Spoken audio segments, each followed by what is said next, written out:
Imagina por un instante que tienes en tus manos la llave maestra de tu destino.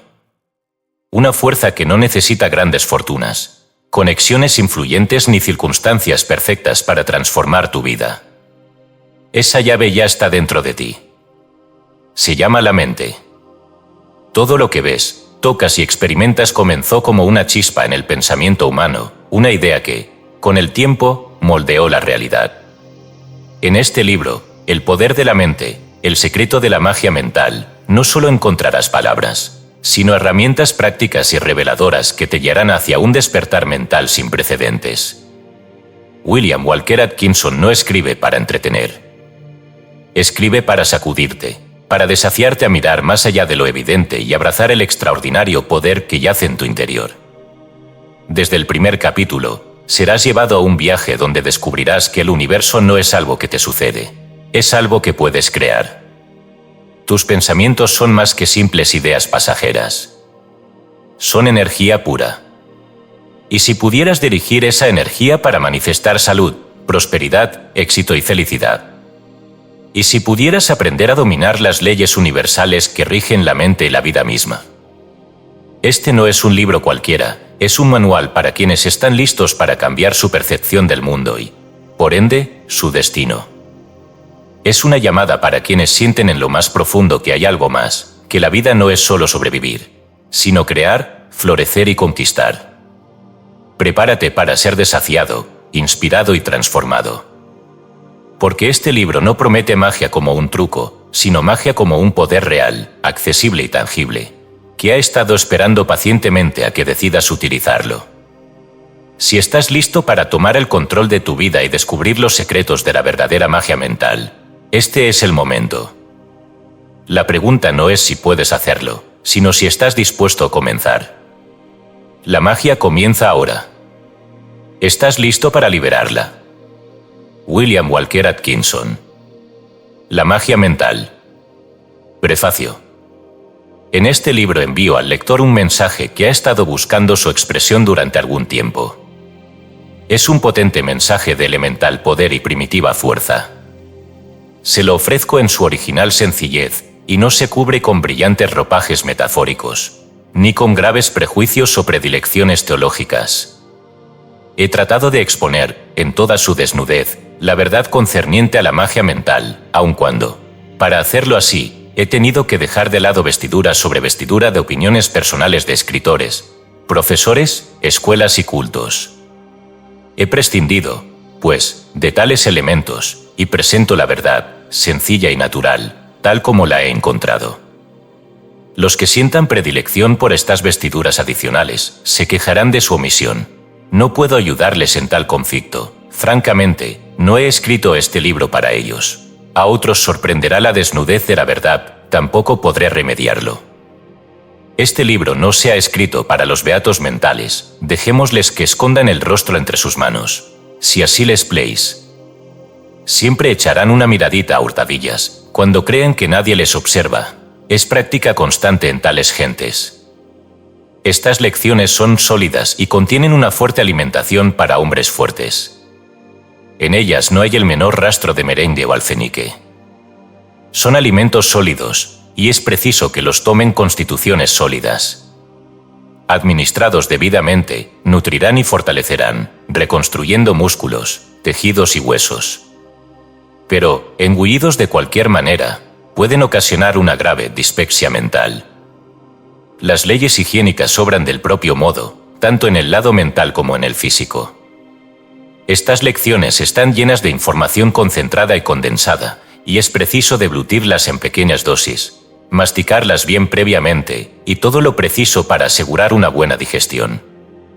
Es necesario estudiar detenidamente cada lección antes de pasar a la inmediata. Si se contenta el lector con recorrer las páginas, echando una ojeada sobre ellas, no dominará su contenido. Es preciso leerlas y releerlas, y cada vez que se haga una nueva lectura se encontrará algo nuevo. He condensado en este volumen materia bastante para llenar 12, de darles el debido desarrollo. El manuscrito original de este libro hubiera llenado unas 150 páginas como la presente, mas, al ponerlo en manos del impresor, continué pensando en esta y aquella cosa, y estas cosas debían ir en el libro. Y así, día tras día, envié a la imprenta materia adicional, hasta formar un tratado de las proporciones del presente, casi el doble de la extensión original, conservando, naturalmente, el mismo precio. Esta materia adicional ha sido inserta e intercalada entre la original, y así las lecciones parecen un mosaico. Las partes primitivas estaban compuestas, de modo que no me era posible dedicar tanto tiempo como hubiese querido a la tarea de pulir o redondearlos. Enlaces ocasionados por esta intercalación de nuevas materias en las diferentes partes de los varios capítulos. Por consiguiente, podrá notarse una falta de retoque o pulimento en la obra, motivada por esta causa. Confío en que el lector lo comprenderá así y me perdonará en gracia lo dicho. Pero, después de todo, confieso que no me duele haberle dado al lector una buena medida, o colmada, como suele decirse, y haber conseguido enviar mi mensaje, de acuerdo con mi mejor deseo. Y después de todo, este era el punto más importante, ¿verdad que lo es? A todos los lectores envío un mensaje de bienestar, de valor y de confianza en sí mismos.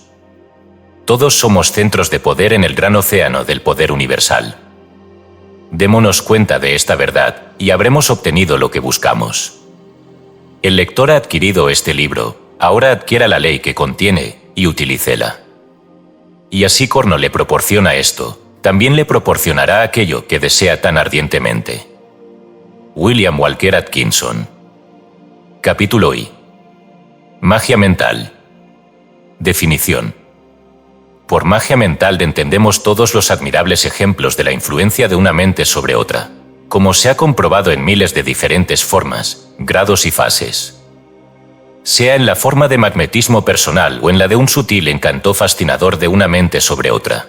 Esta forma de fuerza mental que influye como por un encanto irresistible, que hechiza, encanta, fascina y atrae, o en lo que ha sido llamado fascinación, en que una persona es capaz de influir sobre otra de una manera insuperable, ejerciendo una poderosa e irresistible influencia sobre sus afectos, emociones, pasiones o pensamientos, o en alguna de las otras formas similares del ejercicio de una no vista, inexplicable influencia sobre los otros, o en los fenómenos conocidos como hipnotismo, mesmerismo, psicologismo, etcétera, etcétera, con los cuales estamos todos más o menos familiarizados, o en los fenómenos relacionados con el reconocimiento del antiguo ocultismo durante estos 20 años últimos, bajo varios nombres y formas, el principio fundamental de los cuales consiste en formas de mental tratamiento de una u otra especie, presente o ausente, o en los fenómenos de lo que ha sido llamado sugestión, de la que hemos oído hablar tanto en los círculos científicos,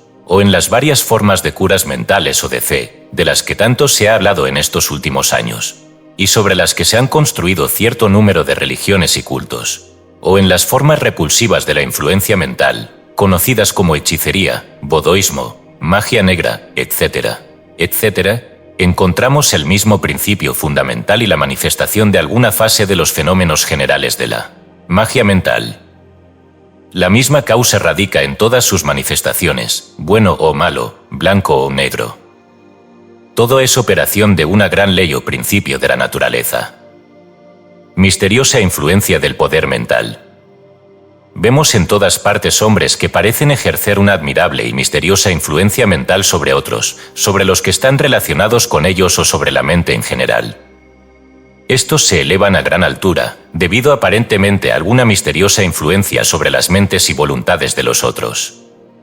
Algunos obtienen poder y posición, otros obtienen riqueza y posición social por razón de alguna fuerza interna. Cuando nos encontramos con ciertas personas, quedamos impresionados en el acto por un algo que emana de ellas y que nos hace sentir su poder e influencia.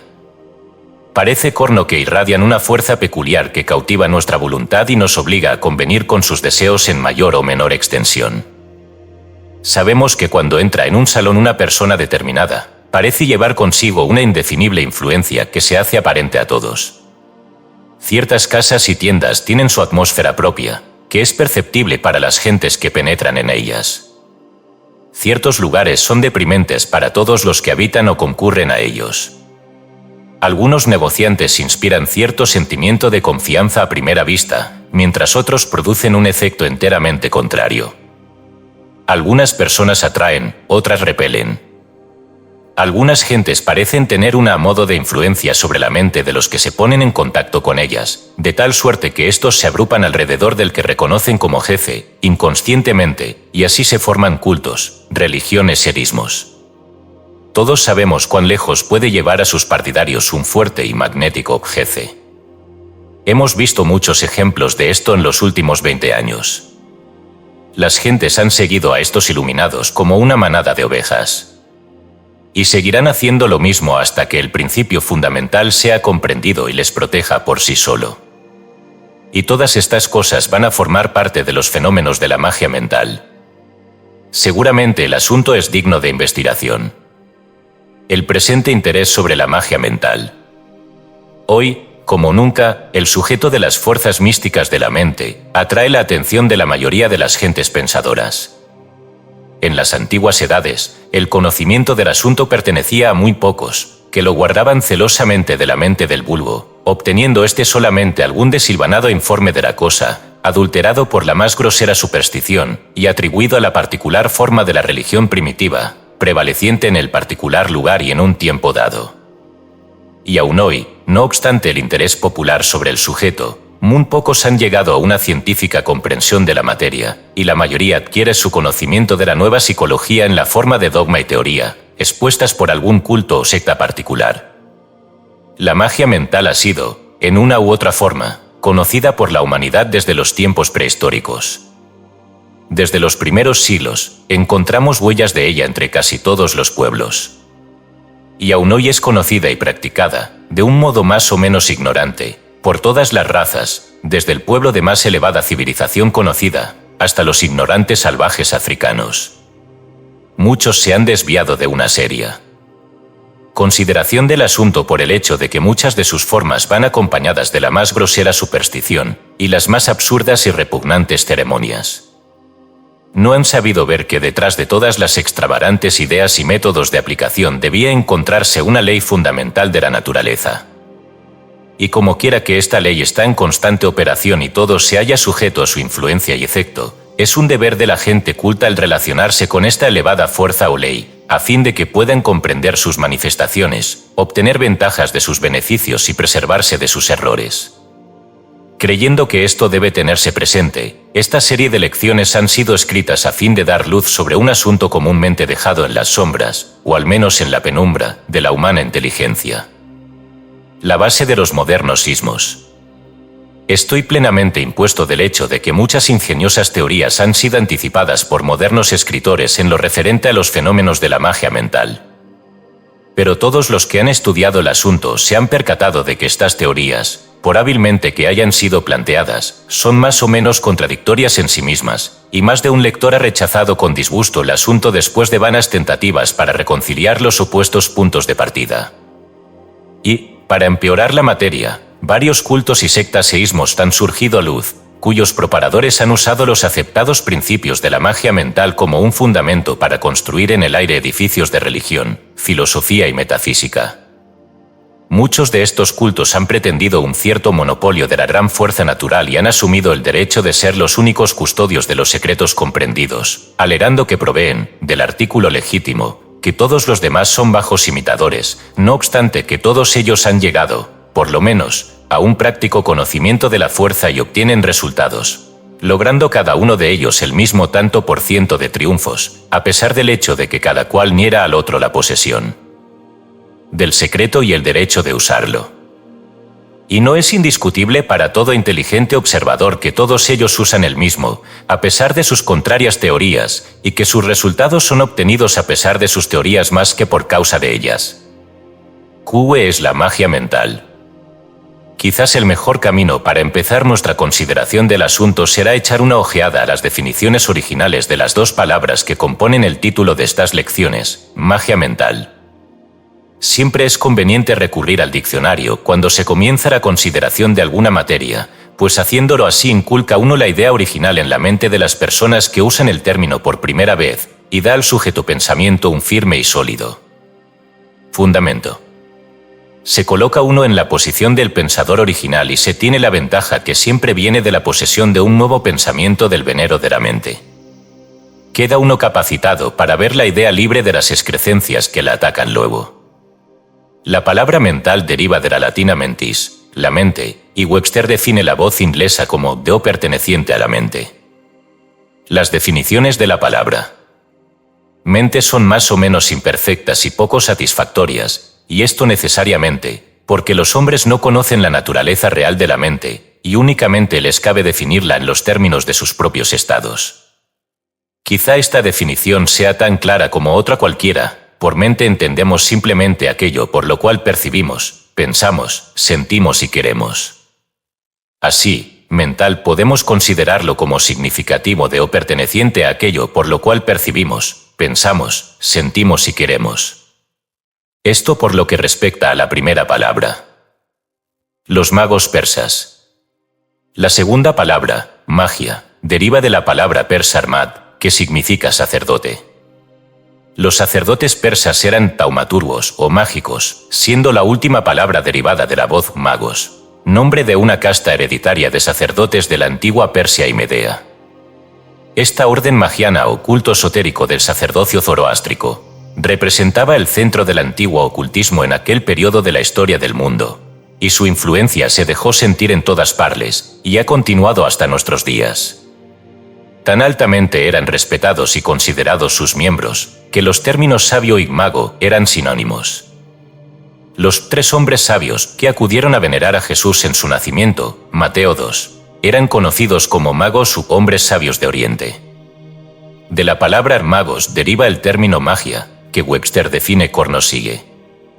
La sabiduría oculta que se supone poseída por los magos, lo que se refiere a los poderes ocultos de la naturaleza, dominio de las fuerzas secretas de la naturaleza, que goza de extraordinarias propiedades, que requiere, aparentemente, más que poder humano, etc. Así podemos considerar la palabra magia como significando dominio de las fuerzas ocultas de la naturaleza, indicando el término la existencia de semejantes fuerzas, y la posibilidad de dominarlas o ejercerlas. Las fuerzas ocultas de la naturaleza. Pero, por el uso del término magia mental, quiero significar el dominio meramente mental de las fuerzas ocultas de la naturaleza.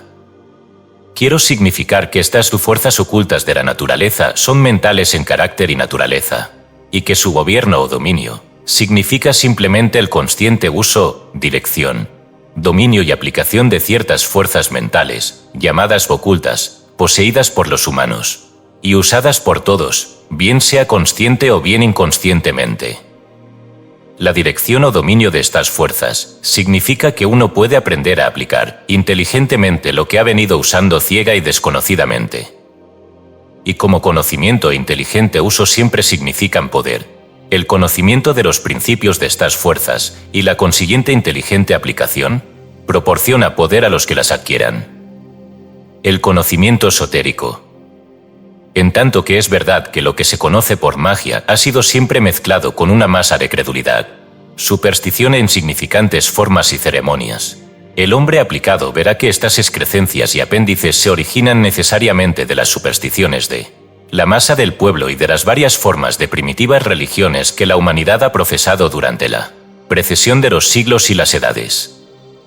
Los mágicos eran casi siempre sacerdotes en los antiguos días, siendo esta la única carrera que se abría para ellos, y la que les permitía construir ritos de primitivas religiones entre su sabiduría y la ignorancia del pueblo. El lector atento estará en aptitud de trazar la posesión de algo real y verdadero, siempre de manifiesto entre las varias formas de los varios antiguos cultos. Siempre será encontrado un culto esotérico o interior dentro de la masa de los esotéricos e ignorantes, sacerdotes o prosélitos de los templos. Siempre brillaba la luz de la verdad en el sagrario de los sagrados templos, para aquellos que eran lo bastante avanzados para adorarla en su santuario. El antiguo uso del poder de la voluntad. Y, entre los oscuros recuerdos de los antiguos misterios que han llegado hasta nosotros de la antigua India, Egipto, Persia, Caldea, Babilonia, Grecia y Roma, y los otros viejos centros de civilización y cultura, encontraremos siempre el fundamental principio de la existencia de alguna elevada fuerza relacionada con la mente humana, o más particularmente, la voluntad, que estaba en fondo de los misterios, y la magia y los milagros. Detrás de todas las ceremonias, ritos y encantamientos se destacaba la idea esotérica de que la voluntad era la fuerza real empleada bajo la máscara de los encantamientos y ritos supuestos para impresionar las imaginaciones y mentes del populacho. Detrás del amuleto y el encantamiento estaba la labor de la voluntad de la persona que los empleaba, que era puesta en efecto por la fe o imaginación, un poder real, y no fantasía como muchos creen, del hombre ignorante de la fuerza real. El escritor sobre esta materia, en la Enciclopedia Británica, ha dicho con justicia, aun cuando ignorando la verdad bajo las groseras formas. Existiendo una relación evidente entre un objeto y el pensamiento acerca de él, llega a ser una de las principales prácticas de la hechicería el probar y hacer cosas ocurridas por pensar en ellas. Y el mismo redactor, en otro lugar, dice: el elemento, en magia, no dependiendo de espíritus, depende de imaginados poderes y correspondencias en la naturaleza, de que los adeptos se aprovechan a fin de descubrir ocultos conocimientos, y obran sobre el mundo que les rodea por medios más allá de la ordinaria capacidad de los hombres. Así, por mero esfuerzo de voluntad, etcétera, etcétera. Y el estudiante que quiera escudriñar bajo la superficie y leer entre líneas, se capacitará para ver la evidencia de la magia mental bajo todas las formas de magia, misterio y maravillosos milagros de todos los tiempos y edades, y gentes de todas clases, caracteres o nombres. Detrás de todas las máscaras verá las facciones de este uso de la fuerza de voluntad de los hombres, siempre la misma a pesar de las fantásticas y grotescas máscaras y disfraces. Los adeptos sacerdotales. Podría llenar páginas enteras con el relato de las muchas formas bajo las cuales se disfraza la magia mental, pero he de tratar del cómo y solo me permitirá llamar la atención del lector sobre las muchas evidencias del uso de este poder en todas las partes del mundo y en todos los tiempos. Los antiguos misterios de Egipto, Grecia, etc., eran sistemas de formas y ceremonias, donde estaba oculto el uso de la magia mental. El enfermo era conducido a los templos y sanaba. La mente del populacho estaba llena con los pensamientos de victoria impresos sobre ellos por la voluntad y las sutiles sugestiones de los sacerdotes. Lo que nosotros conocemos hoy como fuerza de voluntad y sugestión mental, incluyendo lo que llamamos afirmaciones o autosugestiones, eran conocidas y hábilmente usadas por los sacerdotes, o mágicos, a fin de gobernar al pueblo. Y no debe suponerse ni por un momento que éstas fuesen usadas con malos propósitos. Por el contrario, los sacerdotes eran las verdaderas clases gobernantes, los poderes de detrás del trono, y sentían la responsabilidad del poder y procuraban, por su conocimiento de las fuerzas ocultas de la mente, conducir al pueblo por el buen camino. Naturalmente, siempre han existido hombres egoístas, y hemos leído casos en los primeros tiempos de la historia ambigua en que este poder era prostituido para propósitos malos y egoístas, puesto que el poder siempre es capaz de mala aplicación. En todos los siglos se ha practicado la curación de los enfermos por el poder mental, pues la curación mental presenta una línea no interrumpida, desde los primitivos tiempos a la actualidad, escondida con frecuencia bajo fantásticos ropajes, pero en principio siempre la misma. Nosotros la llamamos sugestión mental, y ha estado siempre en vigor en manos de los privilegiados de la raza para influir, en bien o en mal, sobre los que estaban bajo ellos. Los grandes caudillos de hombres siempre han sido ricos en magia mental, aun cuando muchos de ellos no hayan sospechado nunca las fuentes de su poder. Las fuerzas sobre el bien y el mal. A muchos podrá parecer casi un sacrilegio el exponer que los más elevados usos de la magia mental, los que conducen a la humanidad a sus más altos ideales, pretensiones y logros, al éxito, la dicha y la salud, son meramente altas formas de la misma fuerza que es usada por el ignorante y repulsivo salvaje en sus ritos de voodooísmo, hechicería y similares siniestras prácticas. Pues ello es cierto. La magia mental es semejante a toda otra gran fuerza natural, está sobre el bien y el mal. No es ni buena ni mala, pero puede ser usada en uno u otro sentido. Esto es verdad de la electricidad, del vapor, de los explosivos y de toda otra fuerza natural. Y nosotros debiéramos mirar el hecho bravamente cara a cara y gobernarnos de acuerdo con él.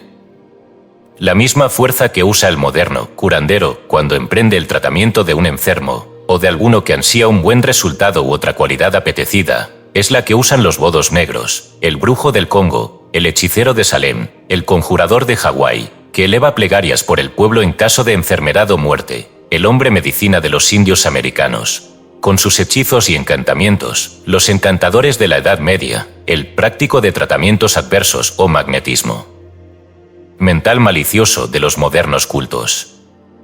La misma fuerza prevalece en todo, tal como la misma sangre circula en las venas de los justos y de los pecadores, el ángel y el demonio, la paloma y la serpiente, el cordero y el tigre, es una fuerza de la naturaleza a través de todo. El secreto de la fuerza. Y así como la magia mental entra en operación a través de las plegarias de todas las religiones, ante sus santuarios, imágenes y religiones, así puede también entrar en operación, a través de los fetiches, conjuros, encantamientos, hechizos y magias negras de las mentes ignorantes y depravadas. El secreto es este: el poder no proviene de la supuesta fuente, sino de lo íntimo de la mente del hombre que lo emplea. Y todavía algo más sorprendente, para los no iniciados, es esta afirmación, que es bien cierta. El poder de la mente de la persona afectada es la causa real del efecto, mejor que el poder de la mente del supuesto causante, llamando lo último únicamente a operación el poder de la mente de la persona afectada. Uso ignorante de la fuerza. Pasando de la remota a la presente edad, podemos ver todavía el gran uso de esta admirable magia mental. No es ya propiedad de unos pocos, el informe ha circulado entre la multitud, por diversos caminos, y vemos esta fuerza usada en todas partes. Con frecuencia, las personas que la utilizan no tienen un exacto conocimiento de su naturaleza real, y tales personas, a menudo se envuelven en un terrible torbellino de efectos, por razón de un egoísta y bajo empleo de este poder. Muchos juegan con esta fuerza del mismo modo que un niño jugaría con un petardo de dinamita. Uno de los propósitos de estas lecciones es llamar la atención de estas personas sobre la naturaleza de la fuerza que emplean y el posible, no el probable resultado de su mal uso. Y no porque sean castigados por este mal uso, sino por razón del mismo. Los prosélitos de la magia negra caen invariablemente en las redes que ellos fabrican, son cogidos por la maquinaria psíquica de su propia manufactura y son destrozados por sus propios explosivos psíquicos. Modernos usos de la fuerza. Para terminar esta ligera consideración del asunto, quiero llamar la atención del lector sobre el hecho de que, en nuestros días, por primera vez en la historia del mundo, la magia mental viene practicándose con fines y propósitos comerciales. Los tratamientos para adquirir riquezas son comúnmente conocidos y anunciados. Las instrucciones en el uso de sugestiones para asuntos financieros son proporcionadas tanto personalmente como por correspondencia. Las leyes y principios son explicados, parcialmente, por lo menos, en libros escritos para la instrucción de aquellos que venden o anuncian géneros, o por cualquier concepto solicitan el favor del público. Es verdad que los pocos hombres sobresalientes en la vida de los negocios han ejercitado siempre este poder, consciente o inconscientemente, pero jamás antes de que haya sido enseñado generalmente como una parte de la educación mercantil. El conocimiento de esta fuerza le ha sido reservado a América, también su franca aplicación en este sentido, es decir, en el de hacer dólares. Y otros países han seguido prontamente el camino. En vista de estos hechos, no deben perder tiempo aquellos que conocen la naturaleza real, los principios y leyes de esta fuerza, en comunicar sus conocimientos al mundo, para que la humanidad sepa a qué atenerse y sea capaz de extraer el bien de ellos para su mejor uso, y, viendo las malas posibilidades de un uso impropio, pueda evitar la prostitución de una de las fuerzas más grandes de la naturaleza.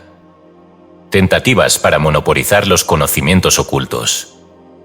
Muchos prosélitos del oculto han procurado mantener secreto, para el público en general, el conocimiento de los principios fundamentales de la gran ley de la naturaleza que comprenden los fenómenos de la magia mental. Dicen que es peligroso para la generalidad del pueblo conocer que existe una fuerza semejante y que puede ser usada. Afirman que semejante conocimiento debe ser resguardado por unos pocos y que su existencia debe negarse a los muchos. Este puede haber sido un buen razonamiento en los primitivos tiempos, cuando las masas eran groseramente ignorantes, y cuando todo conocimiento se cobijaba en la mente de la casta sacerdotal y otros avanzados de la raza. Pero el argumento no puede aplicarse ya por más tiempo, pues la inteligencia general de la raza se niega a permitir ninguna puerta cerrada en el templo del conocimiento, y ha insistido para que esas puertas se abran de par en par.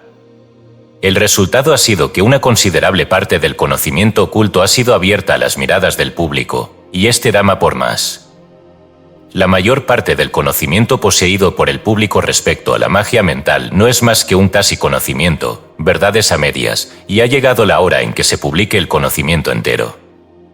Demasiado tarde para negar hechos. Ha llegado la hora de que el público conozca la gran fuerza que radica bajo los fenómenos de la magia mental. El pueblo quiere ser instruido en lo tocante a esta fuerza, sus leyes y operaciones, su uso inteligente y apropiado, con observaciones para proteger al pueblo contra el impropio uso contra ellos, por parte de otros, siendo esta última una importante materia en estos días de investigación oculta y psíquica por parte del público, y la impropia base y egoístas usos que hacen algunos de las ocultas fuerzas mentales de la naturaleza.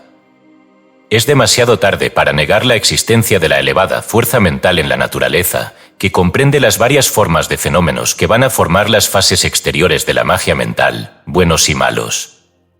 Mucho ha sido ya entrevisto por el público concerniente a estas materias, para que pueda callarse con la antigua aseveración, nada hay en esto sino imaginación. Por una parte han sido testigos de los varios tratamientos de los curanderos, tendiendo hacia la cura de enfermedades, la obtención de éxitos, etc. Y por la otra, han oído rumores de adversos tratamientos, etc., y han oído o leído de los varios cursos de instrucción en hipnotismo, mesmerismo, etc., y han visto pruebas de los buenos y malos efectos de lo que ha sido llamado sugestión en todas sus formas. Y empiecen a darse cuenta de que todas estas cosas, por diferentes que puedan parecer, tienen alguna raíz común en alguna fuerza natural. Y piden que se les demuestre. Y tienen razón en esto.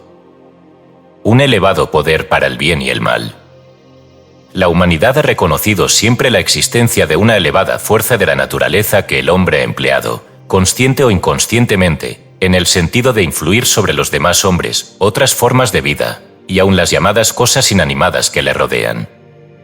En los primeros tiempos esta fuerza era llamada magia, negra y blanca, arte místico, poder divino, milagro, fascinación, encanto, encantamiento, nigromancia, etc., y en sus más bajos y viles usos, arte negro, hechicería, brujería, vodoísmo, exismo, etc. Por eso es preciso recordar que esta gran fuerza de la naturaleza es susceptible tanto de un bajo como de un noble uso. Como toda gran fuerza natural, como la electricidad, el poder de los explosivos, el vapor, los rayos X, el radio, etc., esta gran fuerza es capaz de los más altos y más benéficos usos para el hombre, propiamente aplicada, pero capaz también de ser aplicada a los más perjudiciales propósitos. Tan diferentes como son los resultados que derivan de sus varias aplicaciones, la fuerza es la misma en cada caso. Las fuerzas de la naturaleza no están poseídas de un sentido bueno o malo, su función y propósito es obrar en obediencia a las leyes de su naturaleza, sin atenerse a la cuestión de bien o mal para aquellos por quien o contra quien son empleadas. Esto puede parecer una cosa terrible, pero un momento de reflexión nos hará comprender que ocurre lo mismo en todas las fuerzas naturales y la cuestión del bien o el mal, y su recompensa o castigo, pertenecen a otro plano de vida. Ignorancia, no protección. Pero podrá preguntarse por qué deseo informar al público de una fuerza, desconocida a muchos, que es capaz del mal, tanto como de un buen uso de sus naturales resultados. La respuesta es muy sencilla, la ignorancia no es protección contra nada, pues el conocimiento está en posesión de unos pocos, que pueden utilizarlo sobre el ignorante sin sospecha. Cuanta mayor publicidad se dé a la cosa y mejor se comprenda, de mejor manera podrán obtenerse sus buenos efectos y será menor el peligro de su mal uso. Prevenir es curar. Si una cosa es buena, cuanto mayor publicidad se le dé, mayor será el bien. Si es el mal, cuanto más clara refleje la luz sobre él, menor será el peligro que encierre. El peligro de todo mal estriba en la noche de la ocultación, no en el sol de la publicidad. Volverse hacia la luz ha sido siempre el santo y seña del progreso y la civilización. y más particularmente es esto así en esta segunda década del siglo XX, en que el interés sobre el ocultismo y similares sujetos ha hecho que gran número de gentes se haya familiarizado con la fuerza conocida como magnetismo mental, prestándoles conocimiento con sus usos, bajo varios nombres y teorías. Y en muchos casos es practicado sobre personas que no conocen el asunto, y por consiguiente, es momento oportuno para que alguien quiera volver los ojos a la luz, que puede ser vista por todos los hombres, y conocida como es, capaz de los más altos y más bajos usos, pero una gran fuerza de la naturaleza. El veneno y la triaca. Y con esta exposición, vaya el remedio y protección contra su impropio uso, tanto como el conocimiento de sus admirable y apropiados empleos. Si es un veneno, aquí está la triaca. Pero no es necesariamente un veneno, como no lo son el vapor, la electricidad y los explosivos. ¿Qué se pensaría de un pueblo que quisiera suprimir el conocimiento de todas las leyes naturales a causa de la posibilidad de su mal uso? Ignorancia no es protección. Verdad y hecho deben seguirse hasta el fin, y se descubrirá que, en la naturaleza, toda fuerza capaz de causar daño puede hacerse inofensiva por medios naturales. La venida del superhombre. Peor para el lado desagradable. Pero existe un lado muy agradable en este asunto de la magia mental. Esta fuerza ha llegado al hombre justamente cuando más la necesitaba. El hombre ha utilizado las llamadas fuerzas mecánicas para remover los obstáculos que la naturaleza ha puesto en su camino a fin de desarrollarse en un verdadero hombre, y ahora busca más elevadas formas de energía y labor, demanda nuevos mundos que conquistar. Y estos nuevos mundos serán conquistados por la mente, más que por los músculos. Grandes cosas se proyectan ante la humanidad, y una de las fuerzas más grandes en la naturaleza, en la labor de la formación del superhombre, será la fuerza llamada magia mental. Por su medio el hombre podrá vencer las fuerzas de la ignorancia y del materialismo, y procurarse el conocimiento de la mente universal, que le capacitará para conseguir el pasado imposible. Una presentación científica. En estas lecciones pretendo tratar de la magia mental como trataría de cualquier otra gran fuerza o energía de la naturaleza, es decir, de una manera científica, exponiendo los principios llanamente y sin reticencias, y dando plenamente lo que tanto yo como otros experimentadores en este ramo hemos aprendido de los variados métodos y lo concerniente a las aplicaciones de estos principios. En el primer caso daremos plenas indicaciones para que el lector pueda darse cuenta de la fuerza en su mayor extensión. En los casos en que se aluda al pernicioso uso de la fuerza, se expondrá la manera de prevenirla, obviarla y neutralizarla, con el fin de procurarse una verdadera protección. Esto es lo que yo haría en unas lecciones sobre electricidad, vapor o explosivos, y esto, naturalmente, es lo que me propongo en estas lecciones sobre magia mental. Cisticismo adverso desafiado. Es muy posible que este curso me atraiga la adversa crítica de los que creen que el público no está preparado para semejante conocimiento y que semejantes cosas debieran ser reservadas para unos pocos. A estos, y a todos los demás, les diré que no siento simpatía por semejante actitud, y creo que humanidad está preparada para toda verdad, y que lo que es propio para los pocos, es propio para los muchos. Creo que cuanto mayor sea el grado de conocimiento, mayor será el grado de poder y adelanto.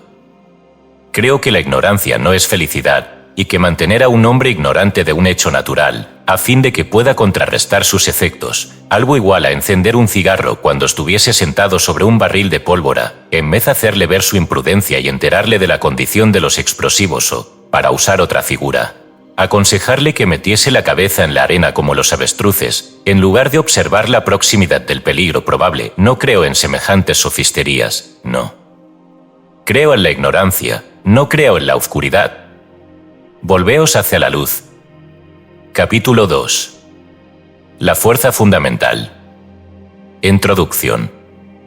En el capítulo anterior hemos dicho que bajo todas las varias fases de los fenómenos de la magia mental se encontrará siempre un principio o fuerza. Este principio o fuerza fundamental es, naturalmente, una fuerza mental, y actúa en el sentido del hoy plenamente establecido principio, equivocadamente llamado telepatía, y que yo llamo inducción mental. Después de siglos de duda, de negación y de ridículo por parte de la ciencia, esta por último se ha visto obligada a reconocer que la transferencia o circulación de la mente es un hecho establecido. los experimentos de la Sociedad de Investigaciones Psíquicas de Londres han sido publicados en un volumen de irreparable evidencia, referente a este hecho de la transferencia de los estados mentales de una mente a otra, y miles de personas han comprobado, a su entera satisfacción, por medio de experimentos privados, la verdad de este fenómeno. Han circulado muchas teorías acerca de esta transferencia de las condiciones mentales de una mente a otra, y hemos oído hablar con frecuencia de hombres que poseían dos mentes, u otras semejantes que se refieren a la serie de fenómenos que tenemos a la vista. Personalmente, tengo muy poco en cuenta las teorías populares sobre el asunto. Justo porqué de las cosas. Nunca he tropezado con alguien que conociera realmente el justo porqué, y no creo que nadie lo conozca realmente. Y hago esta afirmación firmemente, y después de leer y estudiar todo lo importante que se ha escrito sobre la materia, y después de una íntima relación con varias de las autoridades más eminentes. Todos poseen una clara comprensión de los hechos, de los fenómenos, pero, cuando llegan a la causa fundamental, el justo, que es la mente, parte de la cuestión, o confiesan paladinamente que no lo saben, o se refugian en alguna metafísica o fantástica teoría psicológica, y se hipnotizan a sus lectores con un torrente de palabras y juegos de palabras. Personalmente creo que este justo que está encerrado en el justo que debida y ser. Hasta que no conozcamos el último no podemos esperar el conocimiento del primero. Y así, por mi parte, he dejado a un lado todas las teorías referentes a la naturaleza de la mente, esas pompas de jabón con las cuales se distraen los hombres niños de ciencia, y no intentaré formular una en este lugar. El lector ha de tomar los hechos tal como se los presento, y comprobarlos por experimentos personales. Si necesita una teoría de la naturaleza de la mente, hágase él mismo una, pues yo me he retirado ya de los negocios. He aprendido a decir no lo sé. Lo que nosotros no conocemos. Y en esta materia nosotros no conocemos el justo que, de nada, no obstante lo mucho que podamos conocer sobre el aspecto fenomenal de la cosa. Nadie sabe justamente lo que es nada. Si alguien conociese el justo que es de una simple cosa, poseería la llave de la puerta del universo, pero no puede conocerlo ni lo conocerá nunca. Sabemos de la existencia de la electricidad, por ejemplo, y sabemos el modo de usarla, de manejarla, de dominarla, pero no sabemos justamente lo que es. Recuerda el lector la historia de aquel alumno al que preguntaran, ¿qué es electricidad? Respondió, verá usted, señor profesor, lo sabía, pero lo he olvidado. El profesor respondió irónicamente, qué lástima, la única persona en el mundo que sabía lo que era electricidad, y lo ha olvidado, qué lástima. ¡Qué pérdida para la humanidad! Y en vista de los hechos mencionados confieso, sin embargo, que no conozco el justo porqué, o el justo que es en lo tocante al sujeto de la mente. Pero conozco las leyes y principios de su operación, cómo actúa y cómo puede usársela, y así me limitaré a estudiar el cómo del asunto de preferencia al porqué. Evidencias de la transferencia del pensamiento. No intentaré presentar evidencia para probar en este tiempo y lugar la existencia del hecho de la primera transferencia de la energía mentativa. La evidencia puede darse en cualquier momento, siendo necesaria, pero creo que todos los que lean estas lecciones tendrán alguna experiencia personal en su propia vida, que hará innecesario mayor número de pruebas. En caso, sin embargo, de que semejante prueba fuese necesaria, puede el vaciloso recurrir a cualquiera de las recientes obras sobre la materia o a las páginas de las memorias publicadas por la Sociedad de Investigaciones Psíquicas, de Londres, pues dicha sociedad está compuesta de hombres de reputación científica mundial, y su capacidad y honradez están fuera de discusión. Teoría de Flammarion. Me permitiré reproducir un pasaje de Camilo Flammarion, el eminente astrónomo francés, que es también un investigador en la materia. Dice así: resumiremos, pues, nuestras precedentes observaciones con la conclusión de que una mente puede actuar a distancia sobre otra, sin el habitual intermedio de palabras, o ningún otro visible medio de comunicación. Nos parece muy poco razonable rechazar esta conclusión, si aceptamos los hechos. Tal conclusión puede ser aburridamente demostrada. No hay nada anticientífico, nada romántico en admitir que una idea puede influir en un cerebro a distancia. La acción de un ser humano sobre otro, desde cierta distancia, es un hecho científico, un hecho tan cierto como la existencia de París, de Napoleón, del oxígeno o de Sirio. Y más adelante el propio autor expone: no cabe la menor duda de que nuestra fuerza psíquica crea un movimiento en la otra, que transmite a lo lejos, semejantemente a todos los movimientos del éter, y se hace perceptible a los cerebros en armonía con el nuestro. La transformación de una acción psíquica en movimiento etéreo, y al contrario, puede ser análoga a lo que tiene lugar en el teléfono, donde la placa receptora, que es idéntica a la placa del otro extremo, reconstruye el movimiento sonoro transmitido, no por medio del sonido, sino por la electricidad. Pero estos son solo comparaciones. Estado mental, no un pensamiento. El sujeto entero de la magia mental descansa sobre el hecho de que los estados mentales pueden ser transferidos de una mente a otra. Observará el lector que digo estados mentales en lugar de pensamientos, y lo digo a propósito, porque sostengo que las fases más poderosas de la acción mental no se elevan a la región del pensamiento, sino que distan mucho de ser elementales en naturaleza y pertenecen al sentimiento o región emocional de la mente. Y creo que la fuerza real está más en contacto con el deseo y la voluntad que con el pensamiento. La energía mentativa es la fuerza real. En este punto deseo solamente llamar la atención sobre el hecho de que existe un algo, una especie de fuerza, que es generada y después pasa de una mente a otra, transportando estados mentales, sentimientos, emociones, pensamientos, etc. Ahora bien, ¿qué es este algo? No sabemos el justo qué, según se ha dicho, pero reconocemos su existencia y efectos, y vemos que es un algo real. No comprendemos su ultimada naturaleza, su justo qué es, pero sabemos qué es, y que tenemos el derecho darle un nombre. ¿Cómo le llamaremos? ¿Qué nombre le será más adecuado? Cada cual puede llamarle como guste, pero yo, deliberadamente, le doy el nombre de energía mentativa. Y a la corriente de esta energía la llamo corriente mentativa. Y al procedimiento mediante el cual afecta a otras mentes, sea por influencia personal o por corriente mentativa, le doy el nombre de inducción mentativa. Examinemos brevemente estos términos. Mis términos de expresión. Se habrá observado que todos estos términos derivan de la palabra mentación. ¿Y qué es mentación? Veamos. La primera parte de la palabra viene del latín mentis, que significa la mente, la segunda parte, acción. Es un sufijo que significa obrando. Así, la palabra mentación significa mente en acción.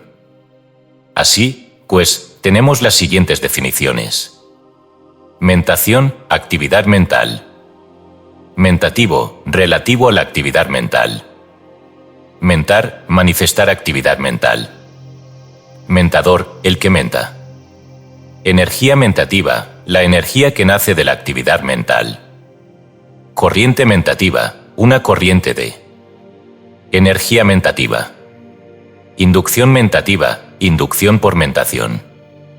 Sírvase al lector familiarizarse con esos términos, pues los usaremos frecuentemente en estas lecciones. Inducción mentativa. El término inducción mentativa será fácilmente comprendido por aquellos que conocen los fenómenos de la electricidad. La voz inducción viene de inducir, que significa influir.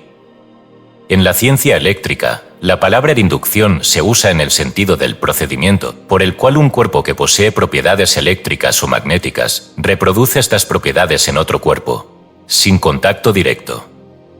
La aguja, por ejemplo, tiene una propiedad inducida de magnetismo, producida por la corriente del imán, y puede sostener otra aguja por contacto directo. Este magnetismo inducido hace de la aguja un imán con todas las propiedades del imán original, en tanto que la corriente fluya. Y así como un imán puede comunicar sus propiedades por inducción, del propio modo un cuerpo electrizado puede comunicar estados eléctricos a otro cuerpo, sin contacto actual. Las obras de texto están llenas de ejemplos que ilustran esta ley. La teoría aceptada por la ciencia es que la inducción es la acción de la corriente eléctrica a través del éter, por ondas de vibración.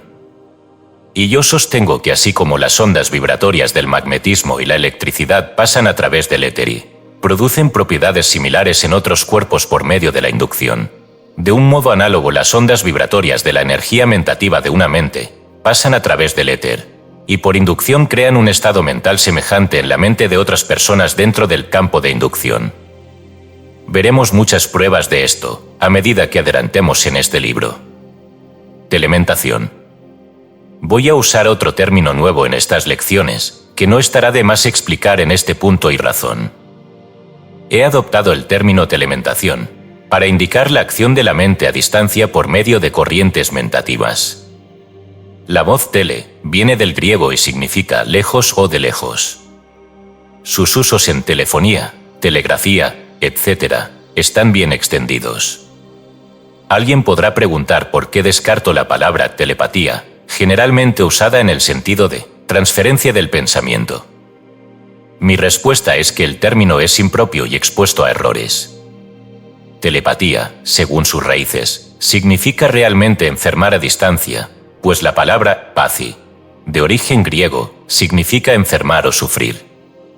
Puede usársela propiamente en relación con la mental transferencia del dolor o enfermedad o similares estados mentales, pero su uso en otra forma es impropio, no obstante haber adquirido una significación secundaria. Más pronto o más tarde caerá en desuso, y aun en la actualidad los signos son aparentes. La energía fundamental. Y pasemos a una consideración de la naturaleza de esta energía o actividad mental. Empezaremos por la misma mente. Como he dicho, nadie conoce justo lo que viene a ser la mente. Aun cuando casi todos los escritores sobre la materia se permiten una sospecha de lo que puede ser, el secreto permanece envuelto en el secreto del todo, que nadie conocerá. No quiero permitirme especulaciones metafísicas en estas lecciones. Si al lector le place este género, a mano tiene innumerables libros sobre la materia en todas las bibliotecas del mundo.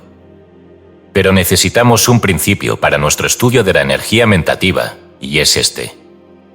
Dejando de lado, por un momento, todas las teorías referentes a la íntima naturaleza de la mente, vengo a caer, forzosamente, en la conclusión de Spencer y otros grandes pensadores, de que hay aquí una energía infinita y eterna, de la que proceden todas las cosas. Y yo creo que todo lo que existe en el mundo fenomenal es una manifestación de la energía universal, y griega. Más aún, me veo obligado a creer que cuando manifestaciones personales de la mente emanan de esta energía universal, entonces ésta ha de contener mente necesariamente, pues es una ley lógica indiscutible, que todo a que uno lo que es desenvuelto como un consecuente, es preciso que esté envuelto como un antecedente. Esto es, que no se puede sacar algo de una cosa, a menos que no haya algo en ella. La energía mentativa universal. Y, esto no obstante, me veo obligado a pensar que la presencia de la mente es perceptible en todo en la naturaleza. Afirmo que hay mente en las plantas, pues de otro modo no podrían crecer y formarse. Y, más todavía, doy mis parabienes cordialmente a los maestros de la más avanzada ciencia física, que sostienen que en los átomos, y en las partículas que van a formar los átomos, se encuentran evidencias de vida y mente en operación. Como doy mis parabienes fraternales a los que afirman que, ya que todas las formas y moldes de la vida material se disuelven en el éter, del que salieron, es preciso, consecuentemente, que haya mente en el éter mismo, o de lo contrario no habría mente en ninguna forma física. Y así, sin exigirle al lector que se adhiera a ninguna teoría o enseñanza metafísica, filosófica o religiosa, guíese cada cual en estas cosas, debo señalarle el hecho, hoy admitido por los grandes pensadores del mundo de que, en último caso, encontramos una energía infinita y eterna, mentativa en su naturaleza, de la cual y en la cual todas las cosas son manifestaciones desplegadas.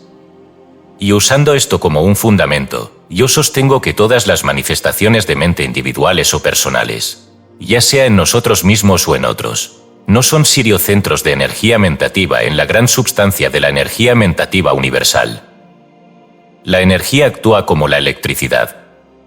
Sea la mente lo que fuere, en su ultimada naturaleza, los principales pensadores sobre la materia sostienen actualmente que en su naturaleza operadora, o fase de operación, la mente parece actuar a lo largo de líneas semejantes a las seguidas por la electricidad. Como ésta procede en corriente, como ella opera por inducción, y es, como ella, vibratoria en su naturaleza. Y semejante a las más elevadas formas de la energía, supereléctrica en su naturaleza, posee radioactividad o energía radiante, semejante a muchas otras formas de energía radiante, que irradian constantemente torrentes de energía activa, en forma de rayos, ondas, vibraciones.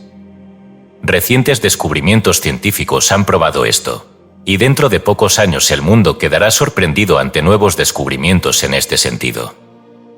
Ya se habla de fotografías mentales o radiografías, y antes de mucho tendremos mentómetros que registrarán las ondas telementales. Téngase presente esta profecía, hecha en enero de 1917, y se verá cuán pronto queda cumplida. El cerebro es un transformador de energía. Yo considero el cerebro como una especie de transformador de la energía de la mente universal, o posiblemente como un convertidor de la energía en pensamiento, deseo, voluntad, etc. El cerebro no puede crear, su oficio es meramente transformar o convertir una energía existente en formas y fases usables. La ciencia conviene en la creencia de que en todo procedimiento cerebral existe el empleo de alguna especie de energía y una combustión de sustancia cerebral. Así como hay una constante combustión de los elementos de una batería eléctrica en la producción de la electricidad, también la hay de materia cerebral en la producción de actividad mental. Y si la ciencia nos enseña que aún no se ha creado electricidad, simplemente, una porción de la electricidad universal es convertida o transformada. Creo que el mismo principio es aplicable para la acción mental en el cerebro. Los dos polos mentativos. Y ya es tiempo de que empecemos nuestra consideración de los dos polos mentativos.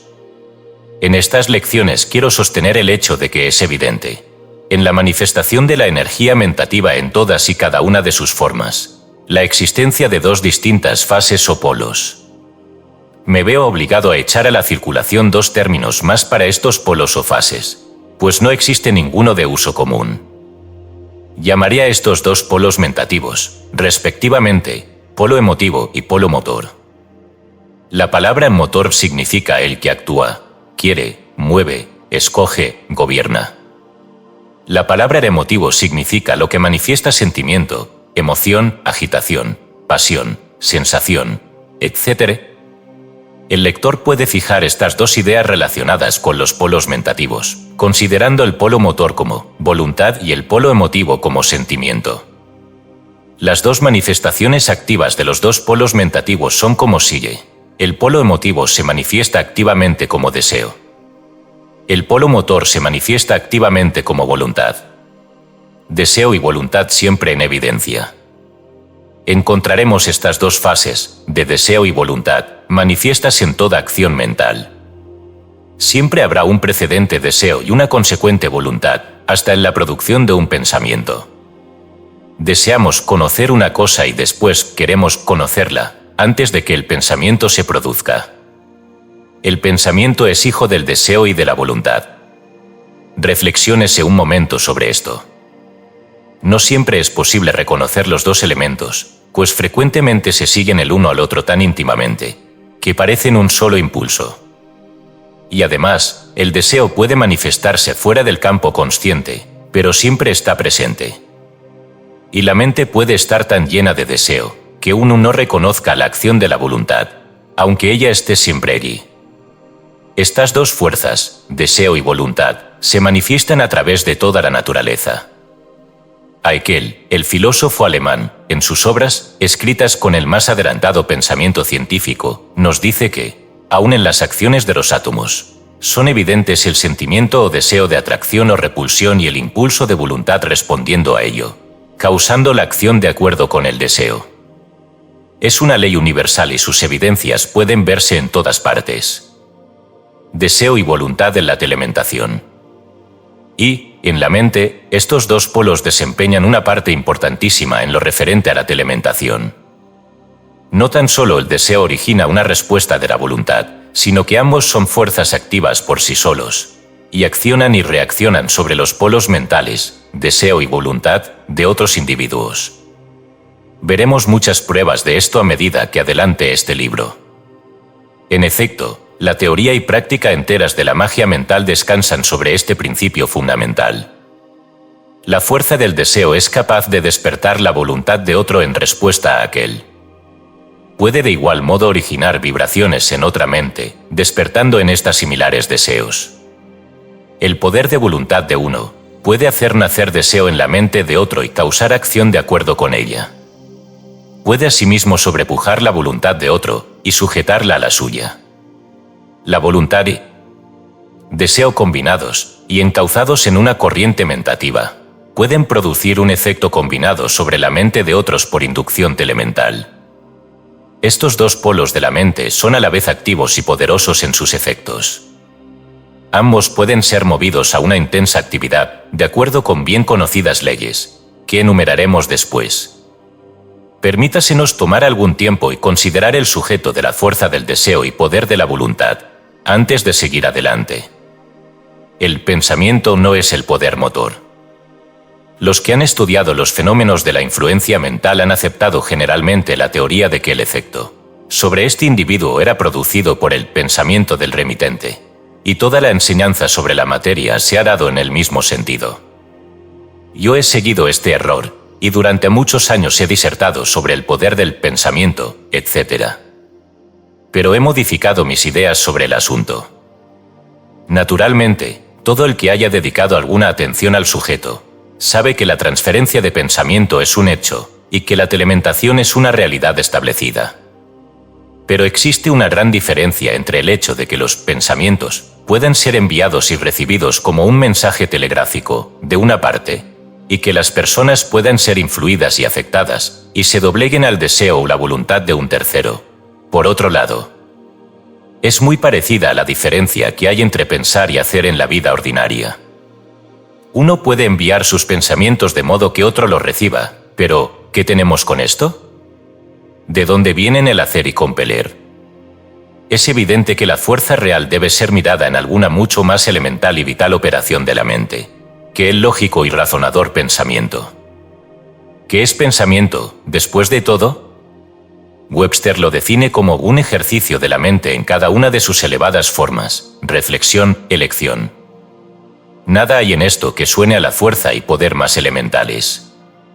Fuerza motriz de la mente. Reflexionemos un momento. ¿Qué parte de la mente es la que parece producir el mayor poder motor? ¿No será, principalmente, aquella región que produce lo que llamamos emociones, sentimientos, deseos, pasiones? ¿No será esta parte de la mente la que realmente causa la mayor acción incentiva por nuestra parte? ¿No será la entera fuerza motriz grandemente resumida en las dos palabras deseo y voluntad? Pensemos sobre esto un momento. ¿Por qué hacemos esto o aquello? ¿Es porque pensamos sobre ello con un frío y lógico raciocinio y obramos bajo el impulso del mismo? ¿O no es porque necesitábamos hacerlo, porque deseábamos hacerlo, porque sentíamos gusto en hacerlo? ¿No son siempre el sentimiento o el deseo precedentes a la acción y sus originadores? Y, en lo tocante al pensamiento, no lo usamos sino meramente como un juez que decide de la conveniencia de la acción y como un instrumento que escoge el mejor camino para manifestar el sentimiento o deseo. Piénsese en esto. ¿No es ello así? Hemos hecho alguna cosa, a menos de no vernos a ello obligados, que no deseáramos hacer. ¿Y no era el deseo la precedente causa de toda acción nuestra? El deseo es el incitador mental. El deseo es el gran poder incitador de la mente. Deseo es lo que incita a la acción. Y siempre se obra bajo el más fuerte deseo, sujetos siempre a la restrictiva influencia de la razón o la restrictiva o impelente influencia de la voluntad. Diré algo más sobre esa cosa admirable que se llama voluntad dentro de pocos momentos, pero permítasenos pensar ahora en el deseo, puesto que es el real poder emotivo. El deseo tiene su origen en las regiones subconscientes de la mente, y con frecuencia lo sentimos allí, antes de que aparezca en la conscientividad, sumergiéndonos en un vago descontento y cierta intranquilidad. Después de un corto tiempo, adquiriendo bastante fuerza, aparece en el campo consciente, y allí empieza a demandar expresión. Recuérdese que, cuando digo deseo, me refiero a toda suerte de deseos, altos y bajos. Mucha gente piensa del deseo solo como ansia de baja naturaleza, pero deseo significa realmente un sentimiento que necesita algo, y este algo puede ser la más elevada aspiración de la mente humana. Poder atractivo del deseo. Este deseo, en todas sus manifestaciones, tiene un elevado poder de atracción e influencia. Se manifiesta como la ley de atracción mentativa, que impele constantemente hacia nosotros las cosas que deseamos, y asimismo nos impele hacia ellas. No tan solo esto es verdad en la región consciente, sino aún en la subconsciente. Nuestros deseos constituyen nuestra naturaleza, y nuestra naturaleza está siempre operando un alto poder de atracción mentativa. La inquietud que nos sobrecoge a muchos es que permitimos que nuestra fuerza de deseo se disemine y difunda, debilitando así su poder atractivo. Tan solo cuando aprendamos el secreto de concentrar y enfocar la fuerza del deseo por medio de la voluntad, obtendremos los resultados que son de esperar. La voluntad es el director y regulador de la fuerza del deseo, y de su educación y manejo depende el poderoso uso de la última. Efectos de la fuerza del deseo. La fuerza del deseo no solamente produce sus efectos sobre las personas inmediatas, sino que puede ser y es con frecuencia enviada a miles de leguas, afectando e influyendo a otros en su camino. La fuerza del deseo es la elevada fuerza que hace posibles muchas de las formas de la magia mental. Irradia de la mente de la persona, afectando e influyendo sobre otras, aun en otras partes del mundo, si se concentra y dirige por la voluntad. Es una fuerza ante la cual los rayos X y la electricidad quedan en la insignificancia. No mueve tan solo cosas ciegas e inanimadas, sino mentes vivas, pensamientos, emociones, pasiones y acciones de los hombres. Es la fuerza que domina el mundo y sus destinos. Como toda otra gran fuerza natural, es susceptible de ser usada para el bien o el mal. No es buena ni mala, no es ninguna o es las dos cosas, según la mente en que se origina. Deseo insistente. ¿Qué fase de esfuerzo mental es más apto para ser una fuerza motriz? El pensamiento frío y sin vida sobre una abstracta proposición metafísica o un problema matemático por una parte, o una calurosa onda vital, como amor, odio, ambición, aspiración, valor y deseo, por la otra? Y téngase presente que lo mencionado pertenece todo al lado sentimental de la mente, y todas son manifestaciones de deseo elemental. El deseo está en el fondo de todo sentimiento. Antes de que podamos amar u odiar, es preciso que haya deseo. Antes de que tengamos ambición o aspiración, es preciso que sintamos deseo. Antes de que manifestemos valor o energía, es preciso tener deseo. En toda acción de la vida es preciso que respire el deseo por algo, consciente o inconsciente. El pensamiento abstracto es una cosa fría y desnuda, falta de vitalidad y calor. El deseo está lleno de vida, agitándose, ansiando, solicitando, insistiendo e impeliendo hacia la acción. Ondas de fuerza del deseo. Y no solo el deseo nos incita a acción, nos mueve a cumplir sus fines, sino que también, cuando es lo bastante fuerte, surge de nuestra mente en grandes ondas y nubes de invisible y sutil energía o fuerza y discurre aquí y allá, hacia el objeto de sus ansias, afectando, atrayendo, forzando a la cosa deseada a someterse a sus urgencias y demandas. En presencia de algún hombre o mujer fuertes, esto es, en presencia de uno cuyo deseo arde intensa y fuertemente, y cuya voluntad ha aprendido a reconcentrar la fuerza del deseo, uno puede sentir de momento el impacto del principio elemental de la mente al vibrar en grandes ondas desde el cerebro y sistema nervioso del mismo. ¿Quién no ha conocido personas que actualmente parecían ser deseo viviente y voluntad? Lo que significa realmente deseo. La fuente de la fuerza del deseo existe en toda persona y puede desarrollarse hasta un grado admirable. Los deseos de muchos de nosotros, de la mayoría de las gentes, mejor dicho, jamás van más allá de un débil grado. Estas personas quieren las cosas algo a la ligera. Jamás necesitan una cosa con la suficiente intensidad para aguijar su fuerza de deseo hasta la acción y hacer que la cosa venga a ellos, o también hacer que ellos vayan a la cosa. La mayor parte de la gente no sabe cómo desear. No saben lo que es estar poseído de ese intenso, ansioso, devorador y ardiente deseo que los inunda con una nueva y elevada fuerza, y hace que exijan cosas en lugar de pedirlas meramente. Son como corderos, palomas o conejos, que permanecen cabizbajos alrededor, mientras los fuertes de la raza, los llenos de deseo dominador, registren el lugar apoderándose de todo lo bueno que hay a su paso. Y lo merecen realmente, pues no ejercitan la fuerza que la naturaleza les ha dado con el propósito de su uso y defensa propia. Tienen el vigor elemental y la virilidad debilitados por los refinamientos de una fase de la civilización, y han perdido casi todo lo que es capaz de producir hombres fuertes y mujeres valerosas. Se han convertido en mendigos en lugar de señores, mendigos de la naturaleza, en vez de dueños de ella. Las fuerzas de la naturaleza están a disposición del hombre de vigor y determinación y deseo. Semejante hombre no tiene más que llamar a la puerta de la obtención para que se abra ante él. En lugar de hacer esto, la mayoría nos sentamos en las gradas esperando que la puerta se abra para nosotros. En el nombre del poder humano, amigos míos, llenémonos de ardiente deseo. Marchemos después a la puerta y llamemos enérgicamente, diciendo con denuedo, «Abrid al amigo», y la puerta se abrirá de par en par. Relación entre la voluntad y el deseo. Creo haber demostrado que la fuerza del deseo es la gran fuerza mental que origina los fenómenos de la magia mental, pero la fuerza del deseo sin la ayuda de la voluntad es semejante al vapor no recogido conducido, o a la pólvora quemada al aire libre. Ambos malgastan energía. La voluntad es la palanca que dirige el gran poder del deseo, y sin su ayuda este último es casi inoperativo e ineficaz. Examinemos la operación de la voluntad. La voluntad ejerce dos cargos en su relación con el deseo. Estos dos cargos pueden denominarse dirección y protección. La voluntad actúa como el despertador, director, restringente, concentrador y guía de la gran fuerza oculta del deseo. Lo que generalmente conocemos como poder de voluntad es frecuentemente, en realidad, mero poder del deseo fuertemente concentrado y dirigido a un foco por el poder de la voluntad. Recuérdese esto, porque capacita para formar una idea completa del sujeto del poder de voluntad.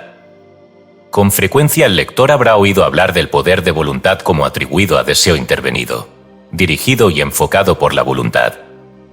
El esfuerzo de la voluntad opera en el sentido de esta directiva, enfocadora, concentradora fuerza, y según el grado en que la voluntad es educada, así será el grado del poder de voluntad del individuo. No tan solo la voluntad es capaz de realizar esto, sino que es capaz también de dirigir la fuerza del deseo en la mente de otras personas, despertando allí similares vibraciones, y entonces, por su propio poder, la voluntad es capaz de dirigir la fuerza del deseo de las otras personas, privando este cargo de la voluntad de las otras personas, si su voluntad no es bastante fuerte en su cargo protector para resistir el ataque. Los gemelos mentativos. La idea del poder de voluntad es más familiar a la mente del pueblo que la fuerza del deseo. Todos reconocen el admirable poder de la voluntad y saben de muchos ejemplos que demuestran su poder.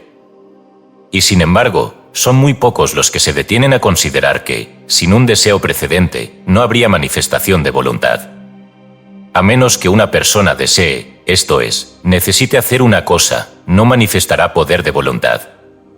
Pero, por otra parte, uno puede desear hacer una cosa, y a menos que la voluntad no sea despertada y aplicada, no puede producirse acción. El deseo estimula el poder de voluntad, y la voluntad puede estimular deseo. Los dos accionan y reaccionan el uno sobre el otro. Los dos operan al unísono, y la educadamente dueño los tiene a ambos bajo su dominio y los encauza juntos, semejante al vapor bien conducido. El poder de voluntad es algo más que una determinación a obrar, aun cuando esta actitud y acción estén manifestadas en el poder de voluntad. Es una fuerza viviente. El deseo es la hermana, y la voluntad el hermano gemelo. Y ambos juntos manifiestan lo que llamamos influencia mentativa. El poder de voluntad es algo más que una facultad mental, es un elevado atributo, cuya influencia puede extenderse mucho más allá de la mente de la persona que lo manifiesta. Los más grandes hechos de la magia oculta dependen de la telementación operada por el poder de voluntad bien conducido. Y los llamados grandes hombres de la historia, antigua y moderna, tenían su fuente de vigor de este poder de voluntad, que educaron y desarrollaron en grado extraordinario. Dominio de la voluntad. El ejercicio de la voluntad se muestra de dos modos: por el dominio de la propia mente y por el dominio de la mente de los otros. El segundo es puramente imposible, a menos que el primero no se posea. Es necesario que uno eduque primero su propia mente, a fin de sujetarla firmemente en manos de la voluntad, e impedir que tome este o el otro camino, en lugar de marchar directamente a su propósito. Cuando se haya conseguido que nuestra mente obedezca a nuestra voluntad de modo que podamos disponer de ella en todo momento, entonces estaremos en aptitud de dirigir sus corrientes mentativas sobre otros con el mejor resultado. Pero, en tanto que la mente permanece en un estado de desorganización, una facultad que impela en una dirección, y otra en otra y así sucesivamente, no esperemos reconcentrar sobre otros la fuerza que necesitamos ordenar en casa. Cuando la mente está dominada por la voluntad, entonces es posible la conquista de nuevos territorios. El término poder de voluntad se usa comúnmente en relación con la manifestación de firmeza o de determinación. La voluntad determinada es conocida como un elevado factor hacia la obtención y cumplimiento. Y creo conveniente estudiar ese hecho en este punto, pues detrás de todas las manifestaciones exteriores de la influencia mentativa sobre líneas activas, alienta esta voluntad determinada del individuo. Cuanto más determinada y firme sea la voluntad del individuo, más fuerte será la influencia mentativa emitida y emanada de él. Esta afirmación no requiere prueba, pues su verdad es aparente para todos los que han hecho un detenido estudio del hombre y sus poderes. Es un hecho reconocido por pensadores de todas las épocas. Damos unas cuantas citas, que tenderán a fijar la materia en la mente del lector, creando en él un deseo de manifestar la voluntad determinada, la palanca que mueve y reconcentra influencia mentativa. Hechos admirables de la voluntad. Buston dice: cuanto más vivo, más me afirmo en la idea de que la gran diferencia entre los hombres, entre el débil y el poderoso, el grande y el insignificante, es la energía, determinación invencible, un propósito bien decidido, y después victoria o muerte. Esta cualidad hace todo cuanto se puede hacer en este mundo, y sin ella, ni talentos, ni circunstancias, ni oportunidades, harán un hombre de una criatura de dos pies. Donald G. Mitchell escribe: la resolución es la que pone a un hombre de manifiesto, nada de vacilante resolución ni determinación de momento, ni voluntario propósito, sino esa fuerte e infatigable voluntad que desafía obstáculos y peligros como el niño desafía las crudas nevadas del invierno. Disraeli dice: he llegado, tras larga meditación, al convencimiento de que un ser humano con un propósito sentado, es necesario que lo realice, y que nada resiste a una voluntad que pone hasta su vida en juego para realizar sus fines.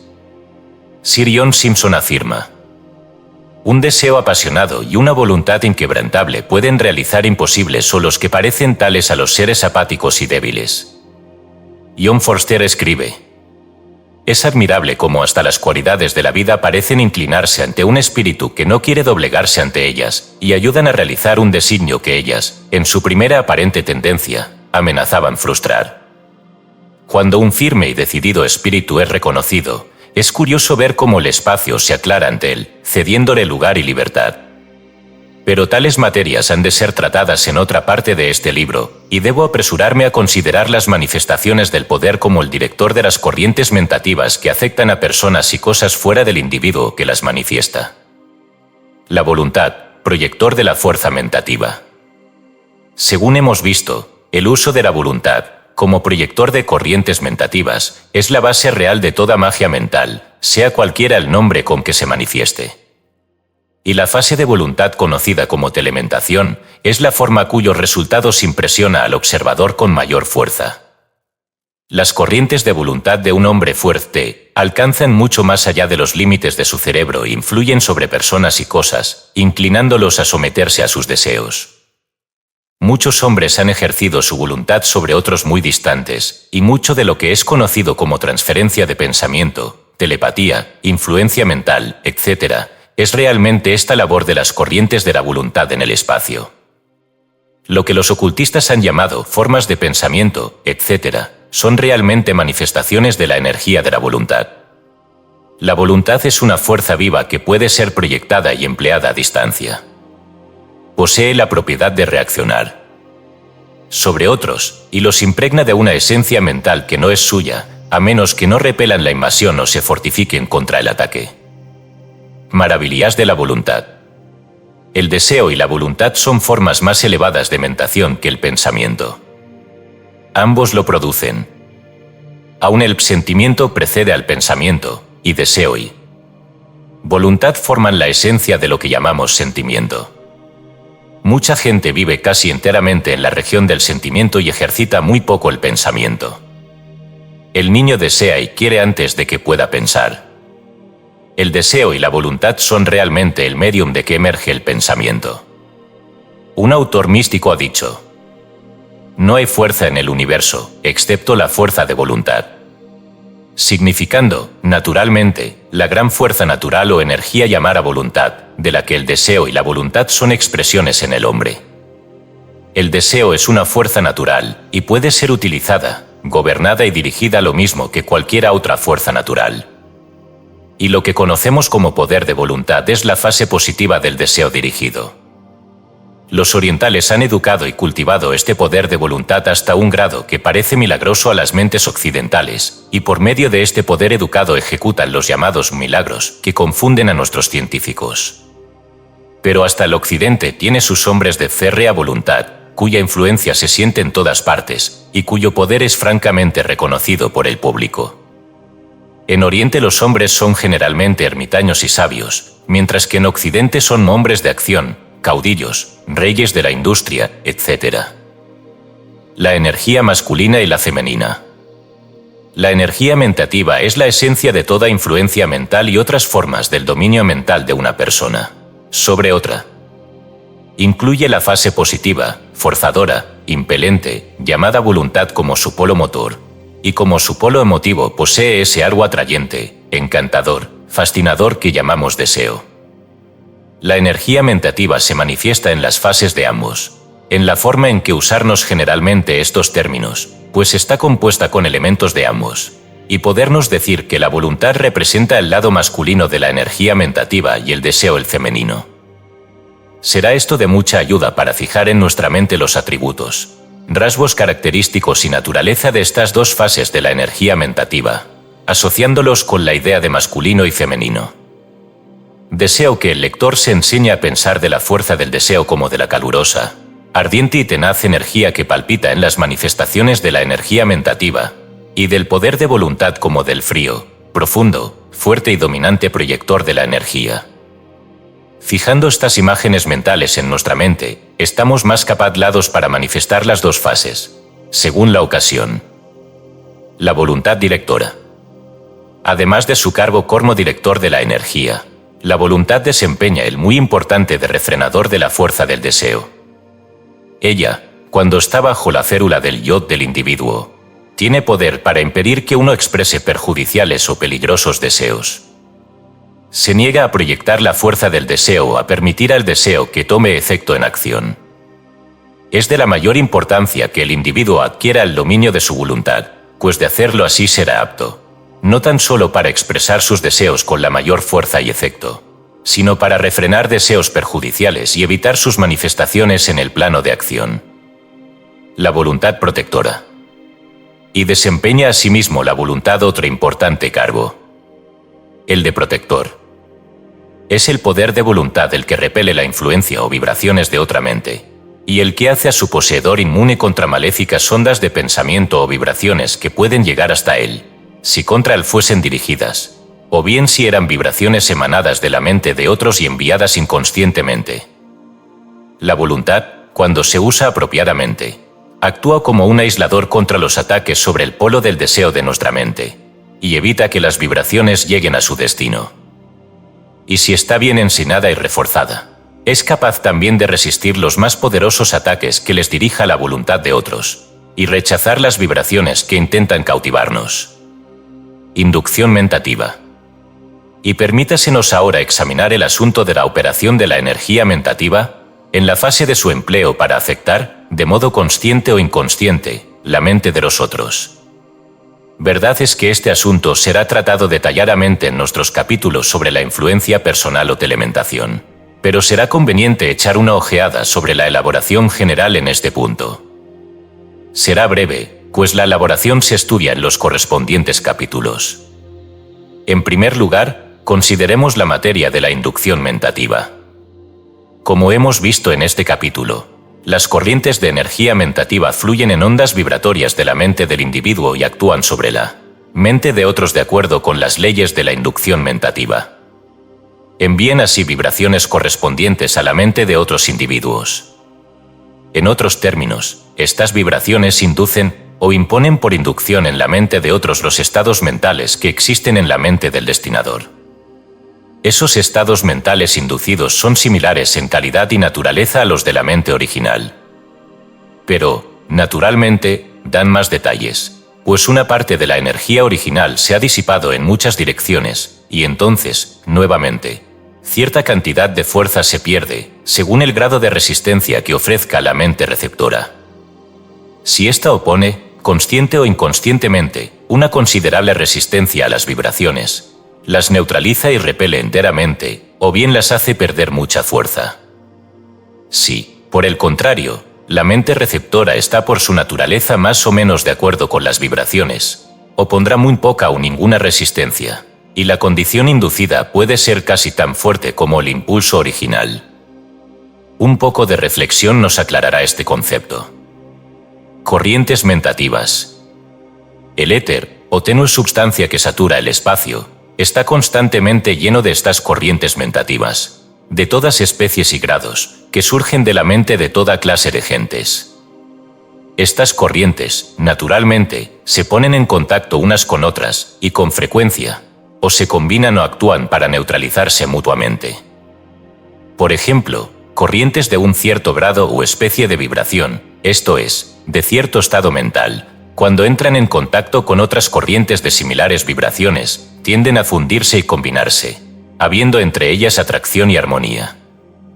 Pero, si son vibraciones oponentes, serán antagónicas y obrarán en el sentido de neutralizarse unas a otras. Si fuesen de la misma fuerza ambas perderían poder, pero, si una es mucho más fuerte que la otra, perderá tan solo en razón inversa de su fuerza, y la más débil sufrirá de un modo semejante. Esto es, la más débil perderá 2 veces más fuerza que la más fuerte, y ésta perderá tan solo una mitad que la débil, suponiendo que la más fuerte lo sea 2 veces más que la débil. Atmósferas mentai es de los lugares. En este sentido nos referimos al hecho bien conocido de que los lugares, pueblos, ciudades, etc., tienen su propia atmósfera personal, que afecta a las personas que residen en ellas o las visitan. Esta atmósfera personal de las poblaciones nace de una combinación, neutralización, etc., de las varias vibraciones de las corrientes mentativas que surgen de la mente de los habitantes de las mismas. Se eleva una vibración media, que es fuertemente sentida por todos los que están dentro del campo de inducción de la localidad. Una ligera reflexión nos hará ver claramente que esto es un correcto corolario de las condiciones mentales, manifestadas en varios pueblos, ciudades, etc., del mundo entero. Cada lugar tiene su propia individualidad, que produce pronto su impresión sobre aquellos que fijan en él su residencia. Es algo más que una condición geográfica o atmosférica, aun cuando, naturalmente, éstas desempeñan su parte, como todos sabemos. Es el estado mental medio de los habitantes de la población el que da la nota dominante. Las vibraciones más fuertes afectan a este término medio y dan un tono mental a la localidad. La mejor prueba de que este efecto es ocasionado por vibraciones mentales lo encontramos en el hecho de que 2 ciudades, distantes tan solo algunos kilómetros, y que poseen las mismas condiciones geográficas y atmosféricas, manifiesten atmósferas mentales enteramente diferentes. Piénsese un momento en esto y se verá la verdad de este aserto. Efecto de las vibraciones mentativas. La gente pregunta con frecuencia: si es verdad que el éter está surcado por corrientes mentativas, ¿por qué no nos afectan más frecuentemente? La respuesta es que realmente son más afectadas de lo que imaginan, pero, aún así, están mucho menos afectadas de lo que pudiera suponerse, por la razón a que las corrientes luchan unas con otras y se roban fuerza mutuamente, y además, la naturaleza proporciona instintivamente una salvaguardia y emite adicionales poderes de resistencia. Así como la naturaleza protege el sentido auditivo de los que viven entre constante estruendo, hasta el punto de no oír sino algún sonido insólito, así como actúa sobre el olfato del químico hasta hacerle perder la sensación de olores que molestan al que penetra. En el laboratorio, del propio modo da un inconsciente poder adicional de resistencia, situado dentro de un campo activo de inducción mentativa.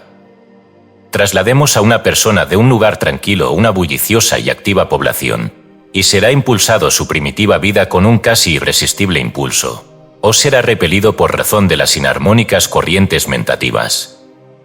En ambos casos, sin embargo, se dará perfecta cuenta de las vibraciones.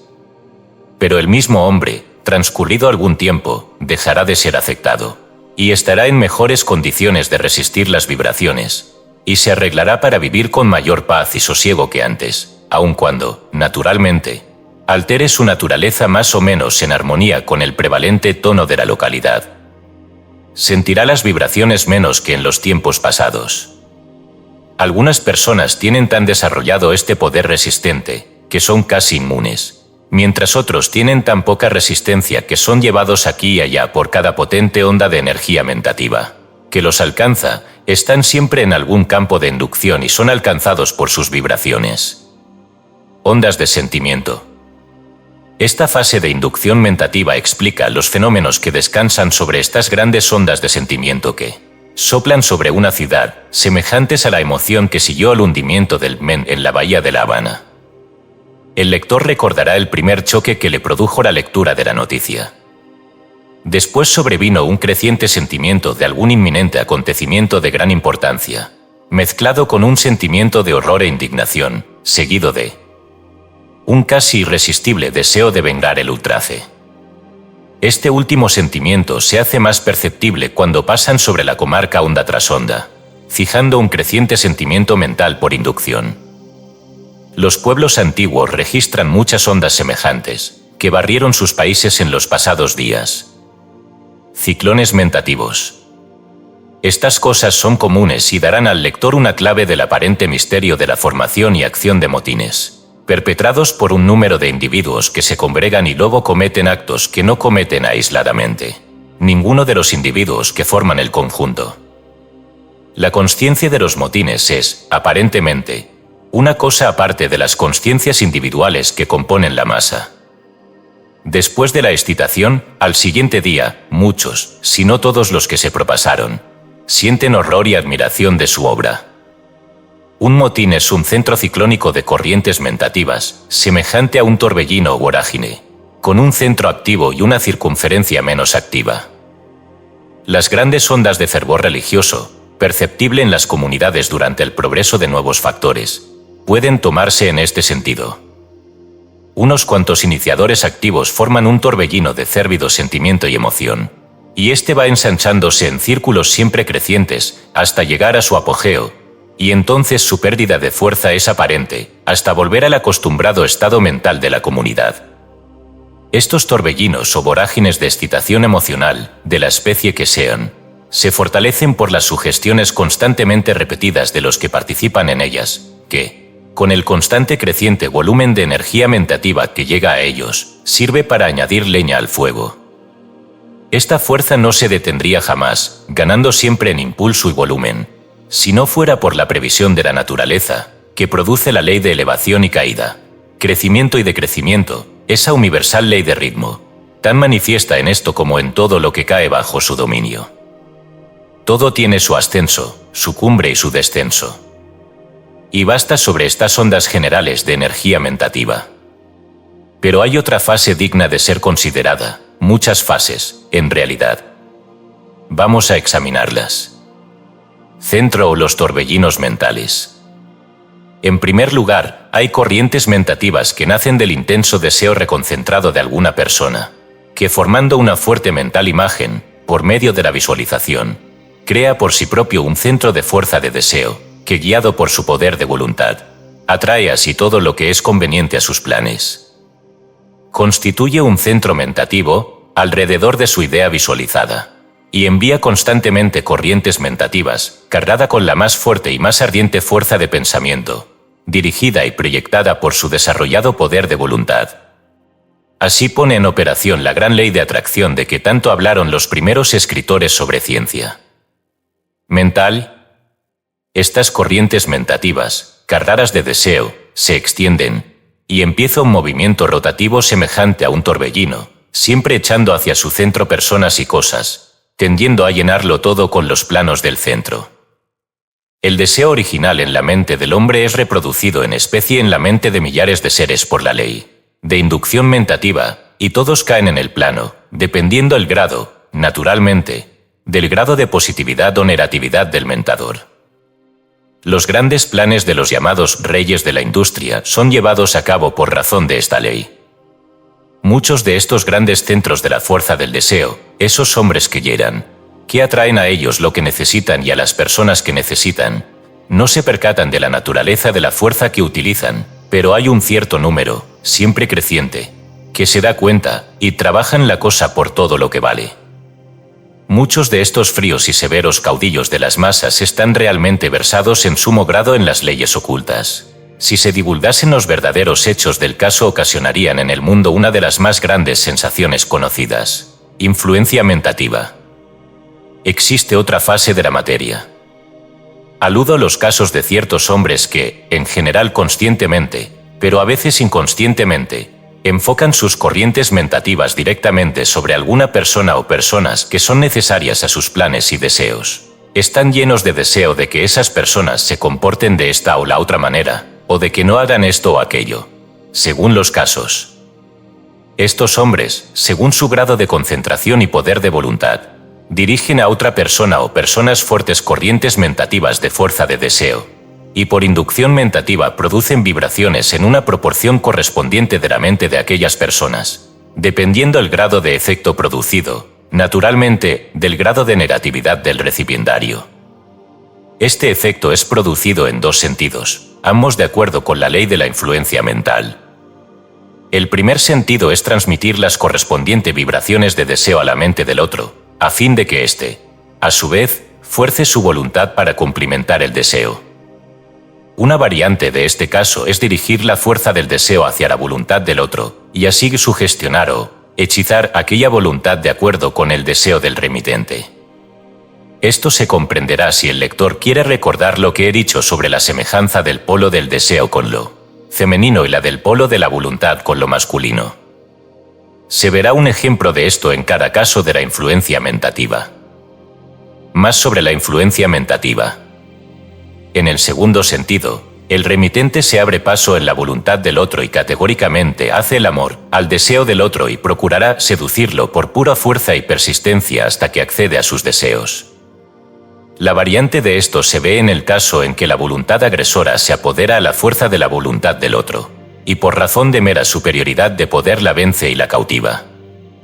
Esto último es muy raro, excepto en los casos de entrevistas personales entre dos personas, con ayuda de la telementación entre las entrevistas.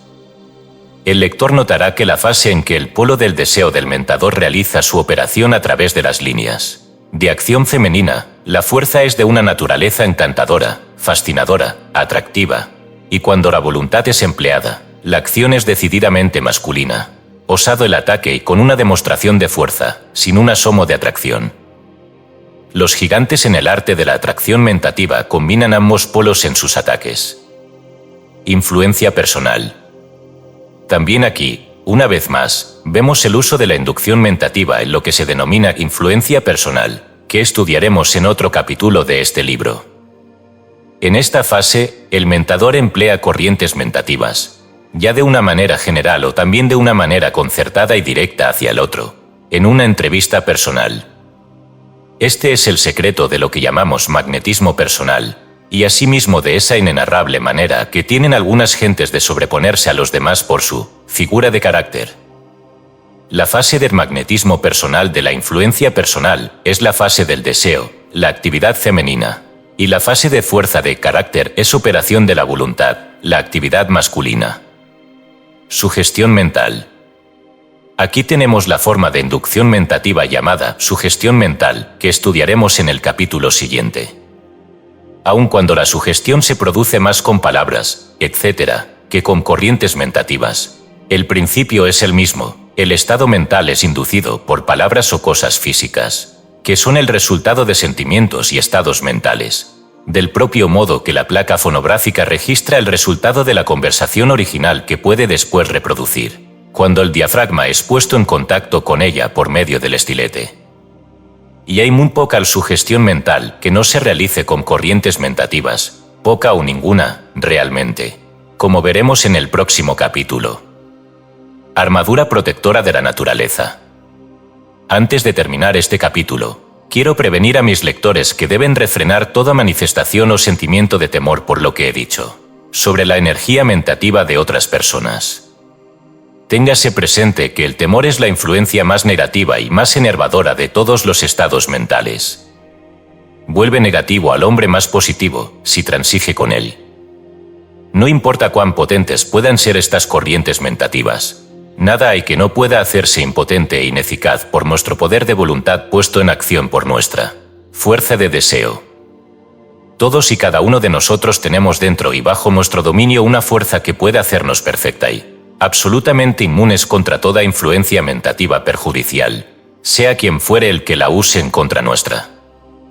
La naturaleza nos ha bendecido a todos bajo este aspecto, no ha creado un veneno sin su antídoto, y no se separa de esta regla en esta fase más que en todas las demás. Proporciona los medios de protección propia a cada cual y siempre nos procura el arma defensiva que se opone a la ofensiva. En realidad, estamos defendiéndonos constantemente, aun cuando no nos demos cuenta de ello. Gran parte de esta labor defensiva se produce a través de las líneas subconscientes, pero hacemos mucha también conscientemente por el uso de nuestra voluntad y espíritu de individualidad. Estamos usando el mental no, constantemente, a menos de ser alguna pobre criatura que tema decir no, aún mentalmente, y entonces, a esa le será este libro doblemente necesario. Protección propia. Deseamos instruir al lector de estas lecciones de diferentes modos, a medida que adelantemos en este arte de la protección propia. Nadie que estudie estas lecciones volverá a sentir el más pequeño temor por la indebida influencia de los otros. Me propongo hacer al que me lea dueño de su mente y a enseñarle a romper los grilletes y cadenas de la esclavitud mental. Pretendo hacerle un fuerte y positivo individuo, en vez de una débil y negativa personalidad. Nada hay temible aquí sino el temor. Cuanto más pronto ahuyente uno el temor, más mejorará y más progresará en la vía del dominio.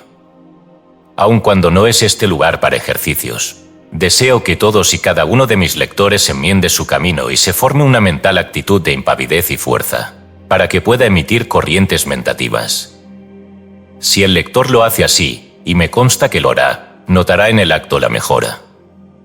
Empezará a percatarse de su creciente poder y asimismo los otros empezarán a notarlo. Empiece, pues, hoy mismo, en este momento, a irradiar corrientes mentativas de fuerza y poder en todas direcciones. Estimule las corrientes despertando un fuerte, intenso, ardiente deseo de irradiar fuertes vibraciones. Después haráse la aplicación de una fuerte, directa, poderosa y dominante voluntad, y después, la cosa está hecha. Aprendase la manera de sentir y querer. Pero, recuérdese bien, antes, después y siempre, que esto no es una mera materia de pensamiento, sino de sentimiento. El pensamiento es frío, el sentimiento, cálido y vital. Por consiguiente, no debe pensar sino meramente yo soy fuerte, o decirlo como una cotorra, sino que es preciso que escarbe su naturaleza hasta el fondo, hasta que se pueda realmente sentir que es uno verdaderamente fuerte y poseedor de energía radiante de fuerza mentativa. El sentimiento es el pensamiento viviente. Todo es digno cuando lo produce este. Sentimiento-pensamiento. Sentimiento, deseo, emoción y necesidad son cosas que tienen poder creativo, no al meramente claro y frío pensar. No nos engañemos con ese el hacer el pensamiento y otras nimiedades semejantes de que hemos oído hablar tanto. No es simplemente hacer el pensamiento, es hacer el deseo, y realizarlo con la voluntad lo que realiza el amor. Para crear una cosa, es preciso que uno la necesite con una necesidad que no reconoce negativa, conseguida por una voluntad que no conoce palabras tales como no o no puedo. Y ahora, manos a la obra. Capítulo 3. Sugestión mental.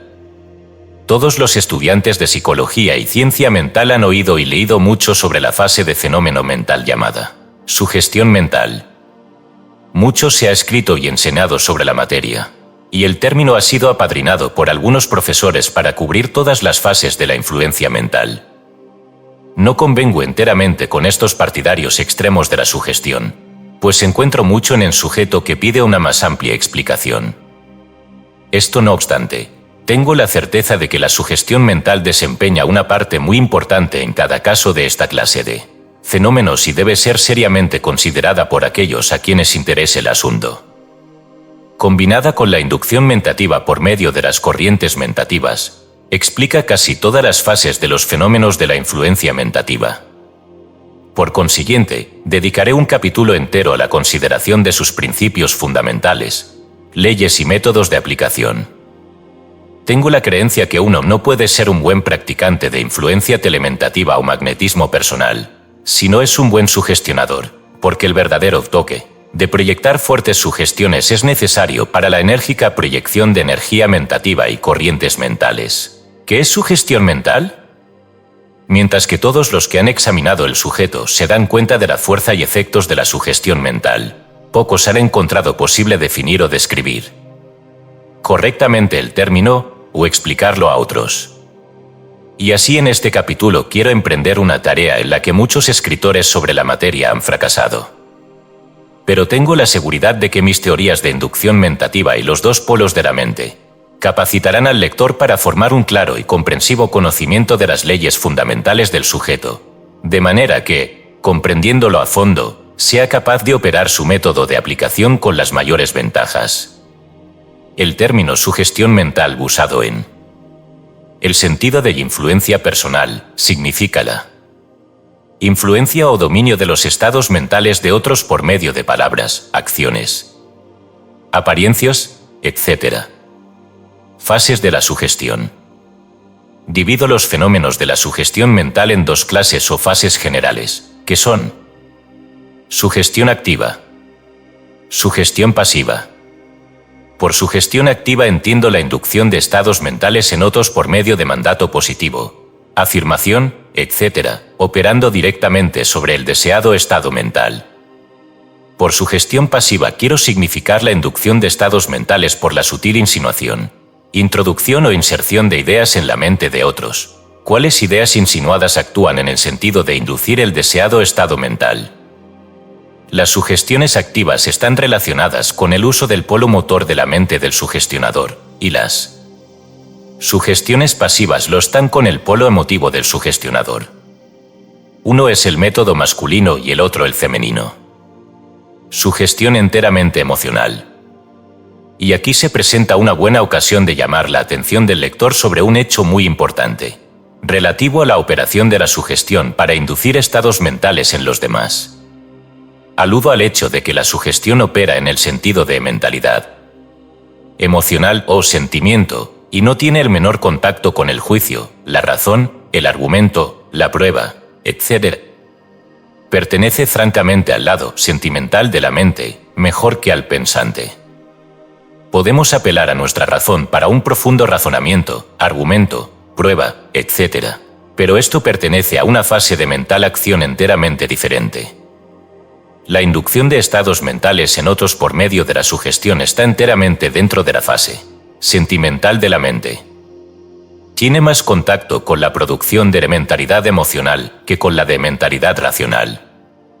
Es este un punto importante que debe ser perfectamente comprendido por todos los que estudian el asunto.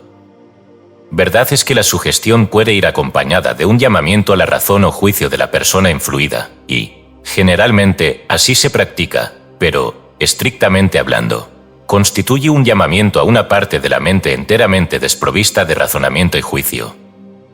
Es emocional antes, después y en todo momento.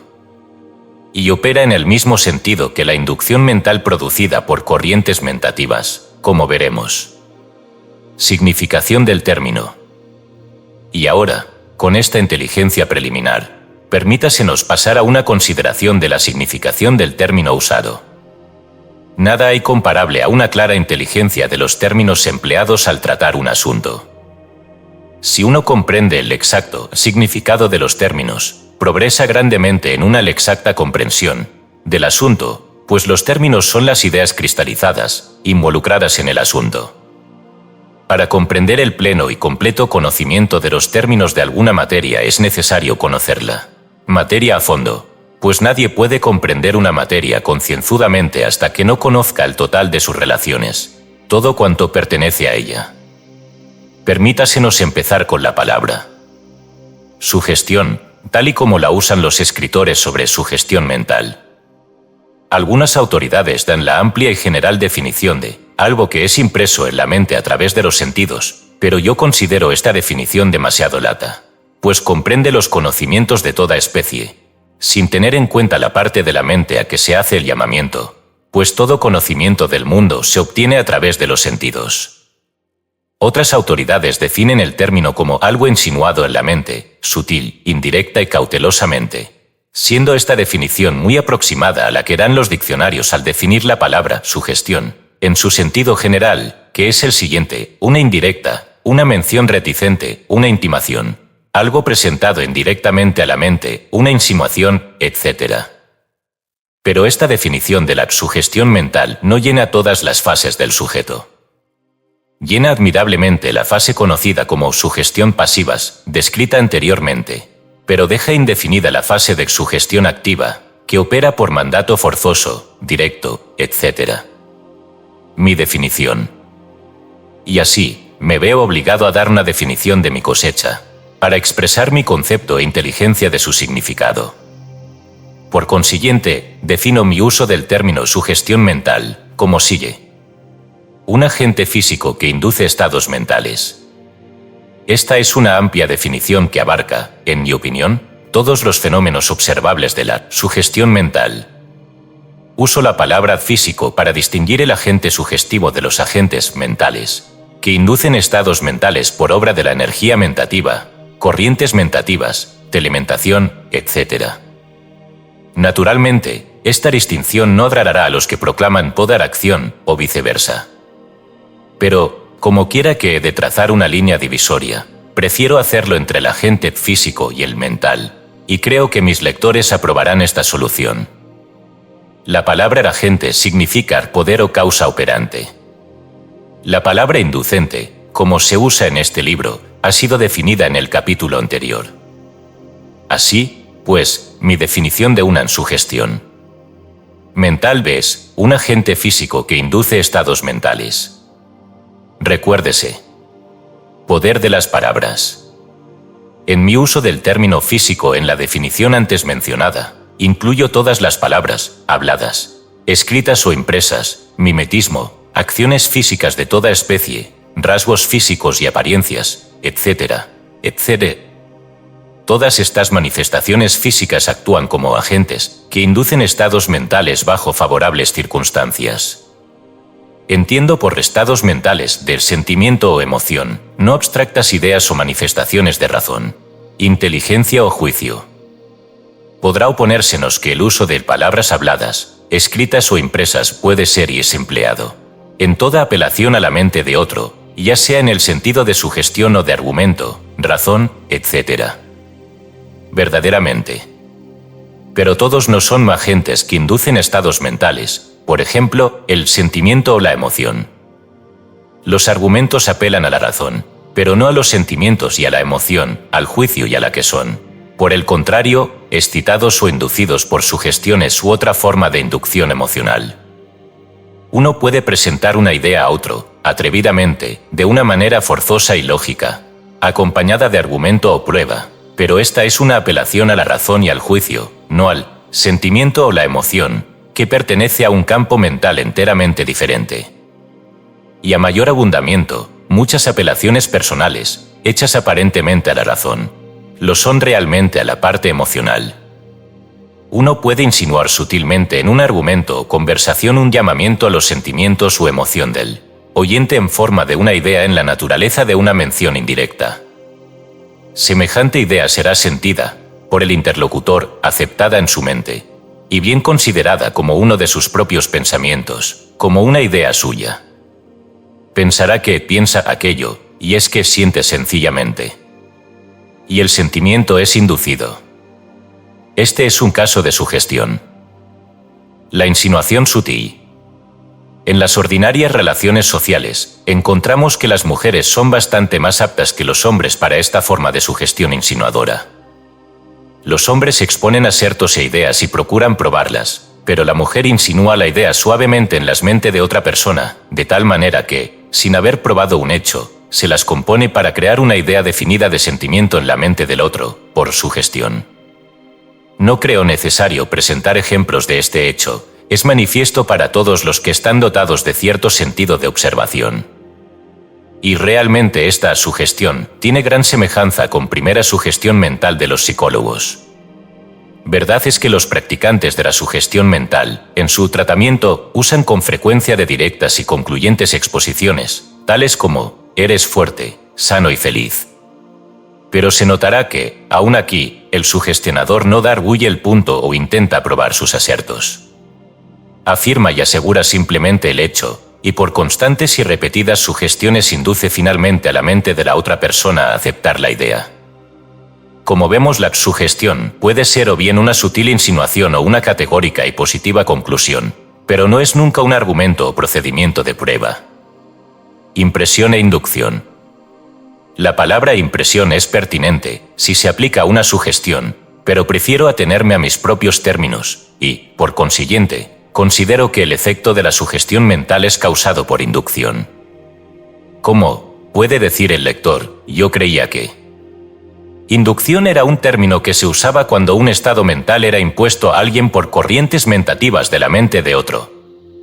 Sí, eso es verdad, pero mi última aseveración también lo es. Un estado mental inducido es el que se impone por una influencia exterior de alguna clase, ya sea producida por corrientes mentativas o por sugestión, por medio de una palabra, un libro, una figura u otra cosa semejante. La palabra reinducir significa, según sabemos, conducir, influir, prevalecer, efectuar, causar, etc. Y todo estado mental que es inducido por una influencia exterior cae claramente bajo el término. Todo agente físico que tiende a inducir un sentimiento en la mente de otro puede llamarse una sugestión. Hasta el ejemplo bien conocido que citan los libros de texto sobre psicología está sometido a esta regla. En dicho ejemplo se refiere que un soldado conducía un par de troncos a una tienda, cuando un bromista le gritó con voz de autoridad: «Atención». Siguiendo la sugestión que indujo en él el sentimiento que precede a ciertas acciones habituales, dejó caer los troncos, permaneciendo inmóvil, con la vista fija hacia adelante, levantado el rostro, el pecho saliente y las manos tendidas a lo largo, tocando el vivo de los pantalones. ¿Era esto una sugestión? ¿Ve el lector la cosa? La vida de todos nosotros ha sido grandemente modelada por inducción, a través de la sugestión. Aceptamos esta sugestión, aquella otra, y ello cambia la corriente de nuestras vidas. Ciertas cosas inducen ciertos sentimientos, poniendo en actividad ciertos estados mentales, y la acción sigue en el acto las huellas del sentimiento. Grados de sugestibilidad. Hay varios grados de poder sugestivo, como hay varios grados de lo que se llama la sugestibilidad de las personas, esto es, la tendencia a aceptar sugestiones.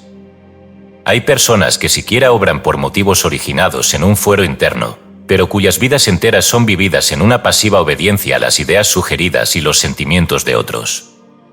El desarrollo del polo de mentación de la voluntad regula el grado de sugestibilidad. El hombre de fuerte voluntad no es tan fácilmente afectado por una sugestión, como lo es otro de voluntad débil, y que acepta sin resistencia las sugestiones que le vienen de todos lados. Pero obsérvese la aparente paradoja de que personas de débil voluntad pueden tener esta desarrollada y fortalecida, por un científico tratamiento sugestivo, hasta el punto de convertirse en verdaderos gigantes de voluntad. Ideas inducidas por sentimiento. El lector cuidadoso puede sentirse inclinado a preguntarme, al llegar a este punto, ¿por qué hablo de ideas sugeridas, cuando he dicho anteriormente que la sugestión está relacionada con estados mentales de sentimiento y emoción? ¿No son las ideas, me preguntará, algo que está relacionado con el pensamiento mejor que con el sentimiento? La pregunta es pertinente y hay que considerarla. La palabra idea procede del griego, significa ver. En su uso general, significa una imagen mental o una concepción o noción general formada en la mente. Es el símbolo de algo pensado o sentido. Las ideas no se forman solo por el pensamiento, el sentimiento toma buena parte en estas imágenes mentales. A decir verdad, la mayoría de las gentes apenas piensan nada en el más elevado sentido de la palabra. Sus facultades razonadoras y lógicas son rudimentarias. Aceptan sus ideas de segunda o centésima mano, sus pensamientos han de ser predigeridos por otros para ellas y la idea es de resultado. La mayor parte de las ideas que se agitan en la mente de la humanidad nacen del sentimiento y de la emoción. El pueblo podría no comprender las cosas, pero ha experimentado sentimientos o emociones referentes a ellas, formándose varias ideas en consecuencia. No saben justamente por qué es una idea tenida por ellos, solamente saben que sienten en este sentido, y la mayoría de las gentes son movidas, empujadas y accionadas por razón de sentimientos inducidos, más que por resultado de razonamiento. No hablo ahora de sentimientos intuitivos, sino de los sencillos, comunes y emocionales sentimientos del pueblo. Sentimientos y razón.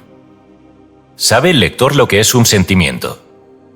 La palabra, usada en este sentido, significa un estado mental, emoción, pasión, simpatía, sentimiento, susceptibilidad, etc. Y emoción significa una excitación de los sentimientos.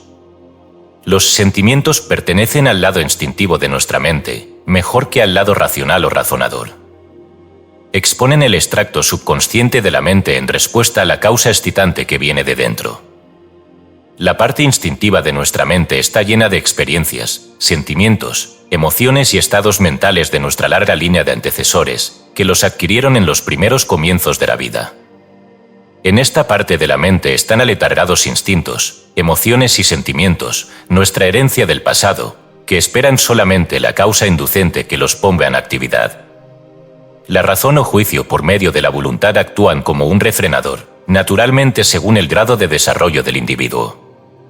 Y estos agentes exteriores, si son de una naturaleza física, vienen a ser sugestiones de todas clases. Echemos una mirada en torno de hombres y mujeres del mundo que nos rodea. Dígaseme después si parecen ser movidos principalmente por la razón o el sentimiento. ¿Se basan en sus acciones en un buen juicio y un correcto y cuidadoso razonamiento? ¿O son el resultado de sentimiento y emoción? ¿Hacen las gentes las cosas porque son consideradas propiamente a la luz de la razón, o las hacen porque lo sienten así? ¿Qué produce la mayor fuerza motriz?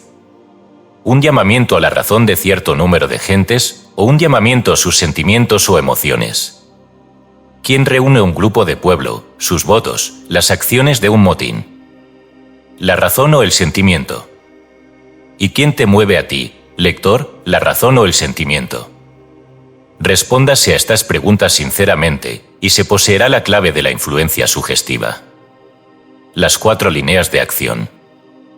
La sugestión mental produce su efecto sobre la mente del hombre por medio de una o más de las 4 líneas o sendas generales de acción. Todos los fenómenos procedentes de esta causa pueden ser colocados en una o más de las 4 clases. Estas 4 sendas o líneas mediante las cuales opera la sugestión mental son como sigue: obediencia, imitación, asociación. Y ahora pasaremos a considerar separadamente estas 4 líneas de acción en orden y en detalle. La primera línea de acción. Sugestión por obediencia. La sugestión que opera sobre estas líneas consiste en la inducción de estados mentales, etc., por el intermedio de una afirmación positiva, aserto, aseveración, actitud autoritaria, etc., que se imprime de tal modo en la mente de la persona sugestionada, que ésta no opone la menor resistencia y acepta pasivamente la sugestión que se le hace.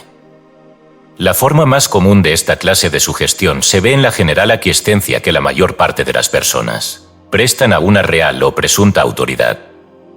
Tales personas, oyendo una conclusión hecha positivamente y en tono de convicción por algún individuo investido de autoridad, aceptan la conclusión y los sentimientos que se deriven de ella, sin resistencia y sin intentar siquiera someter la materia al ejercicio de su razón.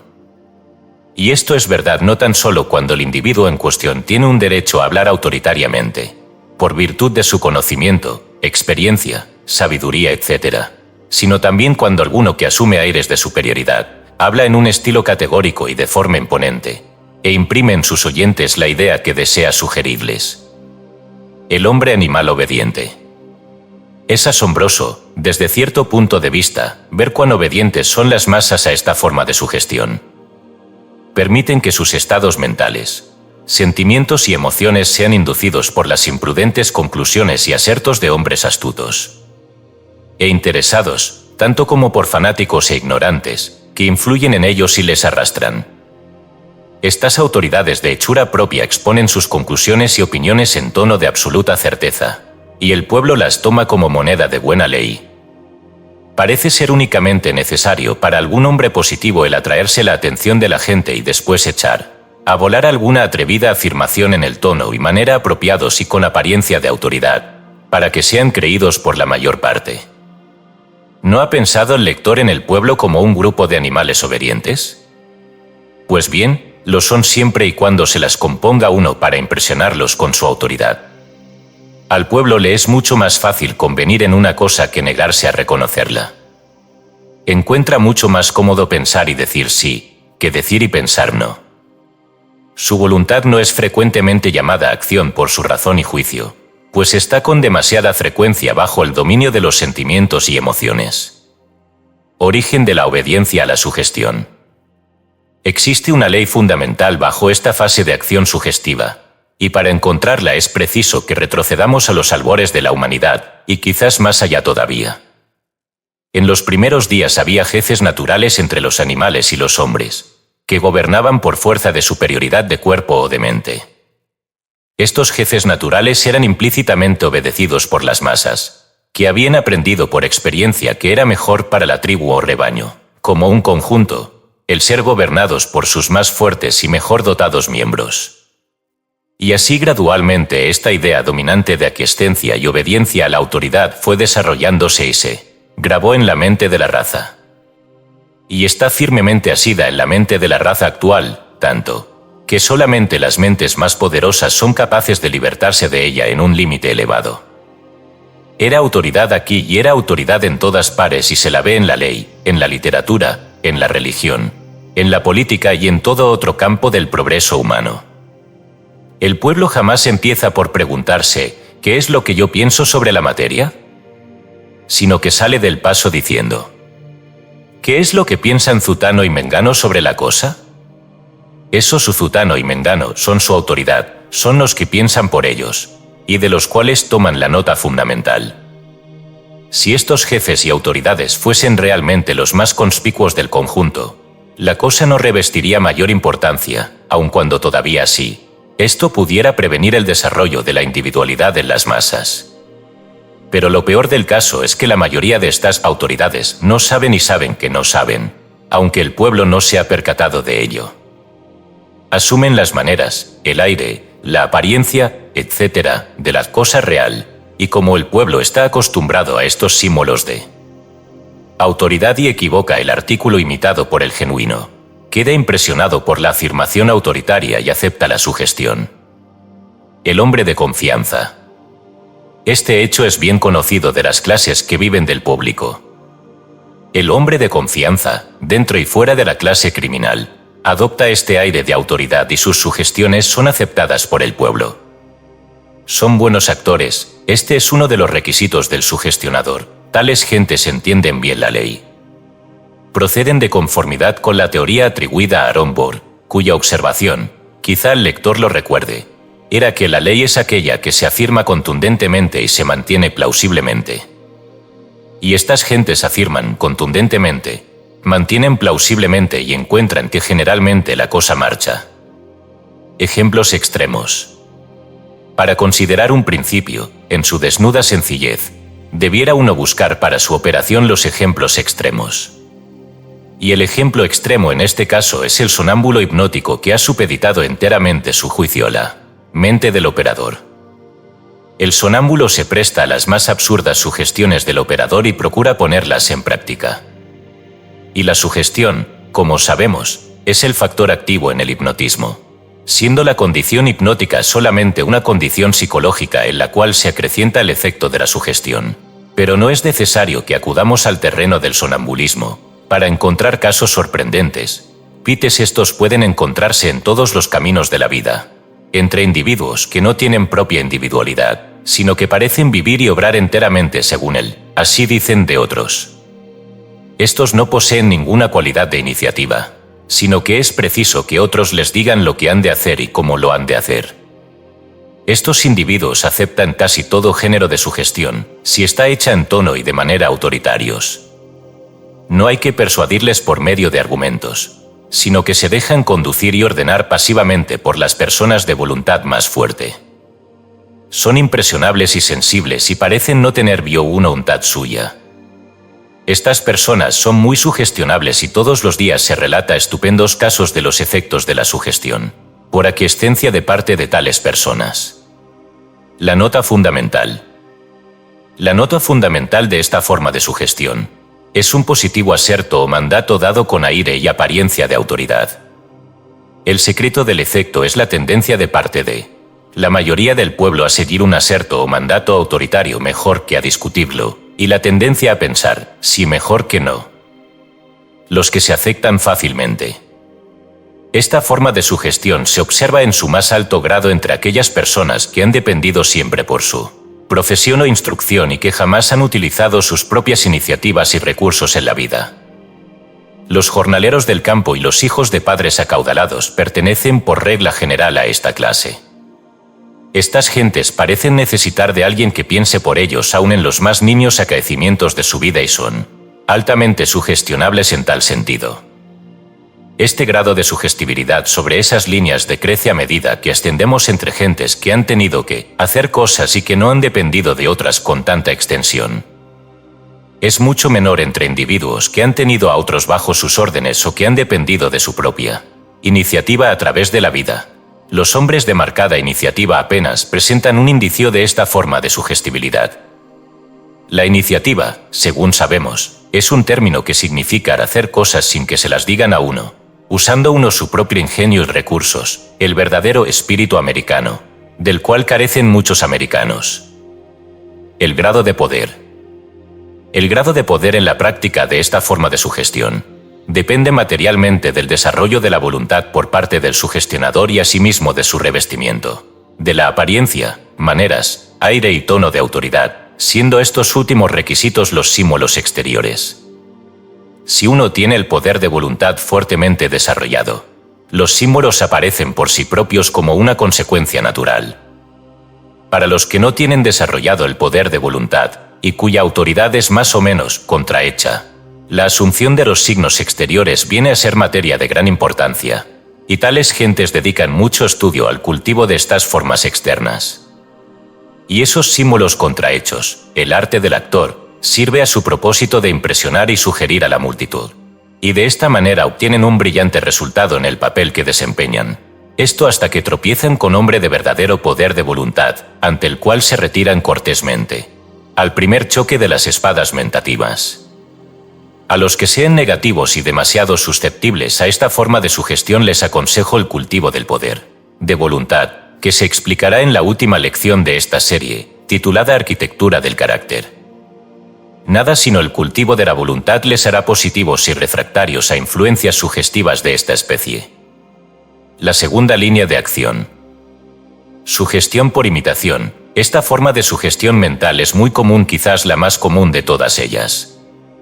El hombre es esencialmente un animal de imitación. Está siempre copiando las acciones, apariencias e ideas de otros, viniendo así a probar su descendencia de los antecesores antropomorfos, en los cuales este rasgo de carácter fue grandemente desarrollado. Personalmente, yo creo que este rasgo de imitación puede llevarse a los primeros días de la humanidad, o antes, cuando hombres y animales vivían en un estado salvaje y expuestos constantemente a los peligros del enemigo. Entonces un movimiento de miedo por parte de unos se comunicaba a los demás de la tribu, y gradualmente se fue desarrollando el rasgo de imitación instintiva, de la cual aún en la actualidad se ven vestigios en la raza. Podemos encontrar ejemplos abundantes en torno nuestro. Cuando presenciamos el paseo de un funámbulo sobre la cuerda, seguimos instintivamente todos sus movimientos, imitándolos con nuestro cuerpo. Cuando miramos el rostro de los actores en la escena, nuestro rostro reproduce más o menos la expresión que le da el artista. Y así ocurre con todo lo demás.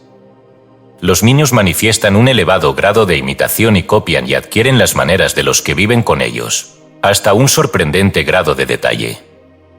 Ovejas humanas. Esta forma de sugestión mental es muy común. La gente recibe constantemente la sugestión de los estados mentales, sentimientos y emociones de aquellos que viven en torno suyo, y los reproducen en sus propios actos. La mayoría de las gentes son como ovejas humanas, que siguen a la que les guía por todas partes y a través de todos los senderos.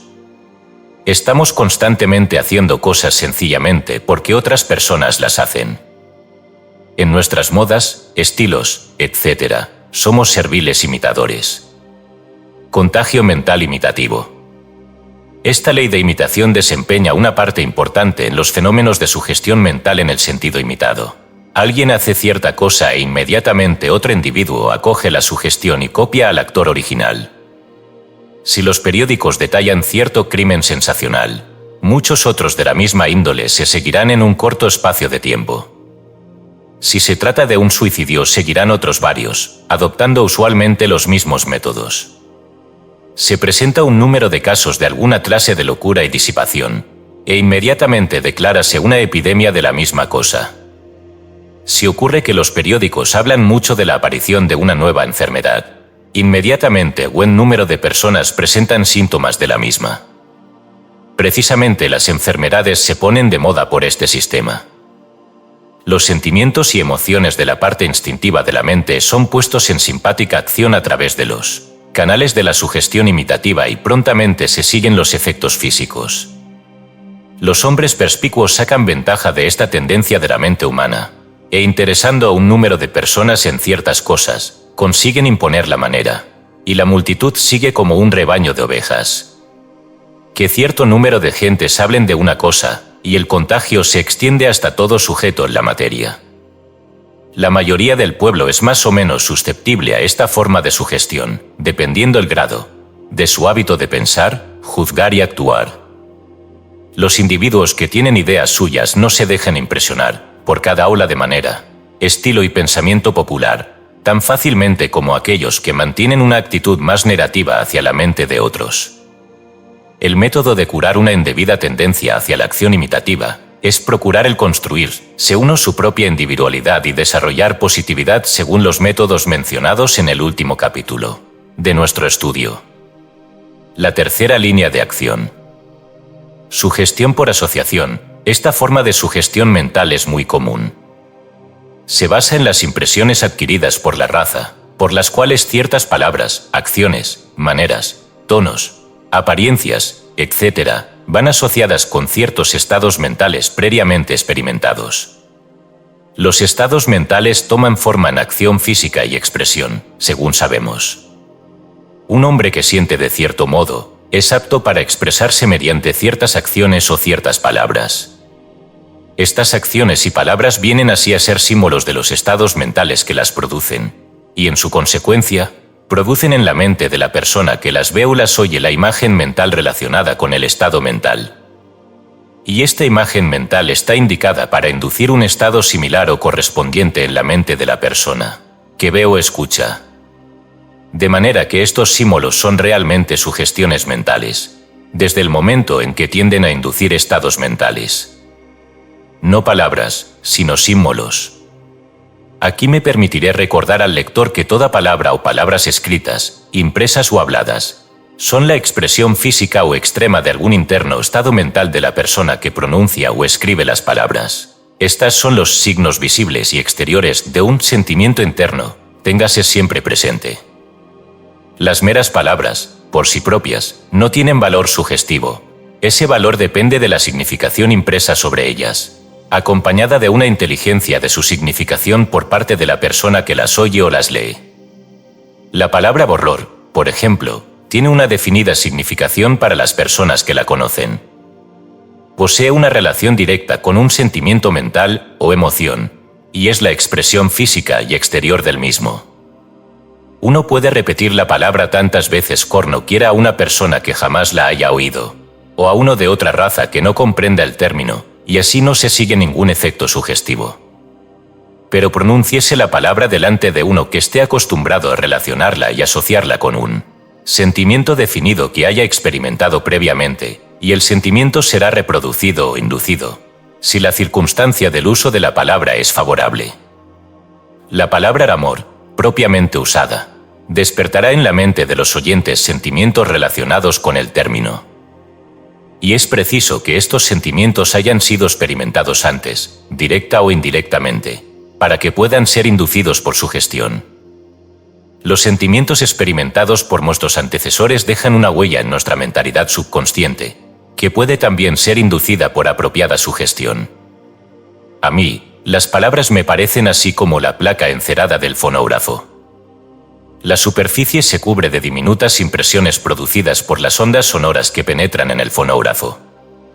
Coloquemos esta placa en su lugar y pongámosla en movimiento y, oh maravilla, las diminutas impresiones de la placa reproducen o inducen en el diafragma la misma especie de ondas sonoras que, primeramente, causaron las impresiones. En este sentido, una palabra, que es el simbólico registro físico de un sentimiento, produce su asociado sentimiento en la mente de la persona que la oye o la lee. Sentimiento asociado. Y conforme he dicho, el sentimiento producido depende grandemente de la comprensión del significado que la palabra tiene para la persona que recibe la impresión.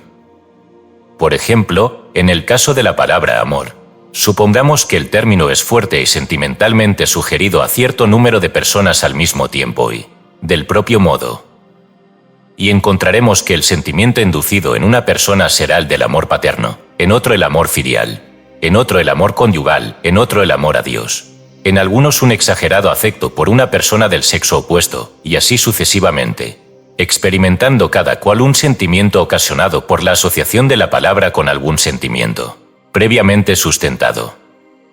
La misma palabra puede inducir el más grato de los sentimientos en una persona, y la mayor de las repugnancias en otra, dependiendo la diferencia de la asociación de la palabra en la mente de las dos personas. Como un ejemplo de este último aserto, tomemos la palabra apasionado o la palabra piadoso. He insistido sobre estos hechos a fin de hacer claro al lector el concepto de que no existe poder mágico en las palabras por sí mismas, y que toda su fuerza y efecto depende de los sentimientos asociados, de los que son la cristalización física y símbolo exterior. La palabra es el cuerpo, el sentimiento es su arma. El arte del sugestionador. Y así ocurre con la sugestión de apariencia, manera, medio ambiente, etc. Cada una de ellas depende de su fuerza y efecto sobre acostumbradas asociaciones con algún sentimiento íntimo, sentimiento que es reproducido o inducido por el símbolo exterior de la cosa. Asociamos ciertas cosas con ciertos sentimientos, y cuando vemos estas cosas, somos aptos para experimentar el sentimiento indicado. Muchas personas quedan altamente impresionadas por la vista de un cuadro, o un pasaje de un drama, una canción, una poesía o un trozo de música. Y aquí es donde el arte del sugestionador entra en acción. Observa escrupulosamente y descubre que ciertas palabras, tonos, maneras, apariencias, acciones, movimientos, etc., están asociados en la mente del pueblo con ciertos sentimientos o ideas. Y así, cuando quiere producir o inducir en otra aquellos sentimientos o ideas, reproduce sencillamente los asociados símbolos físicos en palabras, maneras, movimientos o apariencias, y el efecto se produce. El conjurador hace con sus manos ciertos movimientos, que uno siempre asocia con ciertas acciones, hasta sentir que la acción misma ha sido ejecutada, pero el conjurador omite la acción, y queda uno desconcertado. El hombre de confianza asume la apariencia, maneras y acciones que el oyente ha asociado siempre con ciertas cualidades de carácter, y siente que él es lo que parece sería, pero no es, y queda desorientado. Este paso de comedia del pueblo es toda una forma de sugestión, y resulta uno mistificado, porque acepta el símbolo por la realidad, a menos de no comprender el juego. El actor asume las acciones, tonos, ropas y palabras de ciertos caracteres, y si es buen artista. Olvida uno la realidad, y ríe y llora, y cree que lo que está viendo es la realidad, aun cuando realmente sepa que, después de todo, aquello no es más que una comedia. Y todo esto es sugestión mental, téngase presente. La llave maestra. Recuerde el lector, ahora y siempre, que una sugestión mental opera por la presentación del símbolo exterior asociado con el sentimiento que ha de ser inducido. Póngase la debida placa en el fonógrafo y se producirá o inducirá el sonido correspondiente. ¿Lo ve el lector así? Esta ley abarca todos los fenómenos de la sugestión mental. Compréndase la ley de sugestión y se tendrá la llave maestra de los fenómenos. El hechizo de la oratoria. La oratoria, y otras formas de apelación al sentimiento por medio de la palabra hablada, nos proporcionan un ejemplo típico de esta forma de sugestión mental. El orador, el abogado, el predicador, usan indistintamente palabras calculadas para producir estados mentales, sentimientos y emociones en el ánimo de sus oyentes. Y cada uno de ellos empieza bien pronto a aprender el sucesivo valor de palabras, tonos y expresiones. Evita el uso de palabras frías y abstractas, y utiliza aquellas que son símbolos de profundo sentimiento y emoción, sabiendo que estas palabras o símbolos, pronunciados con apropiado tono y expresión, inducen los sentimientos deseados en la mente de los oyentes. Las emociones y sentimientos de estos se manejan, de tal modo, como un instrumento. La emoción o pasión, sea amor, temor, odio, simpatía, patriotismo, valor, celos, etc., es despertada por el ingenioso uso de las palabras, tonos y expresión que se presentan como símbolos de estos sentimientos. Si el lector recuerda cómo quedó impresionado por una locución que luego le pareció trivial y rimbombante, sin argumento, prueba o sentido, entonces se dará cuenta de que fue hecho el sujeto de una sugestión mental por asociación. De igual modo obra el hábil dependiente de comercio. Y así opera su hermano gemelo, el anunciante. Así este arte se ha convertido en una verdadera ciencia. Poder de las palabras. Palabras, palabras, palabras, incitadoras de acción, inductoras de sentimiento, símbolos de estados mentales y reproductoras de estados mentales. No las despreciemos, no nos burlemos de ellas, pues ellas han subido las mentes de lo más bajo a lo más elevado, cuando se las usó apropiadamente. Aún escritas es grande su potencia. Países enteros han quedado cautivos por una frase ingeniosa, que analizada nada significaba en razón, meramente un despertador del sentimiento. Déjenme hacer frases en una nación, y me cuidaré muy poco de hacer sus leyes. El actor. El hombre mejor adaptado para emplear esta forma de sugestión es el que sea más o menos actor, es decir, que posea la facultad de poner expresión y sentimiento en sus palabras, acciones y maneras. Los buenos oradores, abogados, vendedores y otros semejantes tienen esta facultad grandemente desarrollada. Pertenece al lado femenino de los fenómenos, pues tiene el aspecto de la atracción y el encanto, y labora por el empleo del polo emotivo, como en el caso de la fase de sugestión mencionada primeramente, la de afirmación autoritaria o mandato. No opera imponiéndose a la voluntad de la otra persona, sino mejor induciendo un simpático ritmo de sentimiento y emoción, que se apodera de la voluntad del otro y ocasiona el actuar acordes. Modo de resguardarse. Hay que ponerse en guardia contra esta especie de influencia. La mejor manera de librarse de ella consiste en adoptar la política de no obrar jamás inmediatamente en respuesta a un llamamiento de esta especie. Es más prudente esperar hasta que se haya producido el efecto, y entonces someter la materia a nuestra razón y juicio. Añadiremos que el cultivo del poder de voluntad obra como un escudo o armadura que protege contra las sutiles vibraciones de esta especie, pues esta forma de sugestión va usualmente acompañada de fuertes corrientes mentativas, que emite la mente del operador. Téngase también la precaución en dar una demasiado pronta respuesta a los simpáticos llamamientos hechos en sentido emocional. Permitamos que obre la cabeza en lugar del corazón, pues aquella podrá prevenir el que se nos conduzca demasiado lejos. Los hombres debieran tener la razón en lugar ascendente, no la naturaleza emocional. Cuando uno se siente arrastrado por alguna excitación emocional, manténgase firme y haga a su mente esta pregunta. ¿No es esta una sugestión mental? La pregunta servirá para volvernos a nuestro estado de equilibrio. Cuando se sepa qué clase de sugestión mental es, entonces se aprenderá a reconocerla y a ponerse en guardia contra ella. Este estado de mente obrará como un fuerte agente neutralizador para la sugestión, aún la más ingeniosamente preparada. Hay que estar siempre alerta, por más seguro que uno pueda creerse. Una precaución más: hay que ser especialmente cauto y cuidadoso en aceptar una sugestión cuando uno está fatigado, rendido en un estado placentero y pasivo, esto es, cuando nuestra voluntad descansa o está agotada.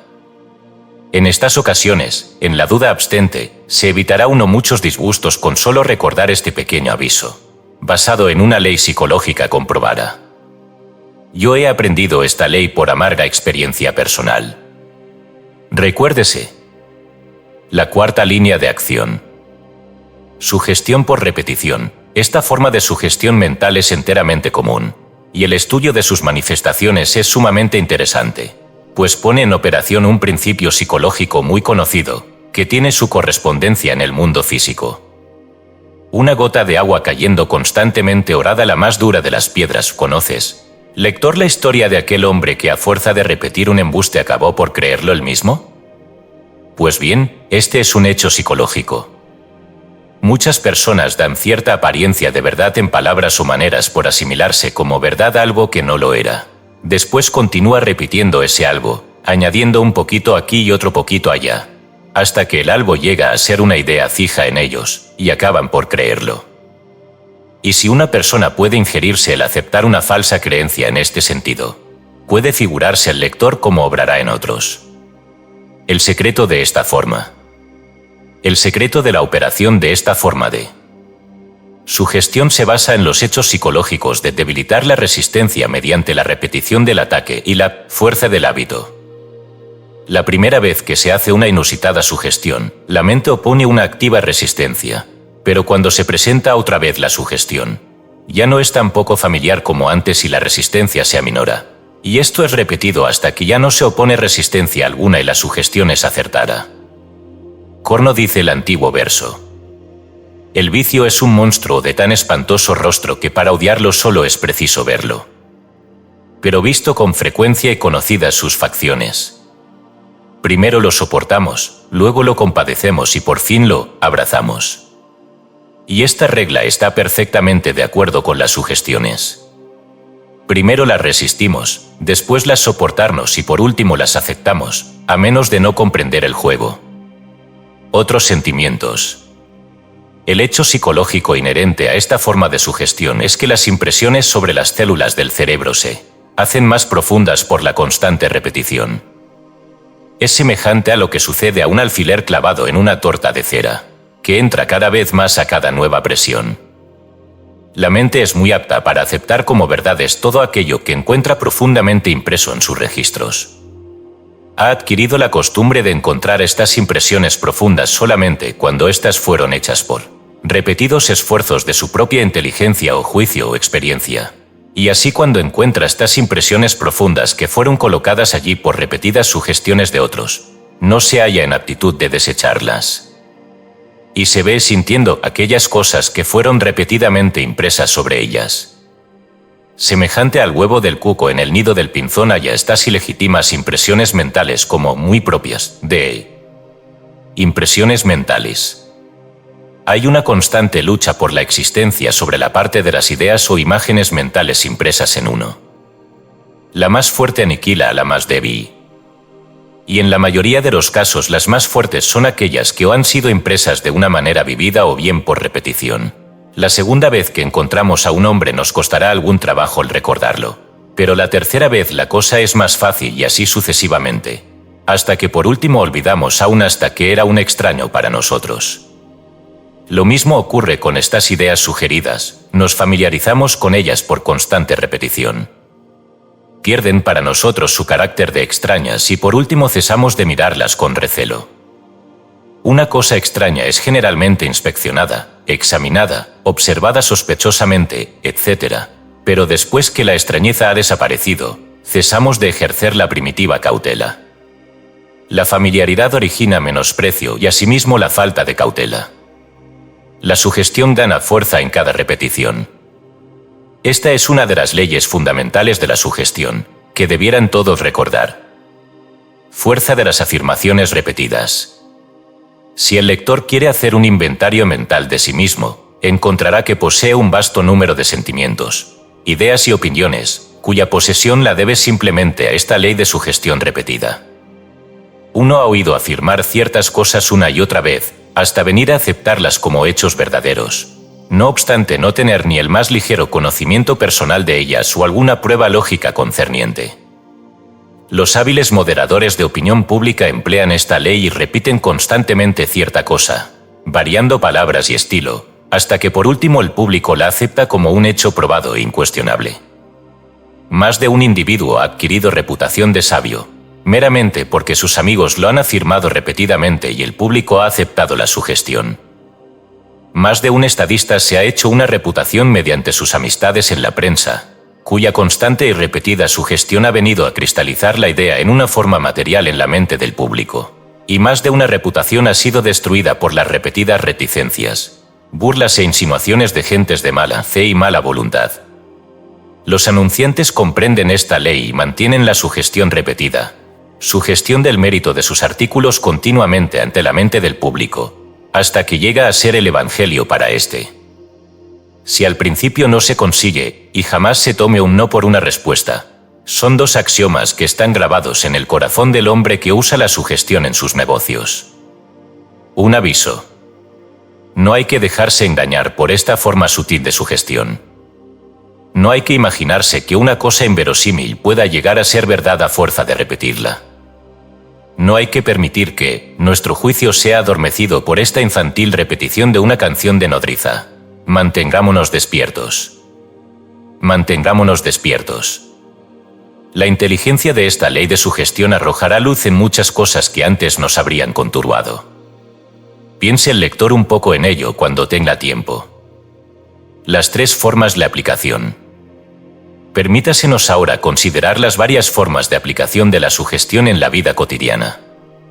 Son muchas, y por conveniencia las separamos en tres formas o grupos, a saber: sugestión involuntaria, sugestión voluntaria, autosugestión. La primera forma.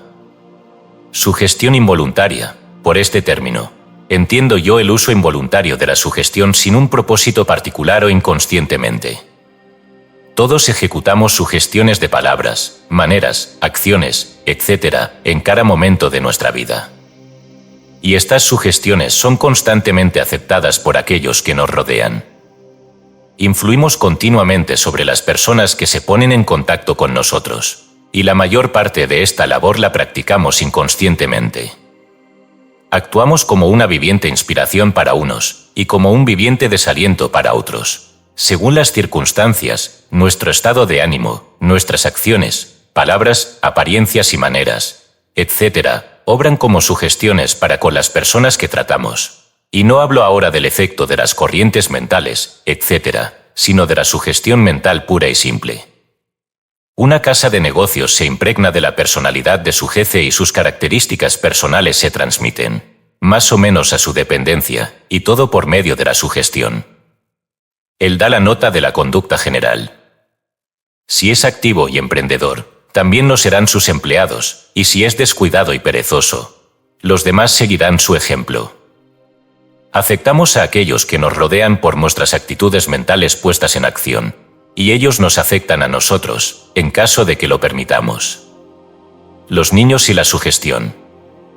Los niños son muy susceptibles a la sugestión de esta clase, como buenos imitadores naturales, y pronto toman la actitud mental de los padres para con ellos. Si los padres tratan al niño como a una criatura indomable, el niño responderá, si se le considera obstinado, etc., caerá en la sugestión y se aumentará la perturbación original. La gente habla delante de sus hijos sin percatarse de que aquellas pequeñas mentes son muy sugestionables y están constantemente tomando el color sugestivo de aquellos que les rodean. Y debiéramos procurar a nuestros hijos el mejor, el más positivo, optimista y animoso estado mental.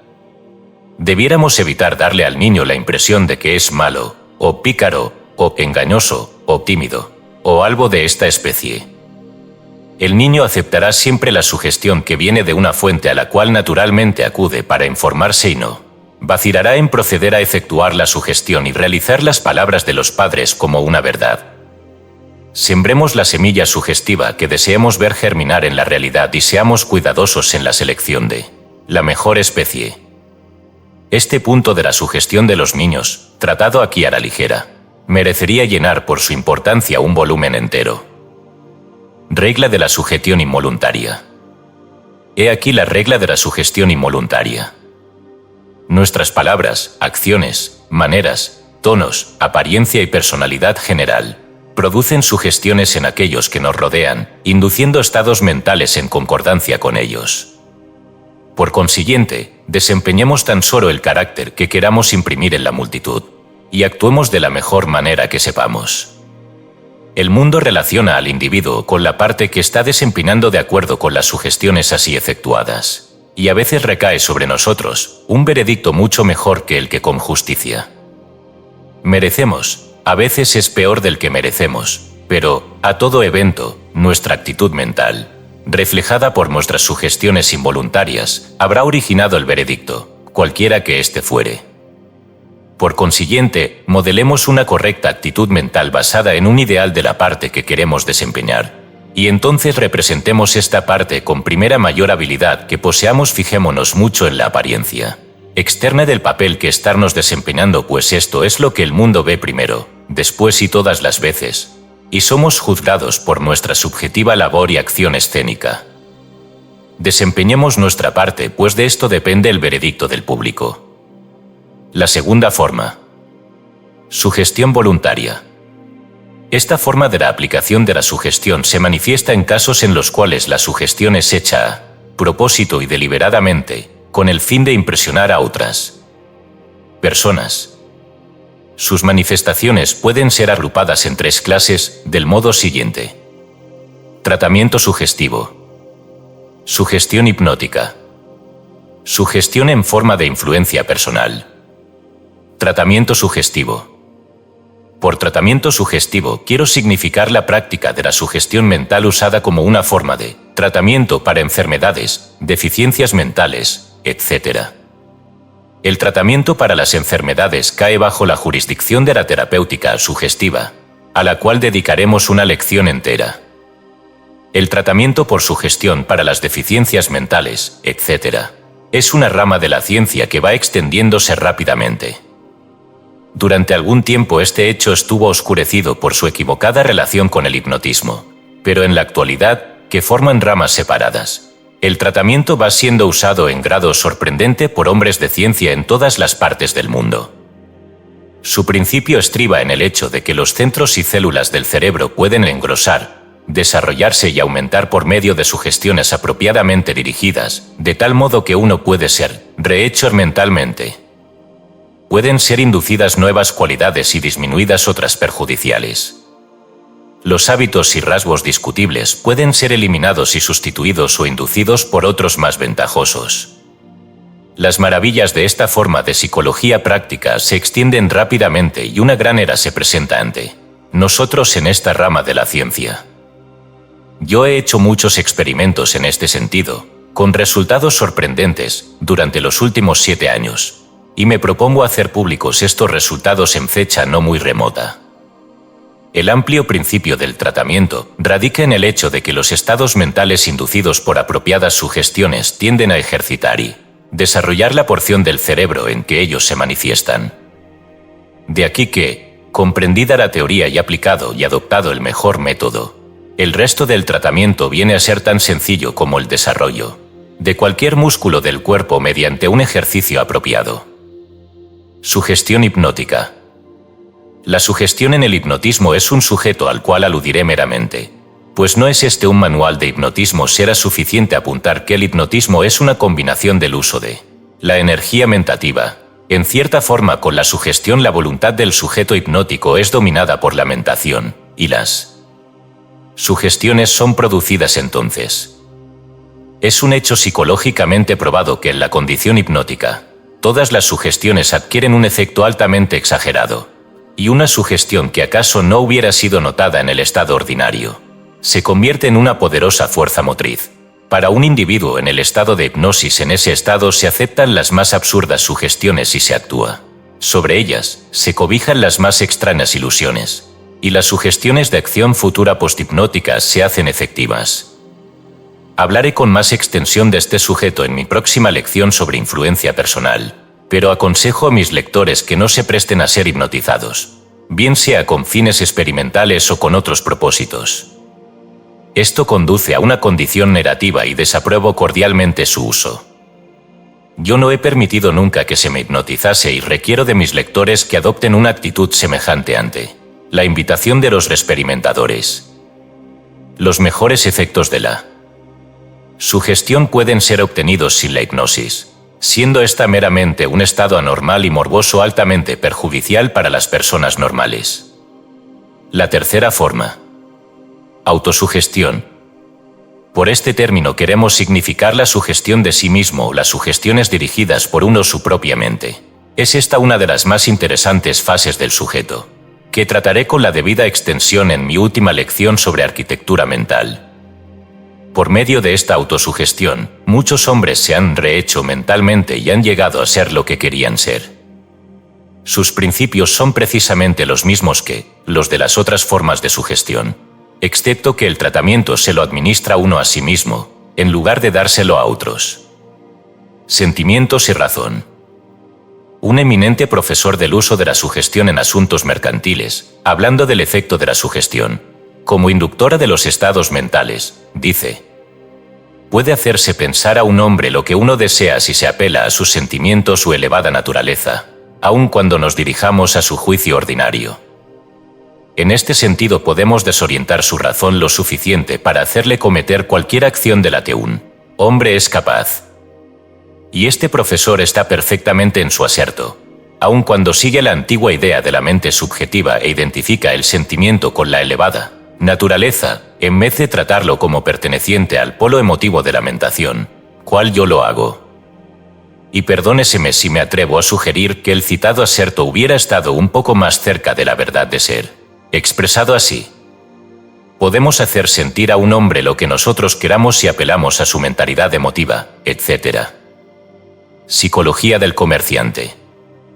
Los profesores de psicología mercantil instruyen con gran habilidad a sus alumnos en el arte de la sugestión, con el propósito de hacer ventas y operaciones mercantiles. Instruyen al comerciante para que, primeramente, atraiga la atención del cliente, luego que excite su interés, después que despierte el deseo y finalmente que cierre la operación. Estos pasos en la psicología del comerciante aplícanse igualmente a la ciencia del anuncio o a cualquier otro llamamiento a la mente de la multitud y son lógicamente correctos. Una vez ganada la atención, la mente se hace más o menos receptora. En tal estado se despierta el interés y un grado mucho mayor de receptividad es inducido. El interés conduce gradualmente al deseo inducido por la sutil sugestión de palabras y la presentación del artículo en venta, y por último, cuando el debido estado psicológico se ha conseguido, el práctico vendedor, gentil pero firmemente, da la positiva sugestión de autoridad o mandato, señalando al cliente el pie de la factura donde debe poner su firma, usando así la sugestión en sus dos líneas de aquiescencia e imitación, y la operación queda hecha. ¿No se ha suscrito jamás el lector gracias a la solicitud de un buen corredor? Pues bien, si ha sido así, y echa una mirada retrospectiva sobre el procedimiento, verá cómo la mencionada regla opera en la práctica. Etenciel. Interés. Deseo. Vent. Estos son los pasos del tráfico por sugestión, y lo mismo los del anuncio. Grande es la sugestión en los negocios. Sugestiones de agentes. Los que emplean agentes en grande suelen tener escuela para su enseñanza, en las cuales los principiantes adquieren el beneficio de las experiencias de los decanos en los negocios, y algunos de estos decanos han dado puntos de sugestión en sus lecciones. A la gente se le explica cómo actúan las diversas clases de gentes, las objeciones que probablemente pueden oponer y cómo el agente experto puede arrollar estos obstáculos por una hábil labor, incluyendo, naturalmente, el inteligente uso de la sugestión. He hablado con varios hombres sobresalientes en esta línea, y siempre para mí fue una fuente de admiración el detalle del uso de la sugestión manifestado por ellos en la tarea. El término medio de las gentes quedará sorprendido por las ideas avanzadas y el conocimiento poseído por algunos de estos hombres. Desearía tener espacio y tiempo para decirle al lector otras cosas que he aprendido en este sentido, sobre la sugestión en los negocios. Pero este no es un tratado de sugestión mercantil y debo ser conciso. Creo haber dicho lo bastante, de todos modos, para dar una idea de la materia. Sugestiones de anunciantes. Y también en la ciencia del anuncio se hace constante empleo de la sugestión, usualmente consciente y premeditada. Esta es enseñada en los cursos y escuelas del anunciante, y los alumnos se imponen perfectamente de la materia. El uso del mandato directo, como le llaman los anunciantes, es muy común. Se ordena a los agentes, de un modo positivo, que hagan ciertas cosas. Se les dice: lleve usted una caja de jabón higiénico a su casa, su esposa la necesita. Y así lo hacen. O ven la mano de un mono que señala una marca puesta debajo, y el mono grita figuradamente: deténgase usted. Fume los cigarros del Cosmopolita, los mejores del mundo. Y la primera vez no hacernos caso de la orden, pero, ante la repetida insinuación, caemos en el lazo y fumamos cigarros del Cosmopolita, hasta que surge una nueva sugestión. Sugestión por autoridad y repetición, entiéndase bien. Psicología del anuncio. Cierto escritor, tratando de la psicología del anuncio, aconseja, entre otras cosas, que los anuncios de artículos de comer y beber contengan palabras encaminadas a inducir la sensación del gusto en la mente de los lectores. Dulce, refrigerante, sabroso, nutritivo, etcétera, etcétera, cuán sugestivas son. ¿Y qué efectivas? ¿Qué cómo actúan? ¿Cómo? Pues así, léase lo que sigue. Un hermoso y gran vaso de limonada, puro ácido cítrico, puede usted tomarse ahora mismo. Imagínese el lector estas palabras, al pie de un cartelón donde hay hombre que se exprime en la boca un limón gigantesco. ¿Y qué es de uno? Pues sencillamente la boca se nos llena de agua ante el imaginado gusto del zumo del limón. Se cuenta que un niño chupaba un limón enfrente de unos músicos callejeros. Se fijaron los pobres murguistas, y la afluencia de la saliva les impidió seguir. Psicología mercantil. He conocido comerciantes de artículos veraniegos que han forzado la estación llenando sus escaparates con él. Artículo prematuro. He visto sombrereros adelantar la época de los sombreros de paja, llevando los sellos, sus dependientes y unos cuantos amigos. Esta exhibición de sombreros produjo la esperada sugestión en la calle, y la estación de los sombreros de paja quedó abierta. ¿Han comprendido los comerciantes la sugestión? Pues tanto mejor para ellos. Hasta los vendedores callejeros la comprenden. De los niños que venden periódicos, no todos siguen la misma práctica. Algunos dicen: ¿desea usted un periódico, caballero? O peor todavía, ¿no querría usted un periódico, caballero? Otros, por el contrario, afirman osada y confiadamente: aquí tiene usted su periódico, caballero. Y nos lo meten debajo de las narices, y lo tomamos. Sugestiones aceptadas.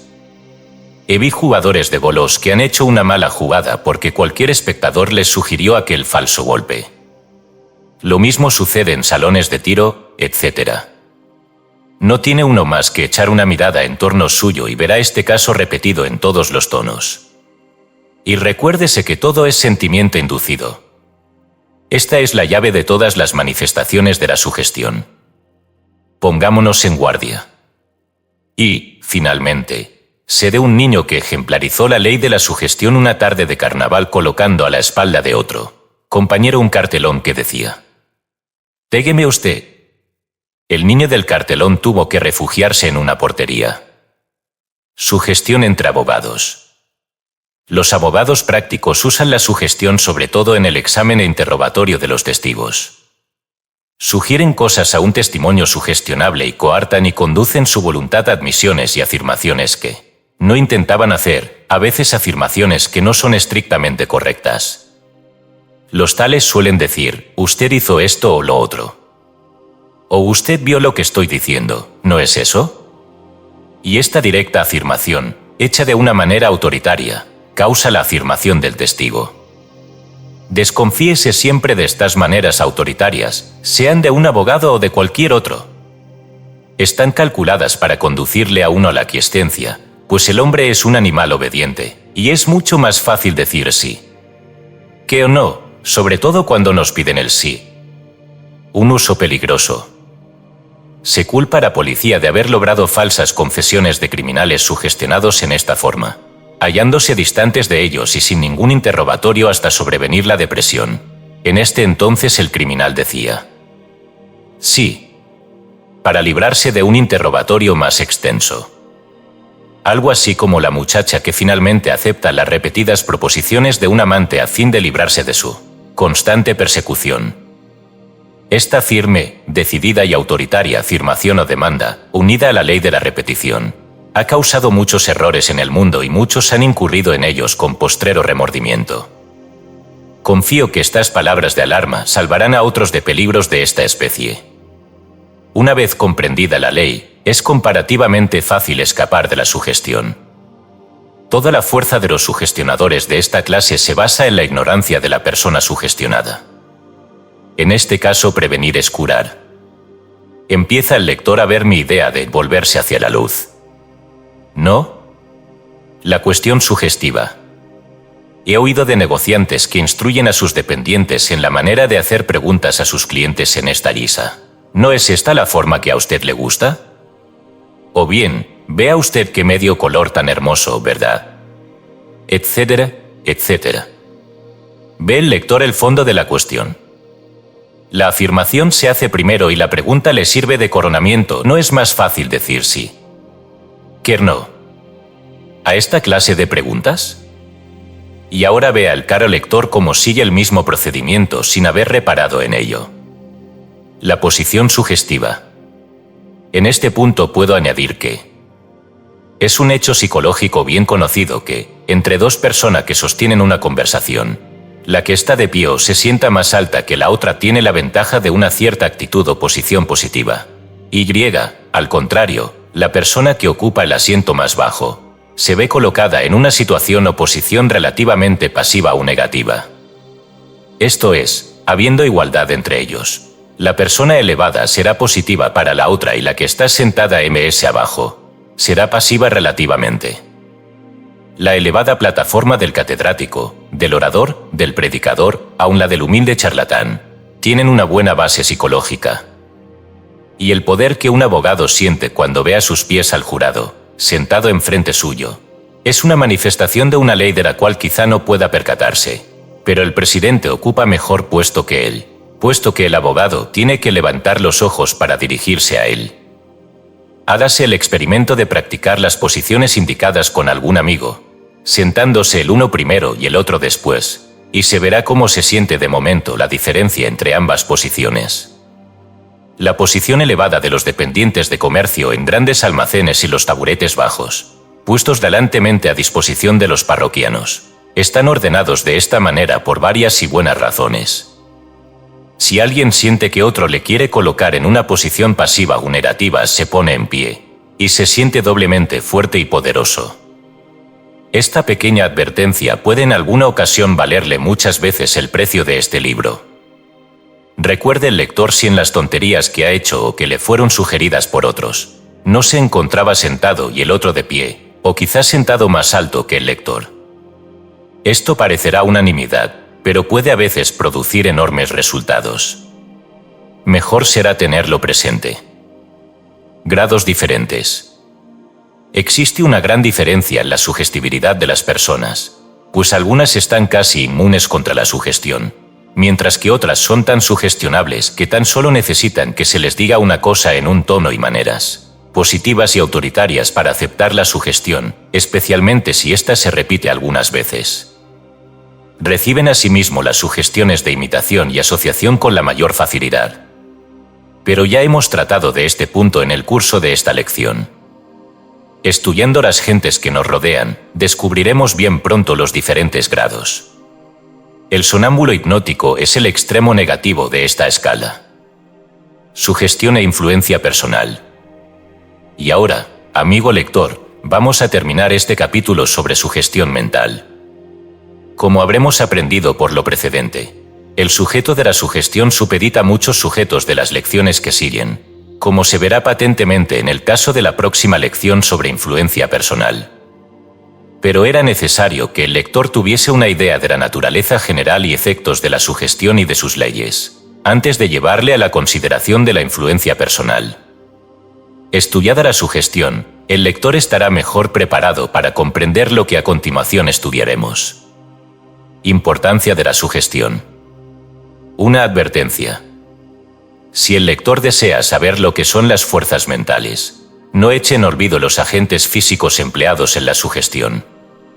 Estos agentes físicos llaman a la puerta de los sentidos, en tanto que las fuerzas mentales toman otro camino para aproximarse a la mente.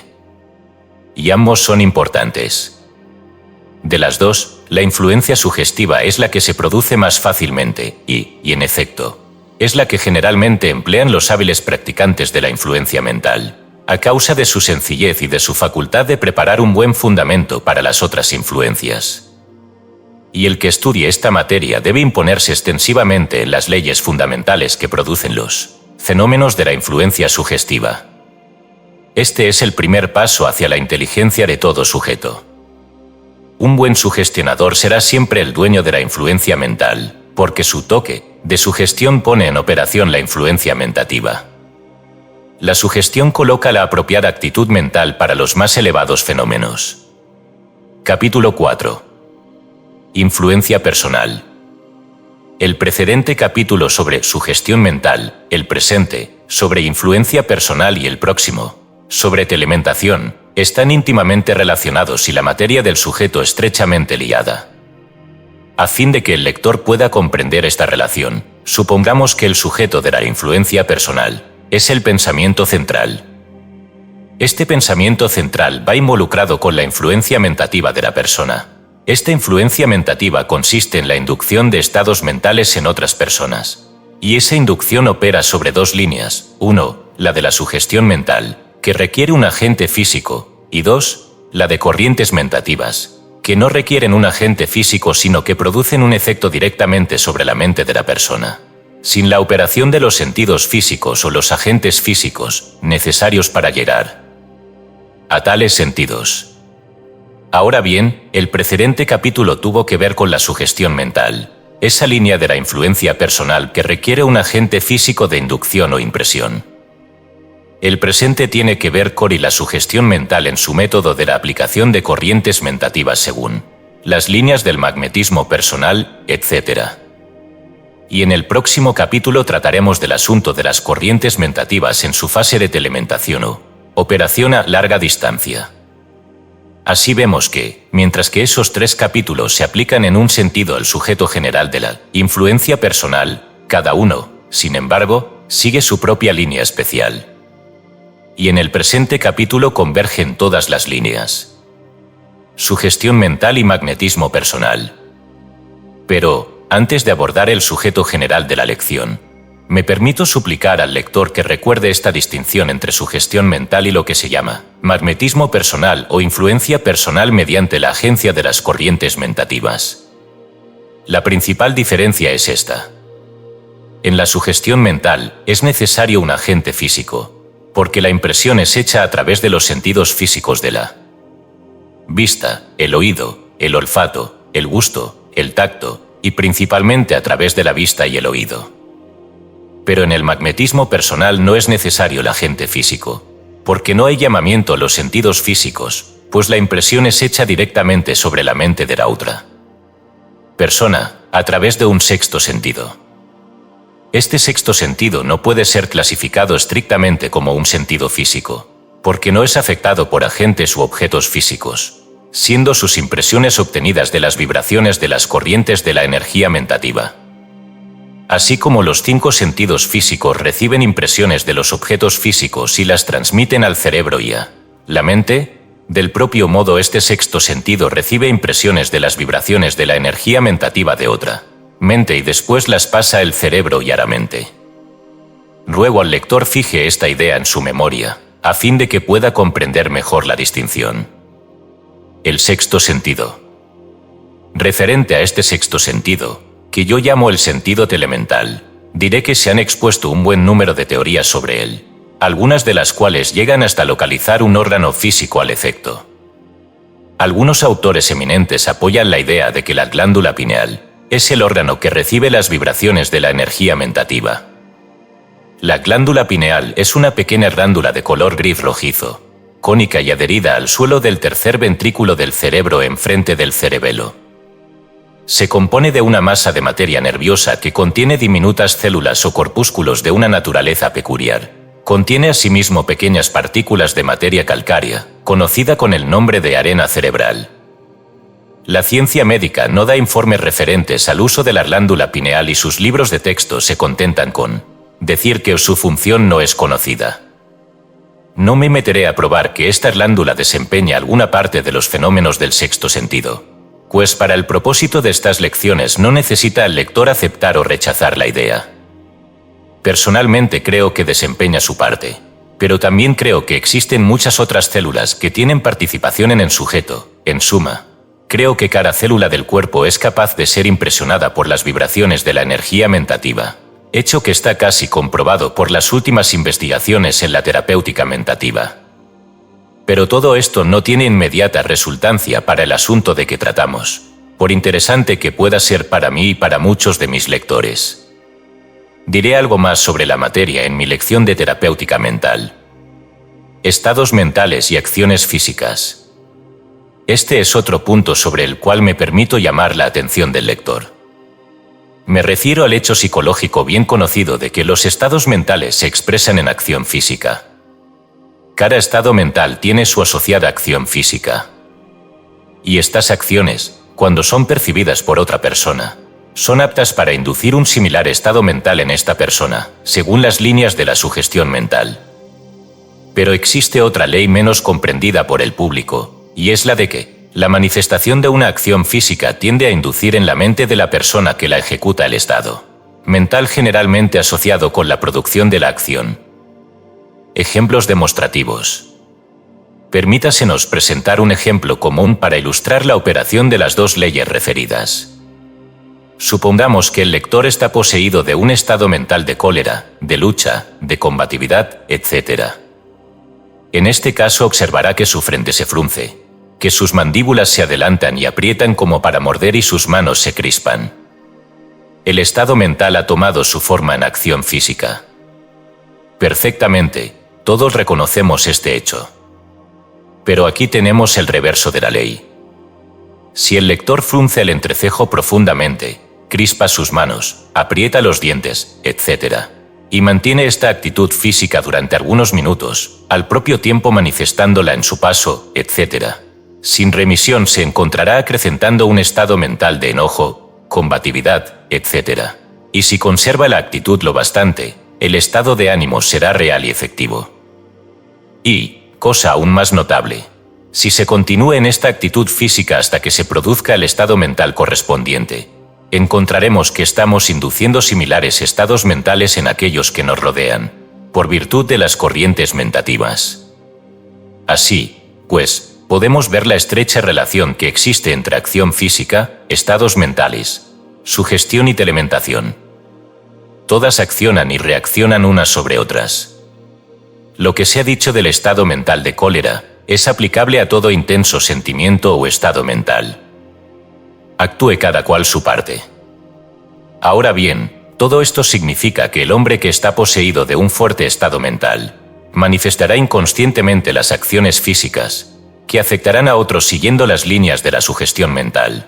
No necesita estudiar de qué sugestiones hará uso, con tal de que se sienta suficientemente fuerte para manifestar automáticamente la acción, pero, cuando no ocurra así, puede producir el mismo efecto representando la parte mediante la reproducción de la acción física, que inducirá. Así un estado mental lo suficiente fuerte para manifestarse tanto sobre la línea de la sugestión como sobre la Del magnetismo personal. Los buenos actores inducen sentimientos en el público por este medio y siguiendo ambas líneas. Y cada cual puede hacer lo mismo si lo desea, una porción de gentes magnéticas lo ejecutan cada día. Las cosas como son. Naturalmente, alguno de mis bondadosos críticos se dignará tomarme de antemano esta idea de la actuación.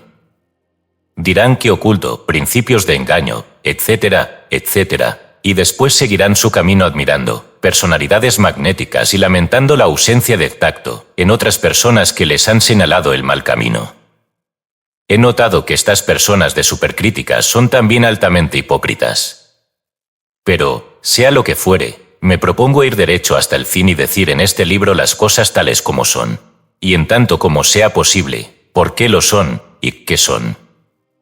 Esta es una lección de magnetismo personal, y no un tratado de ética social o una discusión referente a la línea divisoria entre la urbanidad y la sinceridad.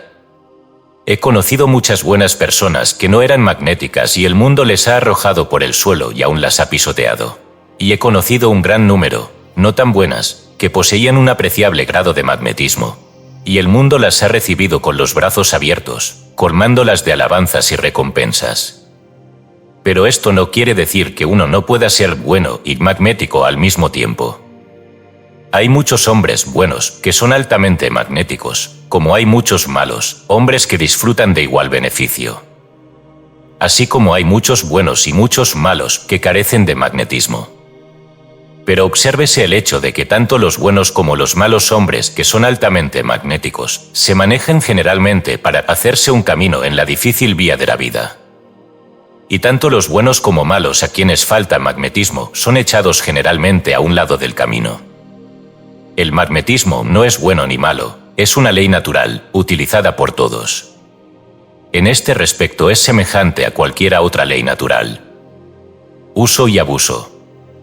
Y otra vez más, diré que estas lecciones no se han redactado con el propósito de enseñar el mal uso del magnetismo, con preferencia al bueno. Exponen los principios y la ley tales como son. Verdad es que los malos pueden sacar ventaja de la ley y usarla para malos propósitos, pero también los buenos pueden hacer lo propio y convertirla en un gran poder para el bien.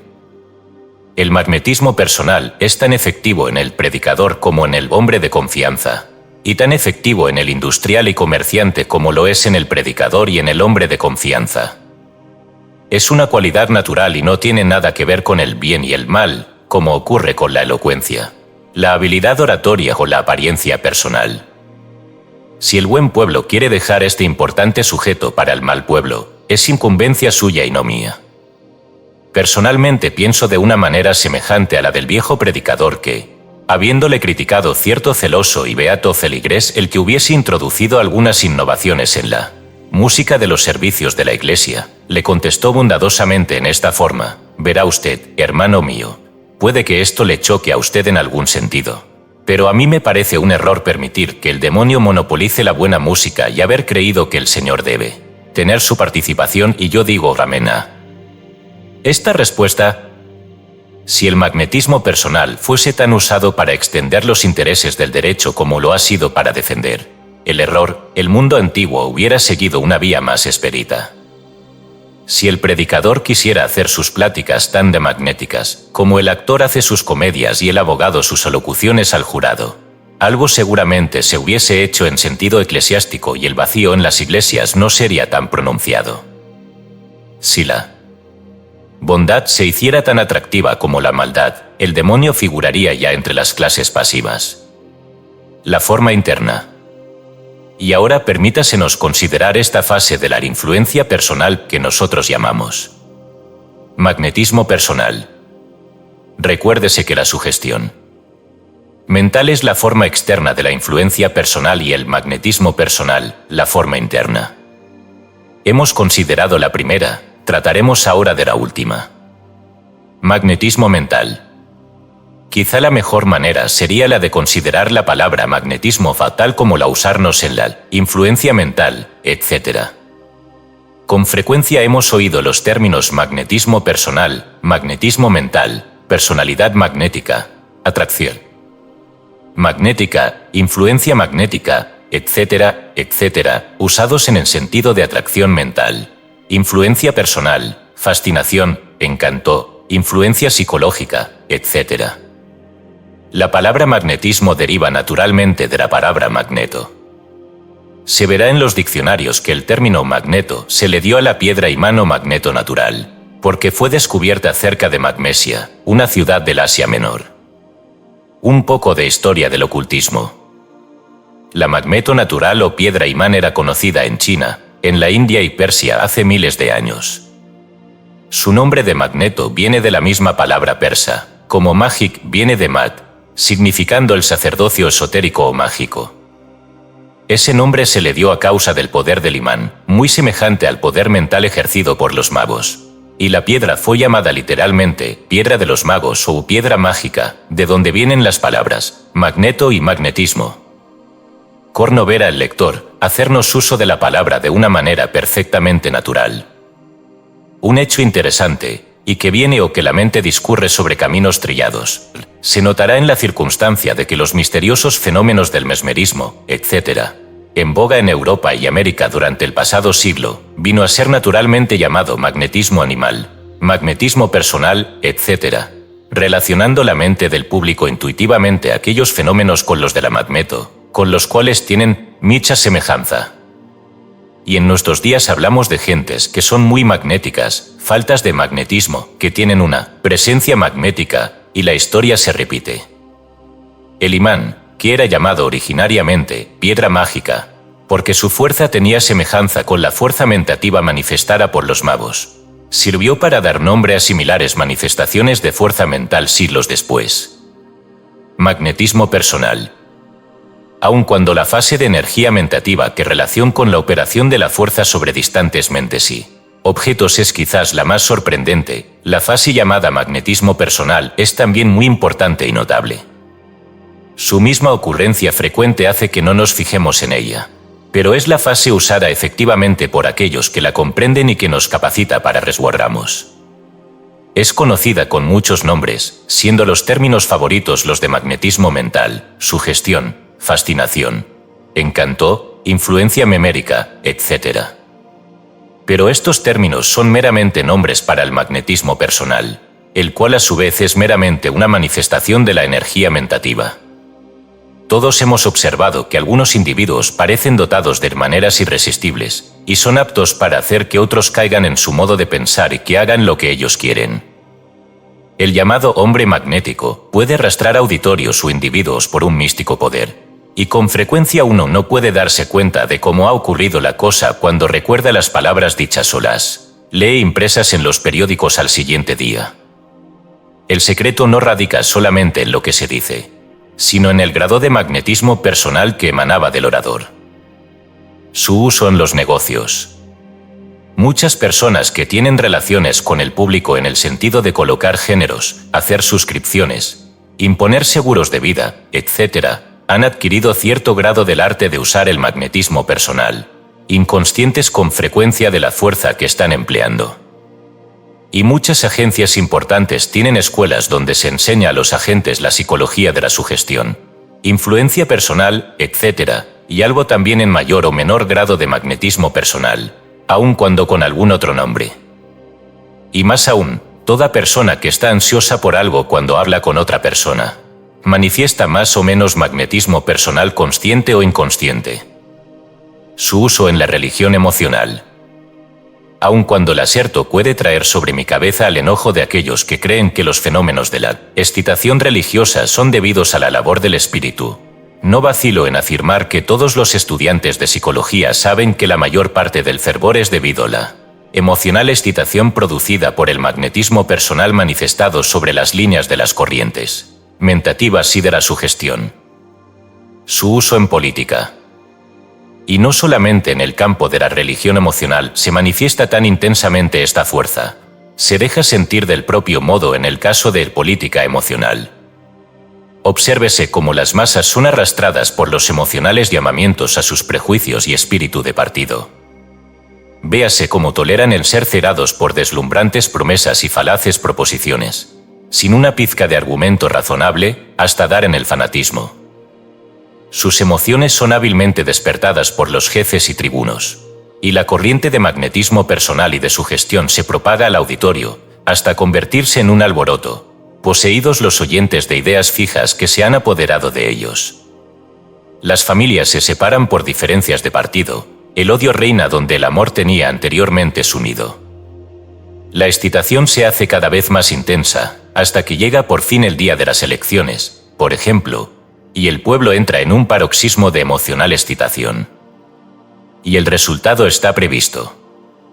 Al siguiente día, las gentes sufren una depresión, y la comarca recuerda con risa lo que ha ocurrido. El día de mañana. Después de las emociones de un acto político, vencedores y vencidos recobran gradualmente su estado normal, y la vida cotidiana se manifiesta como antes, olvidando que su enemigo político ha sido elegido y que su candidato fue derrotado. El pueblo desempeña su parte año tras año, es decir, la mayoría del pueblo, siendo arrastrado por la excitación emocional mejor que por la razón, el pensamiento o la inteligencia. Y esto ocurre en todos los países y en todos los tiempos. Entusiasmo contagioso. Todos hemos oído decir que el entusiasmo es contagioso. Y no sabe el lector por qué. Se ha explicado el porqué de regocijarle más una comedia cuando está el teatro lleno que cuando hay poca entrada. Se ha percatado de lo que se conoce como la psicología de las masas, que significa que lo que llega a realizar un grupo de gente, ¿no lo llevaría a cabo aisladamente ninguno de sus miembros? Pues esto es debido al magnetismo personal y a la sugestión mental, puestos en operación, y propagados luego de mente a mente, con la adición del deseo y la voluntad manifestados en estados mentales y sus asociadas acciones físicas. Y llamamos la atención sobre otro hecho, en esta consideración de auditorios y multitudes. Aludo al hecho de que el orador es afectado por el magnetismo personal que fluye del auditorio, dándole acrecentado poder para transmitirle sus ideas, despertando una fresca excitación emocional. Epidemia mental. Es de la mayor importancia que comprenda uno la causa de esta epidemia mental, pues, una vez comprendida, es mucho menos apta para arrastrarnos por la excitación emocional producida este medio. Muchas personas cautas y juiciosas han sido impresionadas por estas ondas de magnetismo personal, y han dicho y hecho cosas que de otro modo les hubieran parecido imposibles. Han permitido que el magnetismo personal llegase a su mente a través del polo emotivo, despertando ideas y deseos que de otro modo no hubiesen nacido.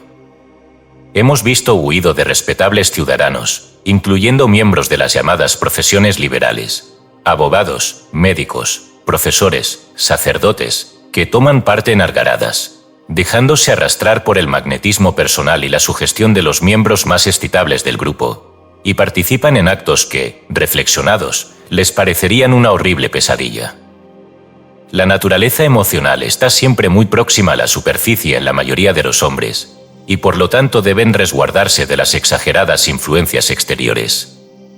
El polo motor de la mente, el poder de voluntad, debe asimismo estar en guardia para resistir la invasión del polo emotivo de la mente. Y también la voluntad debe estar vigilante para prevenir el magnetismo personal de otros que en entrevistas personales buscan el inclinar la mente de sus oyentes a sus ideas, despertando así un deseo que corresponda a lo que quiere su voluntad. Causa y efecto. En todos los casos de magnetismo personal y de sugestión mental, bien sea sobre las líneas de influencia personal, apelación, sugestión habilidosa, etc., tanto como en los casos de epidemia mental, el efecto es producido por el mentador o sugestionador, obteniendo la voluntaria atención del otro o de los otros, debilitando así su voluntad y su polo motor de mente, en tanto que él transmite sus corrientes mentativas o sugestiones, generalmente ambas, al polo emotivo de sus oyentes. Y así induce en ellos los deseos, emociones y sentimientos que actúan como fuerza motriz, haciendo que actúen de acuerdo con su voluntad. La persona afectada que era incapaz de razonar correcta o inteligentemente, pues su voluntad está supeditada, y su razón es arrastrada por sus deseos. La voluntad del hombre que transmite las corrientes mentativas o sugestiones mentales domina en aquel momento, no efectuándolo así la voluntad de los oyentes y personas influidas. En casos de un amplio contagio mental, la influencia se transmite de mente a mente, sobre las mismas líneas y de acuerdo con las mismas leyes. Protección propia. Confío en que lo que he dicho sobre esta materia hará cauto al lector en el sentido de oponer resistencia a estas corrientes y sugestiones en casos semejantes a los que he mencionado. El remedio está en las manos de todos. Es sencillamente la interposición de la voluntad en la forma que indicaré más adelante. Cúbrase uno con una armadura de poder de voluntad, que obrará como un escudo contra influencias de esta mente, a las cuales combatirá, haciéndoles tomar la retirada. Si las gentes comprendiesen siquiera esta ley, rechazarían indudablemente estas egoístas corrientes mentativas, para seguir impávidas su propio camino. Fuerza personal. Es evidente para todos los que han estudiado la naturaleza humana, que existe una maravillosa diferencia en la graduación de la que llamamos fuerza personal, observable en las diferentes personas que tratamos. Algunos son muy fuertes, otros son enteramente débiles, y hay otras formas que varían de grado entre estos dos extremos. Esta diferencia en la fuerza personal depende del grado de positividad o negatividad en el magnetismo de cada persona. El hombre que es capaz de manifestar un fuerte grado de energía mentativa en las líneas del polo motor o poder de voluntad es magnéticamente positivo. Uso la palabra positivo en este caso en el sentido de la definición dada por Webster, que tiene el poder de dirigir acción o influencia. Descendiendo la escala a través de variados y disminuidos grados de positividad, llegamos al caso del hombre que está casi desprovisto del poder de manifestar energía mentativa, y llamamos a esta condición negatividad magnética. Por negativo, tal como lo uso, quiero significar no positivo, falto de poder de directa acción o influencia. La lucha mentativa. Ahora bien, cada persona posee su propio grado de positividad magnética. Cada cual es magnéticamente positivo para unas personas y magnéticamente negativo para otras, a menos que el individuo en cuestión no haya alcanzado el límite de la positividad o negatividad, cuyo límite no puede ser definitivamente señalado. Se encuentran dos personas. Se sigue inmediatamente un silencio y comienza la lucha quieta entre sus magnetismos mentativos, dependiendo su intensidad de la importancia de la entrevista. Sin embargo, en todos y en cualquiera de los acontecimientos la lucha continúa por lo general inconscientemente. Puede terminar en un momento, o puede durar bastante tiempo, pero de esta lucha más pronto o más tarde uno de los dos ha de quedar victorioso, a menos, pero esto ocurre raramente, que ambos posean igual grado de positividad, y no puede haber equivocación sobre el resultado. Cada uno de ellos se reconoce como vencedor o vencido y ajusta su conducta a su posición relativa. No quiero decir con esto que el grado de positividad magnética sea permanente en ninguna de las dos personas. Al contrario, una de esas personas, que es realmente la más fuerte, usualmente puede ser más débil en esta ocasión particular, bien porque su voluntad se sienta fatigada o por haber dejado debilitar su poder de voluntad, como ocurre con frecuencia. Y en semejante caso, el vencido puede ser vencedor en el próximo encuentro, o hasta puede recobrar su energía un momento después y tornar el desquite. Un individuo puede poseer una fuerte voluntad en momentos de actividad y sin embargo tener momentos de pasividad. Y todavía un hecho muy importante, uno puede aumentar de tal modo su poder de voluntad que llegue a dominar completamente a aquellos que lo conocieron primeramente. Todos conocemos ejemplos de esta especie en nuestra experiencia personal. Ejemplos de extrema positividad. En el extremo del polo positivo de la fuerza personal es donde se encuentran esos hombres admirablemente fuertes que parecen dominar todo aquello que se pone en contacto con ellos. Estas gentes paralizan de una manera sorprendente la voluntad de los que les rodean e inducen estados emotivos casi según les place. Tales hombres son, naturalmente, muy raros, y allí donde existen pueden poner una marca indeleble local o general, en la historia de sus tiempos. No deseo poner a Napoleón como ejemplo, pues su nombre ha sido usado en todo y para todo. Esto no obstante, la mente vuela instintivamente hacia él al pensar en su dominante voluntad. Napoleón poseía una voluntad maravillosa, una voluntad casi sobrehumana. Esta no solo se manifestaba en el mundo de la política, sino también en aquellos con quienes tenía relación directa. Este hombre empleaba su voluntad con aquellos que le rodeaban, y forjaba las suyas. dominaba cosas y personas y sus contemporáneos, aun sus enemigos, atestiguan este maravilloso poder personal. Es un buen ejemplo del tipo positivo extremo. El otro extremo. Descendiendo la escala, encontramos hombres de gran fuerza personal en todos los caminos de la vida. Estos hombres primeramente desempeñan la parte de guerreros o gobernantes de pueblos, pero la creciente importancia de la vida comercial, en el mundo de los negocios, ha desarrollado y puesto en acción un nuevo tipo de hombres positivos, que son llamados reyes de la industria, prominentes figuras en el frenesí financiero, formadores y gobernadores de los grandes trusts. Un poco más abajo en la escala de la fuerza personal encontramos hombres de marcado poder pero menos fuertes que los antes mencionados. Y así descendemos los varios grados de la escala, encontrando el término medio, hasta dar con los débiles de la raza. En el extremo negativo, final de la escala, encontramos esas impresionables criaturas conocidas por los estudiantes de psicología e hipnotismo con el nombre de sonámbulos o impresionables, a quienes basta ordenar una cosa de una manera autoritaria para que intenten hacerla o se sientan impelidos a cumplirla. Impresionables. Ahora bien, acerca de este asunto del hipnotismo, deseo aprovechar la ocasión para decir que las acciones del sujeto hipnótico son causadas no tanto por el sueño en que se les sume como por la existencia de un exagerado estado de sugestibilidad desarrollada en el sujeto. Los profesores más eminentes adelantan la idea de que no es necesaria la inducción del sueño para que estos impresionables obedezcan las sugestiones, puede actuarse sobre ellos sin provocar el sueño. Hay muchos individuos en los cuales pueden ser producidos los fenómenos del hipnotismo en completo estado de vigilia. Estos sienten quemadura en sus manos cuando el operador pone un dedo sobre ellos y produce la sugestión debidamente. Les es imposible separar las manos que han sido atadas con las ligaduras de la sugestión. Y otros experimentos notabilísimos en los cuales el sugestionador induce cosas al parecer imposibles. El hombre magnético. En este capítulo, con el propósito de representar las cualidades personales del hombre magnéticamente positivo según las líneas de la influencia personal, quiero suponer estas cualidades como existentes en un personaje hipotético, a quien llamaré el hombre magnético. El lector debe procurar imaginárselo tal como lo pinto, para que pueda comprender sus cualidades. Es un hombre altamente positivo, magnéticamente hablando, uno de esos ejemplares de un fuerte, poderoso hombre de negocios, que está continuamente tratando gente y manteniendo relaciones con ella. ¿Cómo actúa semejante hombre? ¿Cómo habla, mira, se mueve y se conduce? Veamos. En primer lugar, permítasenos considerar la apariencia del hombre magnético. Puede ser alto o bajo, moreno o rubio, grueso o esbelto, estas son cosas secundarias. Pero fijémonos en que no importa que posea o le falte determinada característica mencionada, siempre tendrá cierto aire que todo el mundo reconoce inmediatamente en cuanto se pone en contacto con él.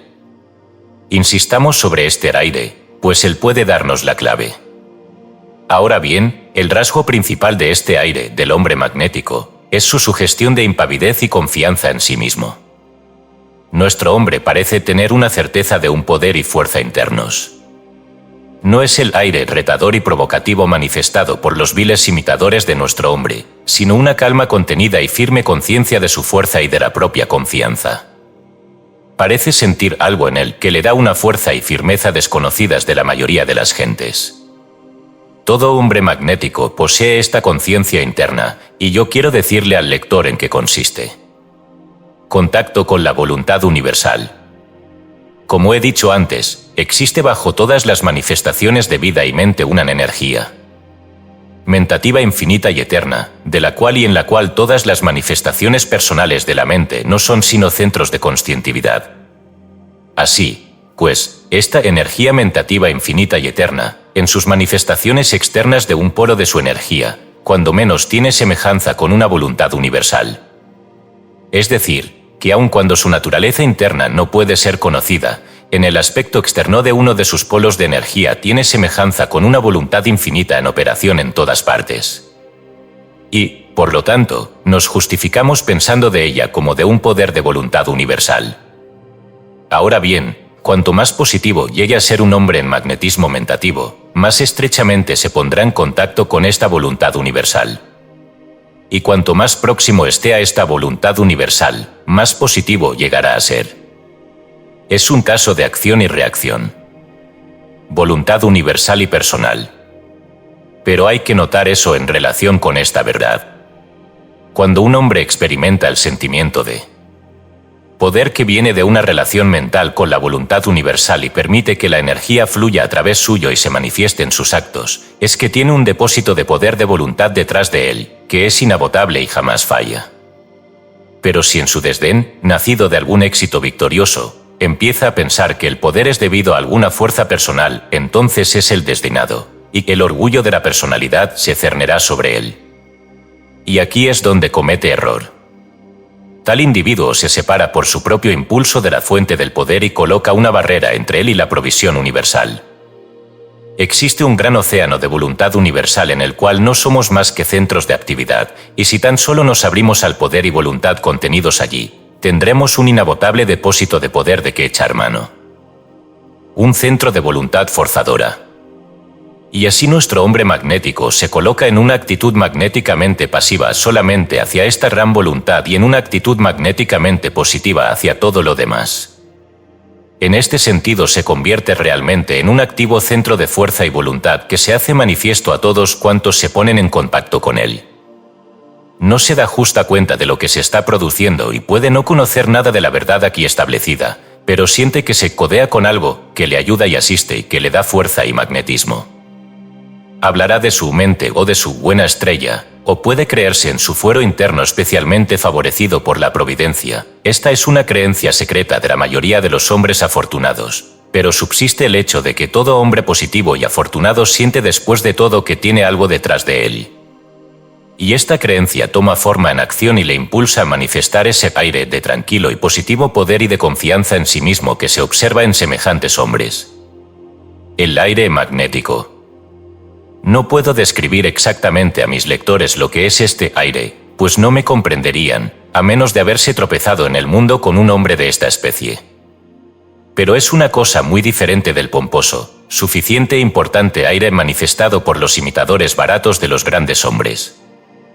El hombre magnético no dice nunca cuán grande o conspicuo o importante pueda ser, esto lo deja para los necios imitadores, sino que hace sentir su fuerza por sus maneras y atmósfera, sin decir una palabra. Posee ese algo que la gente nota y admira. Y ese algo proviene de su consciente o inconsciente relación con la voluntad universal. Una imagen mental magnética. Me permito aconsejar a todos los que deseen llegar a ser semejantes al hombre magnético el cultivo de la imagen mental de la voluntad universal. Que piensen de ella como de un gran océano de poder de voluntad en el cual vivimos, nos movemos y tenemos nuestro ser. Siéntase uno en contacto con él. Piénsese constantemente sobre su relación con él, y encontraremos que nuestra mente se abre de una manera gradual para admitir el influjo de su poder. Y cuando se haya aprendido a conocer la verdadera fuente del poder y de la voluntad, entonces no persistiremos más tiempo en engañarnos a nosotros mismos, en intentar detener la ola de la voluntad universal, levantando ridículas barreras personales de necio desdén.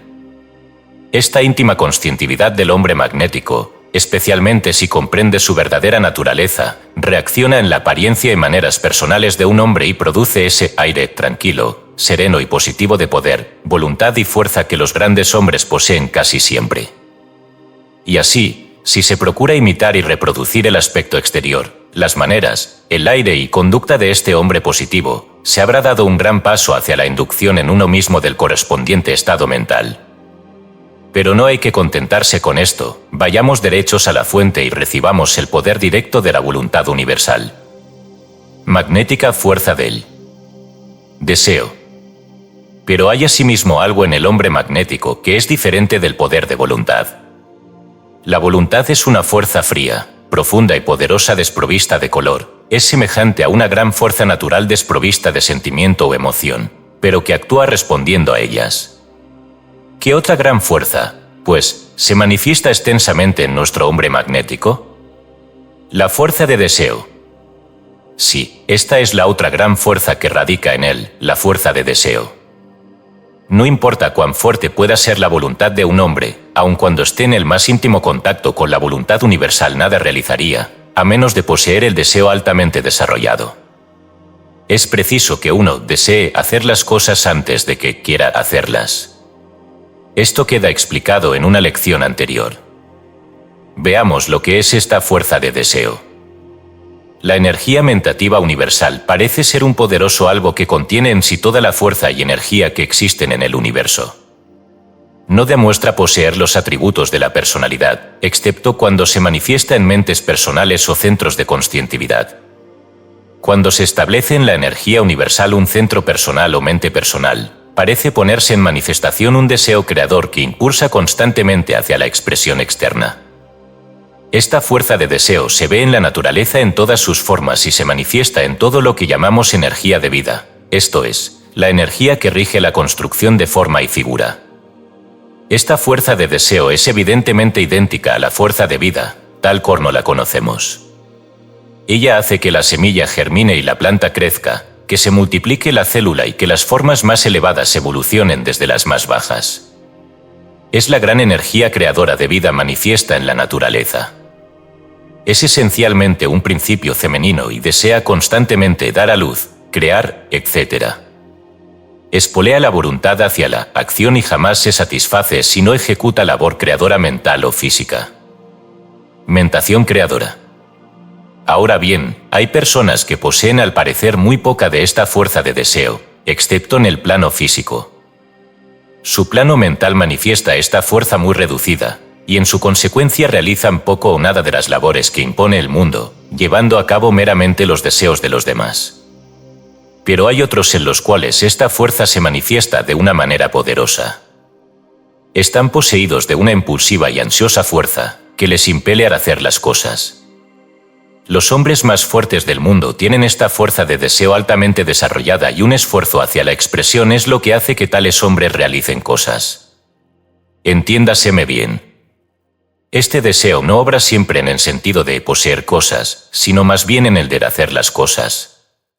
Verdad es que cuando los deseos de uno van siempre sobre las líneas de la acumulación, la fuerza se inclina en ese sentido, pero este deseo puede ser aminorado y en tal caso la acumulación será un mero incidente del hacer.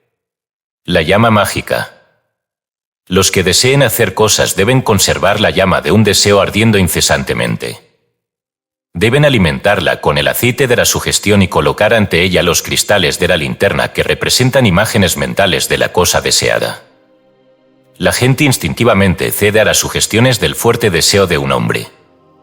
Por regla general, son conducidos mejor que empujados o forzados a una acción determinada. La fuerza seductora, atractiva y encantadora de los hombres es la fuerza del deseo, no el poder de voluntad. El deseo interno.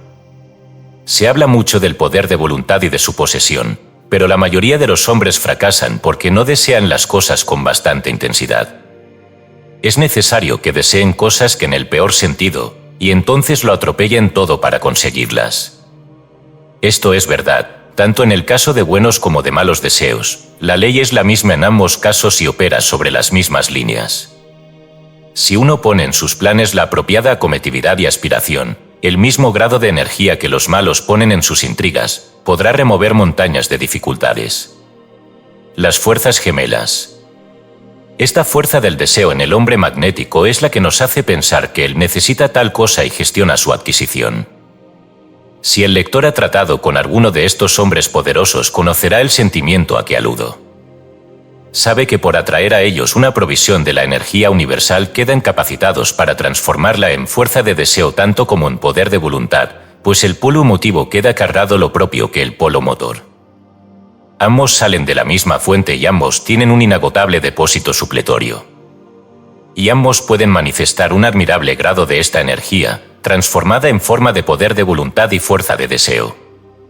En nuestro hombre magnético los dos polos están plenamente cargados y en operación activa. La voz magnética. Y bastante hemos hablado del aire del hombre magnético.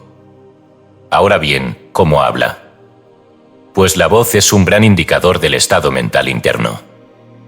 Excepción hecha del ojo. Ninguna forma exterior de la expresión del carácter responde tan vivamente como la voz a un interno estado mental.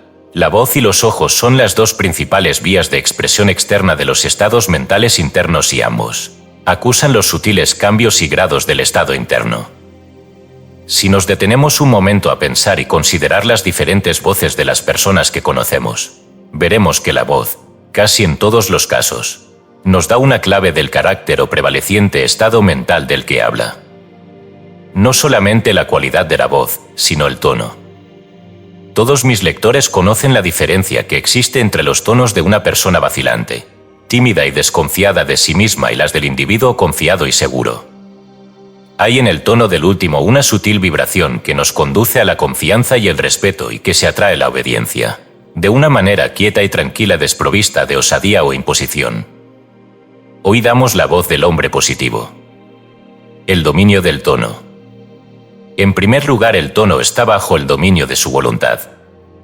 Es enérgico o suave, como le place, pero jamás destemplado.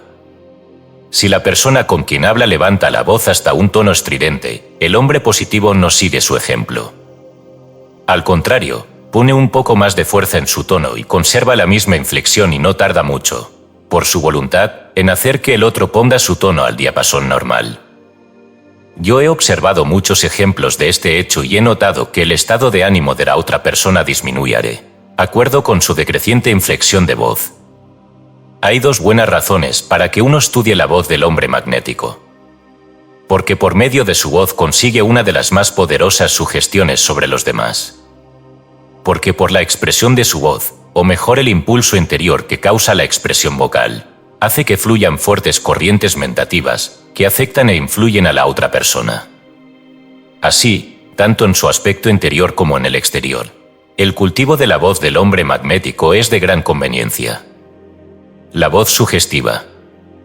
Observaremos que el hombre magnético, particularmente si está entregado a una ocupación en la que necesite dar órdenes y direcciones o consejos, desarrolla una voz muy semejante en muchos detalles a la voz sugestiva, que es habitual en los que practican el tratamiento por sugestión mental.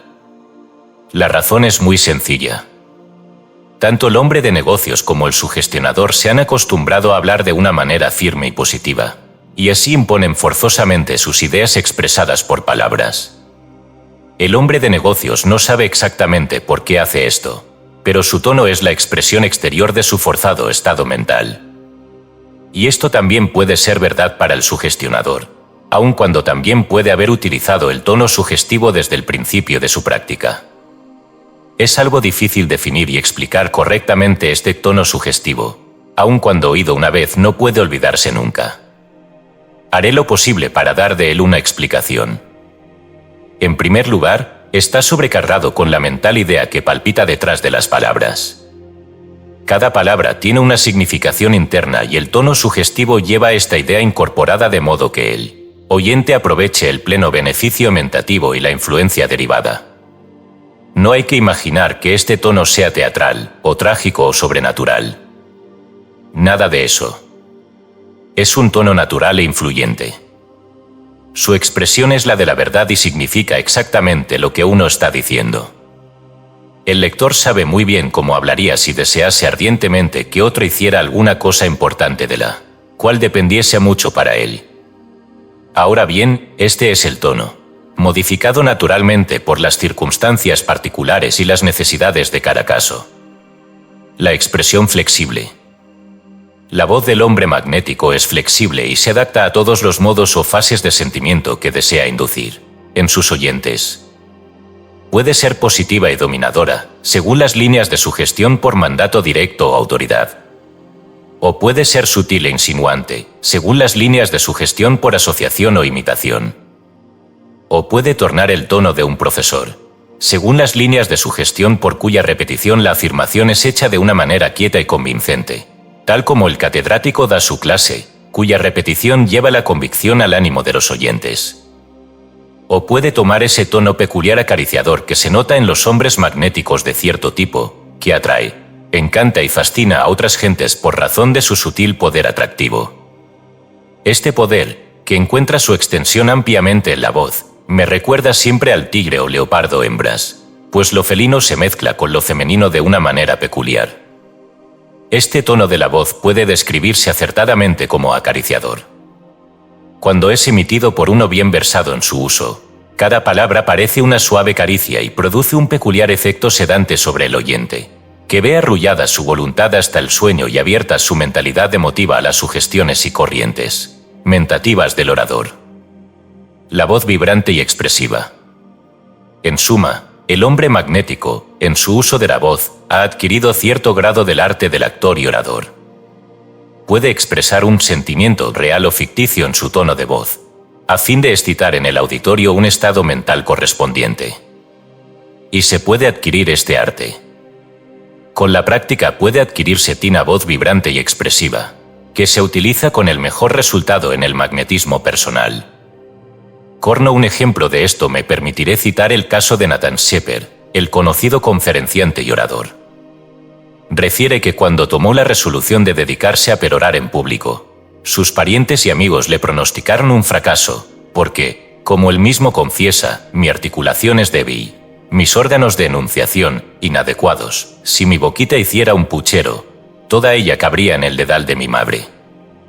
Estas desventajas hubiesen bastado para desanimar a cualquiera, pero Shepherd las venció, y determinó aplicar su voluntad a la definitiva derrota de aquellas deficiencias, hasta dominar el arte de conmover al público.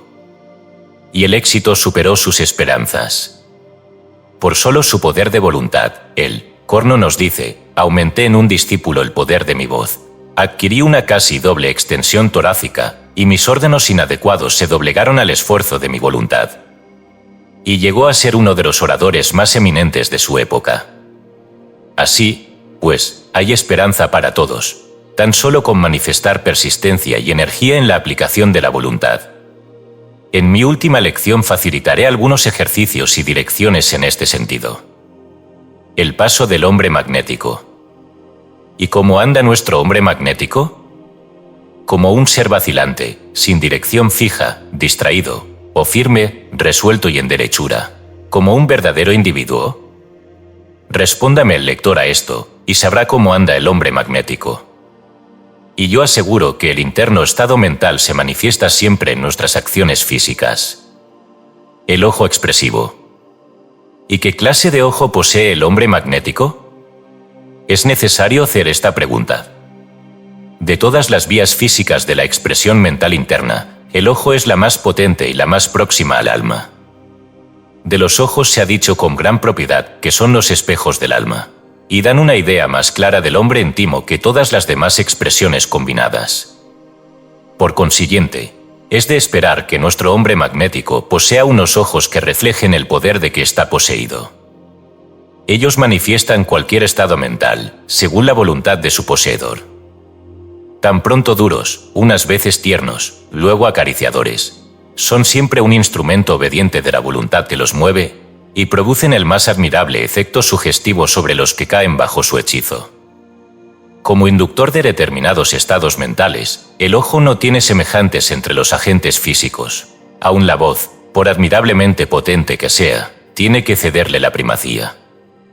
Es más que un agente físico, es el camino recto para el paso de las corrientes mentativas. Ciertas personas magnéticas, cuando están dominadas por un profundo interés, combinado con la voluntad, parecen irradiar de sus ojos una constante corriente de magnetismo mental, que es sentida por aquellos que se encuentran en su campo de influencia. No necesitarnos insistir acerca del admirable poder de los ojos, pues todo el mundo lo conoce por experiencia propia. En casos en que la voluntad ha sido desarrollada en un grado superior, una sola mirada impregnada de energía mental puede producir un efecto físico circunstancial.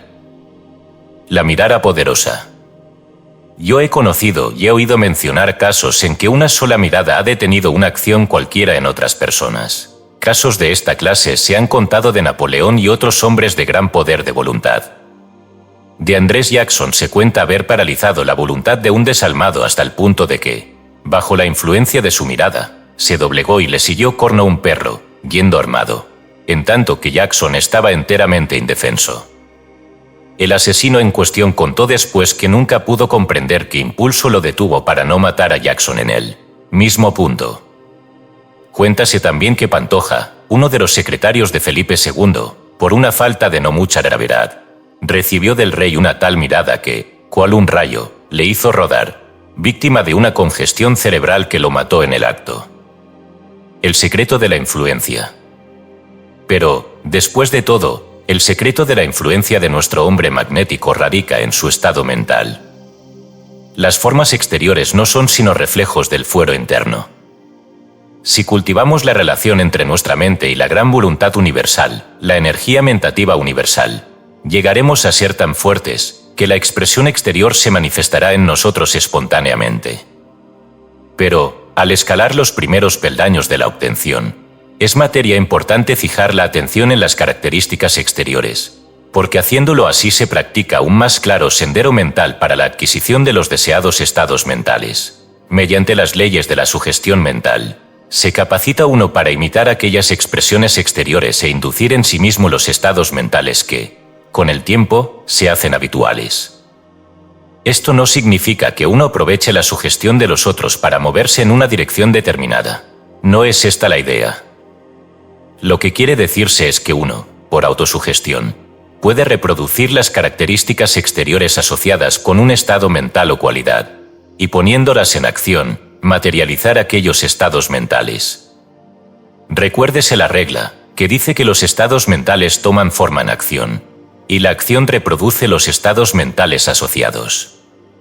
Es una regla que obra en ambas direcciones. La voz impresiona la placa fonográfica, y ésta reproduce el sonido. Recuérdese este símil, pues nos servirá de ayuda para obtener el verdadero concepto de la ley psicológica de que deriva el fenómeno.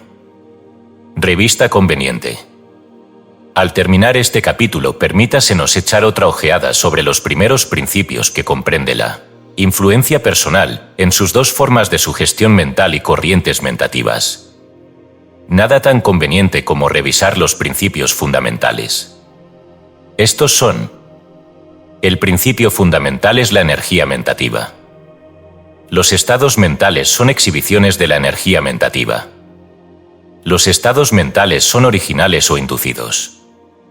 Los estados mentales inducidos son causados por las sugestiones o corrientes mentativas de otros. La sugestión induce estados mentales para reproducir los estados mentales ajenos, o los propios previamente experimentados, incluyendo la experiencia de los antepasados, heredada y registrada en la mente subconsciente de sus descendientes. La sugestión opera mediante las líneas de aculesteiunocia, imitación, asociación y repetición, como se ha descrito en la lección anterior, siempre actuando a través de agentes físicos para inducir estados mentales, semejantes a la placa fonográfica. Las corrientes mentativas son ondas o corrientes de energía mentativa vibrante, emanadas de la mente del individuo, y que llevan consigo las vibraciones de determinados estados mentales, tendiendo tales vibraciones a inducir similares estados mentales en la mente de las personas colocadas dentro del radio de inducción. Existen dos polos de energía mentativa, a saber, el polo emotivo, que manifiesta deseo, sentimiento, emoción, etc., y el polo motor, que manifiesta voluntad, etc., siendo la fuerza manifestada por estos dos polos designada con los nombres de fuerza de deseo y poder de voluntad, respectivamente. La fuerza de deseo tiende a despertar vibraciones similares en la mente de otros, produciendo así similares deseos, o seduce la voluntad de otros y los arrastra a cumplimentar sus deseos, teniendo su acción y naturaleza una gran semejanza con el poder mental femenino. El poder de voluntad tiende a despertar deseos en la mente de otros por la sola fuerza y dominio. Actúa asimismo en el sentido de combatir y supeditar la voluntad de otros, cautivándola, y también dirige, domina, concentra o restringe la fuerza de deseo de uno, en ocasiones, teniendo su acción una fuerte semejanza con el poder mental masculino. En la influencia personal, según las líneas del magnetismo personal, el mentador pone en juego sus corrientes mentativas, generadas por su voluntad o deseo, o ambos a la par, bien sea de manera general, o de un modo directo y reconcentrado.